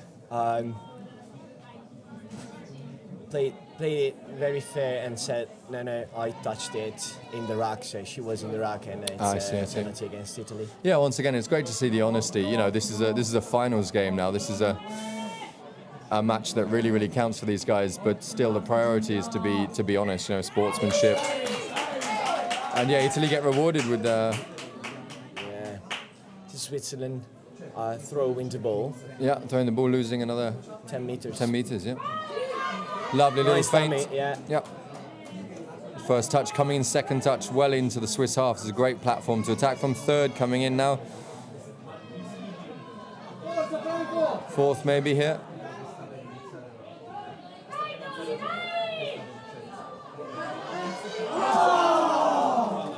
Unlucky.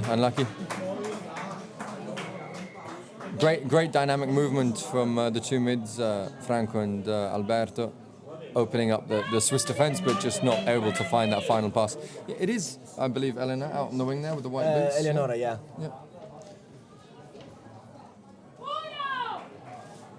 So, the easiest way to identify players is from the colour of their boots. Yeah. Not the numbers on their back, but the colour of their boots.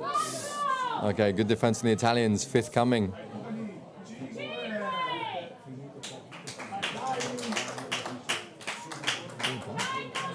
Yeah, forward pass there. First touch coming in. No support there, so they're going to have to advance. So Alberto gets the second touch. Third touch coming, and they're already at the 7. It's looking good, but Italy needs some players on the field. Here we go. Sixth touch. Sixth touch, okay. Yeah. Yeah, just maybe need to get the players on the field a little bit faster there. It's easier said than done. Obviously, you need to wait till the player on the field has actually reached the box before you can come on. And it often it's a lot further than it looks watching from up here. Yep. Good changes from the Swiss.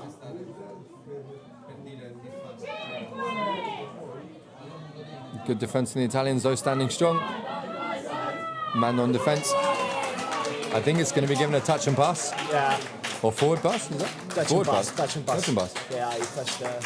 I have to repeatedly check with my teammate Carlo here to see that I've understood what the refs are waving around with their hands. Here we go, touch one.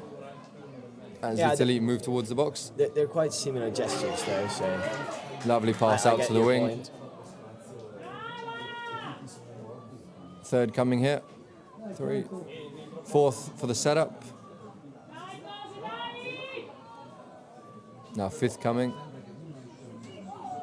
There's the scoop. Not coming off that time. Swiss recover, and that's touch, what they call touch zero when there's an interception. Yep, so good play by the Swiss. Nice and composed. Lovely float coming off the field. And the fourth. Is this fifth coming? Yeah. So got to get this defence set up right.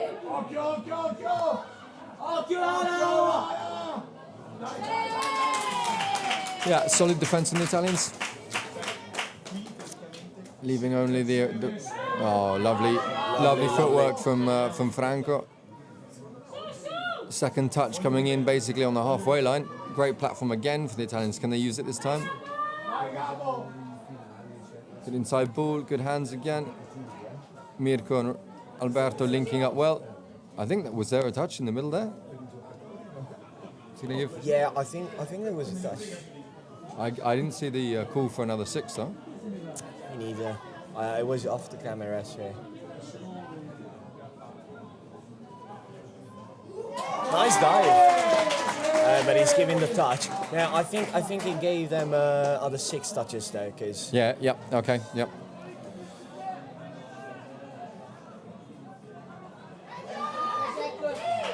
Nice dive, but there's a touch again.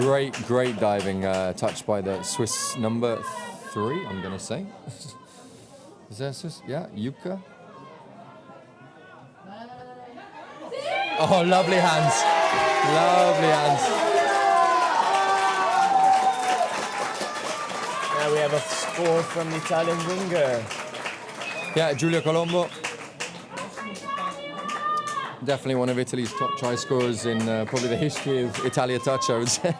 Yeah. On the receiving end of a lot of balls. Great player, very commanding, knows exactly where to be most of the time, and will tell you probably where you need to be as well at the same time. Nice shot from Alessandro. Yeah, things getting a bit loose now as we got just over a minute left in this first half. Energy levels dropping significantly on the final day here.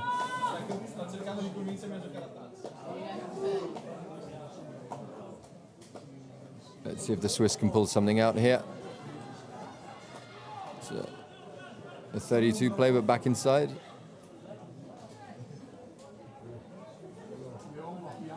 Another strike play coming here from the Swiss. Looks like it's going to be a 32, yeah. 32 with the wrap. Short side. Nice touch from the link. Yeah, number 6, Riccardo. Great defensive touch. Not sure if you caught that on the camera, but brilliant touch from the link. Here we go, another strike play. Great shutdown defense there from the Italian winger. As Italy drive out, look to take the pressure off. Good rolling drive. 3 short, simple touches. 4th coming in here. Good acceleration there from the Italian link. And Giacomo nearly goes through the gap. Well, half time. yeah, 2-0 down. Italy brought it back to 3-2. We'll see you for the second half.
Welcome back to Italy, Switzerland. We're at 3-2 here.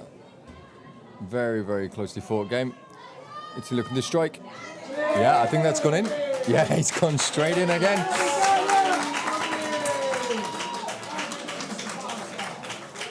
So it's 4-2. Brilliant. Quickie, low position, and obviously Giacomo can dive from around 3 meters out and get the ball down there nicely. So 4-2 now. This is what Italy were looking to do yesterday against the Swiss, but didn't manage to quite pull it off. Let's see if the Swiss can respond now. Nice long pass. Beautiful long pass. Is the ref giving it? Yeah, no. The refs. No, it's Ips not square. It's not square. Prosto. Yeah. We're gonna introduce a bit of culture into the commentary, and we're just gonna switch to Italian for a little bit, guys. So bear with us, and we'll come back to you in English in a little moment. That would probably be good also for some Swiss supporters, I think. Yeah, absolutely.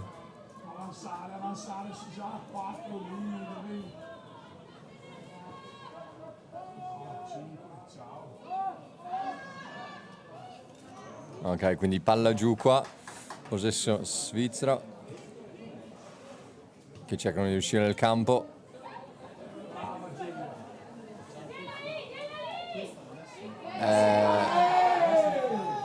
Sì, l'arbitro ha detto c'è velo, no? Sì, velo? un'ostruzione, velo. Ostruzione, sì. In attacco il giocatore con la palla che corre dietro un altro giocatore. È una questione qua di resistenza, forza mentale più che altro, no? In queste ultime partite. Interessante. Tentativi per Leon segnare all'esterno, però c'era quasi, ma non ci è arrivato. Adesso con Franco, vediamo. Sì, decisamente mettala. Bel sovrannumero. Decisamente metta. Sul lato sinistro. Attenzione, forse in campo. Il numero 4 mentre usciva dal campo. Fuori dall'inquadratura. Ma... bellissima giocata là, un sweeper backdoor. Ovviamente usando Giacomo come una bella distrazione come sweeper, esatto, per poi giocare al lato corto. Bella giocata, ottima chiusura dell'ala svizzera, c'è da dire, però non ci è arrivato. Quindi siamo 5-2, Giampi. 5-2, sì, Italia che conduce di 3 punti.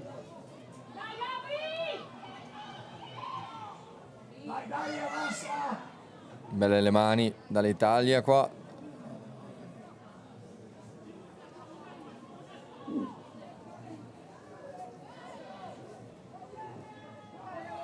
Eccoci qua, sovrannumero. Belle mani, sovrannumero, e il passaggio di nuovo all'interno, di nuovo, certo. Ok, peccato. Belle mani. Però tocco numero 6. I svizzeri l'hanno letto.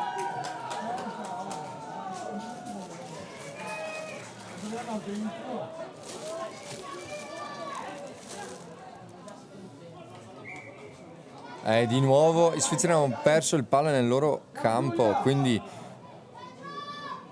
cambio possesso, 6 tocchi per l'Italia. Ottima piattaforma. Esatto, che può ripartire da oltre la metà campo. Come il secondo in arrivo qua.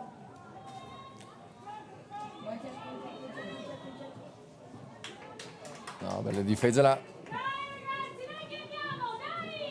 Ma l'Italia sa che ha il vantaggio a tocchi da bruciare qua. Questo sembra un perso, no?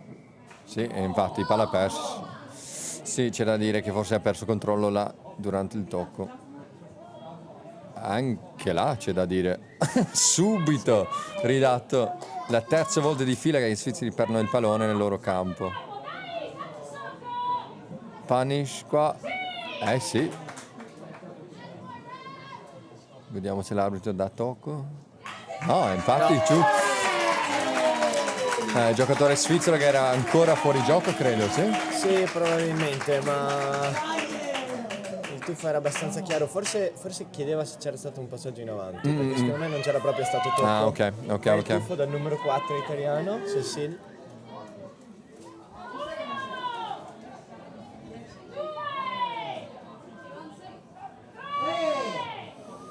Adesso ok,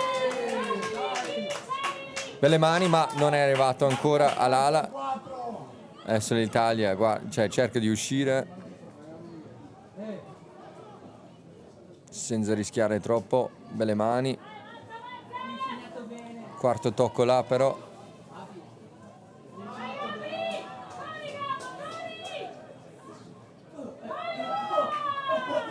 Un tocco interessante, forse.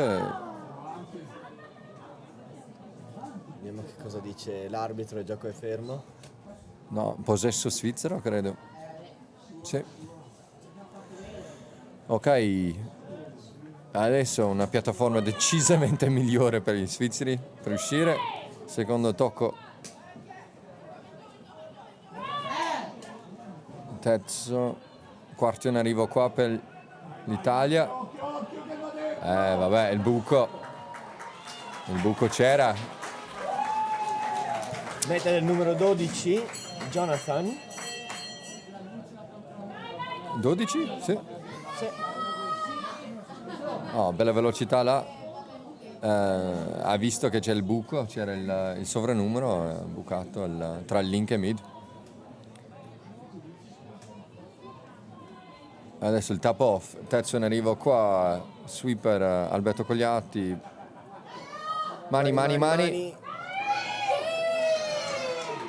Bravissimo in difesa là, dal link svizzero. Bel tocco, però altri 6 perché c'è il tocco e mezzo, sì? Sì, c'è un intercetto, quindi c'è altri 6 tocchi per... Un tentativo dell'intercetto. Sì, un tentativo di intercetto, il pallone ritorna in mano ai giocatori italiani, ma comunque il conteggio dei tocchi viene fatto ripartire.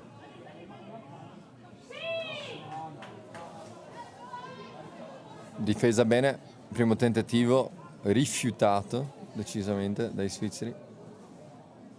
Se vediamo cosa decidono di fare qua.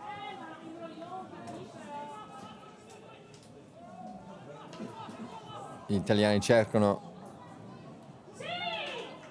È palla giù e meta. L'arbitro, e quindi un'altra meta per l'Italia, siamo 7-2, completamente un'altra partita, no? Come sempre stiamo parlando di rispetto ai gironi.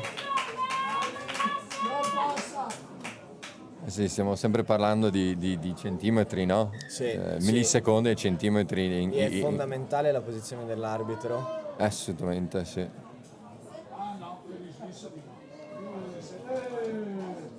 Sì, Carlo qua di fianco a me è un L2, quindi è sempre utile avere in squadra un L2 che sa sti dettagli davvero. Provano a giocare la veloce i francesi, il tuffo e c'è il tocco. L'arbitro di linea qua ha chiamato tocco, sì.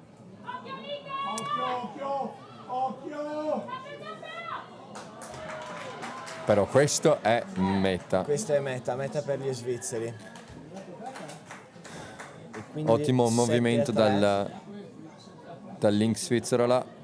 Aspetta, forse riusciamo a capire il numero. Dovrebbe essere il numero 6. Josephine Ellis.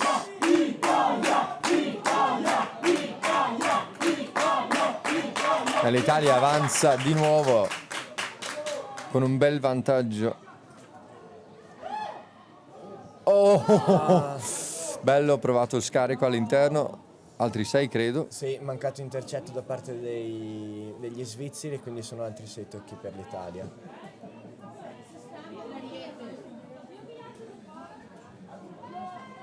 Provano una seconda fase. Bella difesa dei svizzeri. Italia giocando con la seconda fase, quindi un...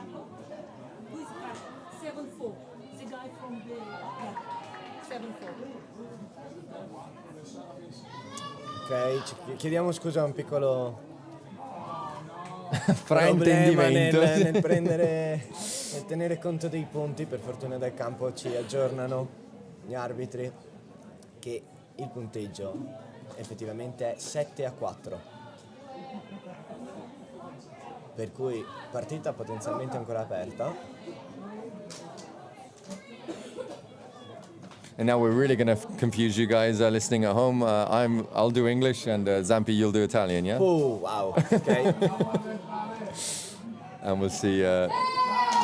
So it's a win-win situation as the ball goes down from the Swiss. Good quick hands from the Italians, shifting it out to their box side as they look to drive off the field. Touch 2 coming in here. Looking to set up the platform. Scoop coming in, I imagine, here. Ancora il quinto in arrivo. 5th coming now, yeah, okay. Scoop di Leo e c'è un mancato intercetto, quindi altri 6 per l'Italia. The Italians really taking advantage of these 6 more, yeah? So the Swiss coming in for the intercept and not managing to hold on.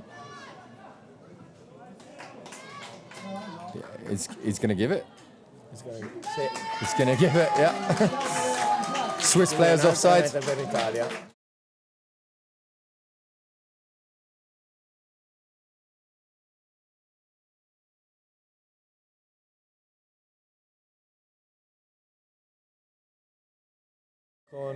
Ok. So che le immagini sono tornate, ok. Swiss now really got to step it up in the last 8 minutes if they want to get something out of this. Still more than doable at 8-4. There we go. There's the first one. The bells are ringing again. Quindi 8-5 e il divario rimane su 3 mete a vantaggio dell'Italia. And yeah, just what, we've got 7.5 minutes, just under 7.5 minutes left. Anything to play for still. Plenty of time for the Swiss to come back. But the Italians are looking the more dangerous of the two teams, you have to say, at the moment.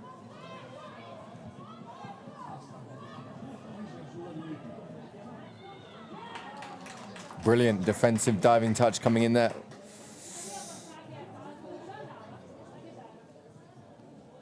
Could be a match saver, that one. Here we go. Okay, ball down from Italy. A missed chance. Now the Swiss need to capitalize on this, use every opportunity they've got.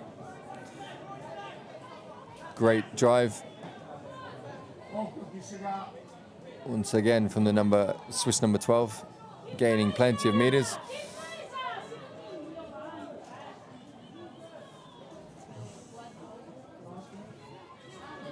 Swiss, here we go. I think we just had a...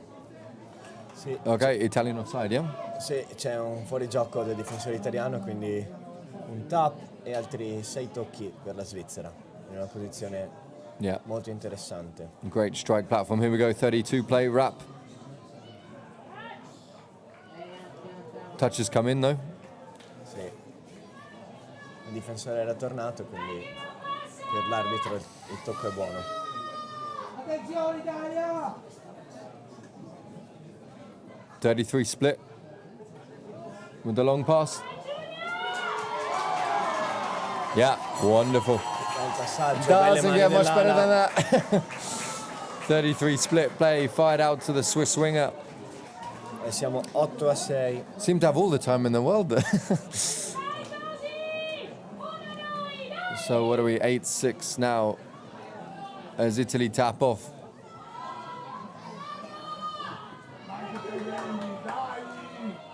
The Swiss interrupting the flow a little bit. As the sweeper comes around, back inside. Strike play coming in, surely here now. What have we got? Quickie, short side, fake.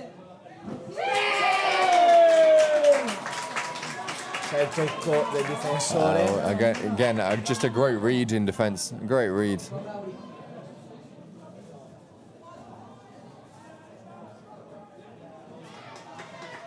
c'è il sesto tocco, quindi cambio possesso. Yeah, solid Swiss defense. Once again, they really stepped up here. Now if they can get a good drive in. No, that's not what they need. And the Italians can surely take advantage of this. 6 touches, just 15 meters out.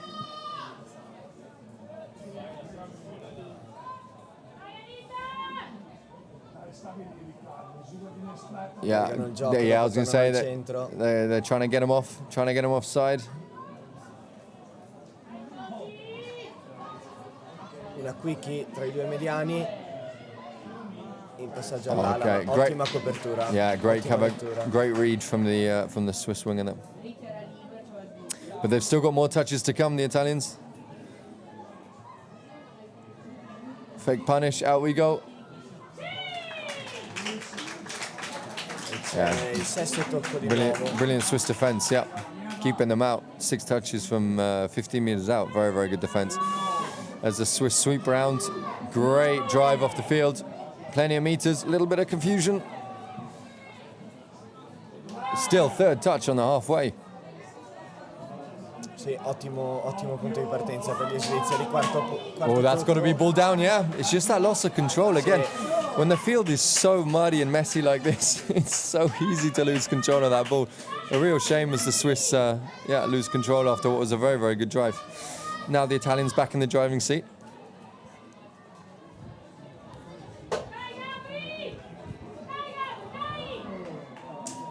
Yeah, there we go. Da una parte e dall'altra. Exactly. Oh dear, where's that ball going? Not very far. It's back and forth. It's maximum 1 touch each at the moment. The Italians look to slow things down. They are ahead 8-6 on the scoreboard. Once again, a great shot from that attack. Is it a number 6, the winger? Sì, The sì, Swiss winger number 6? L'ala svizzera dovrebbe essere sì, il numero 6, Josephine Ellis.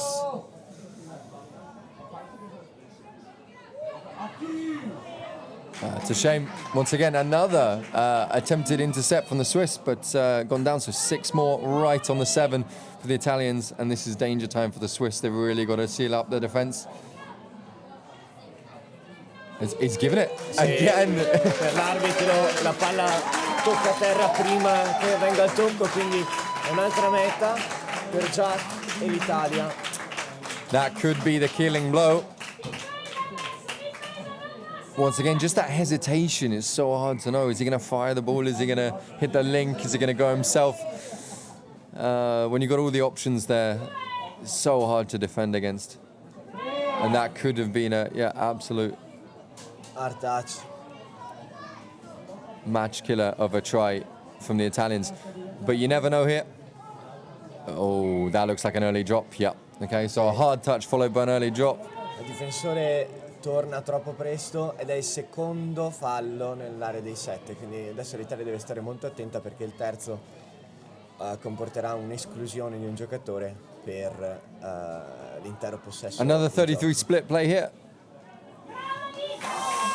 Ottima difesa. This time not coming off. Questo gioca tutto a favore dei giocatori italiani.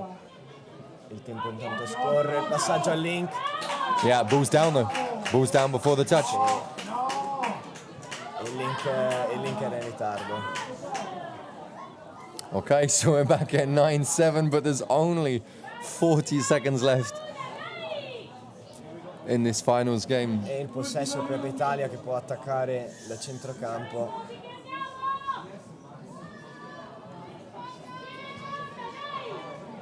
Oh, yeah. It's okay. The Swiss drive up the field. They know they've got to score this one. And it's got to come pretty quickly as well. Great game we're witnessing here. Yeah, great release over the top. But the Swiss are running out of options.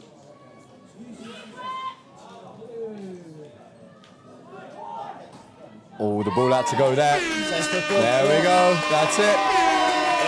Suona la sirena per decretare quindi la vittoria dell'Italia che si guadagna il terzo posto in questo torneo. Ottima partita da entrambe le squadre, direi, no Charlie? Great game. Well played, Italy.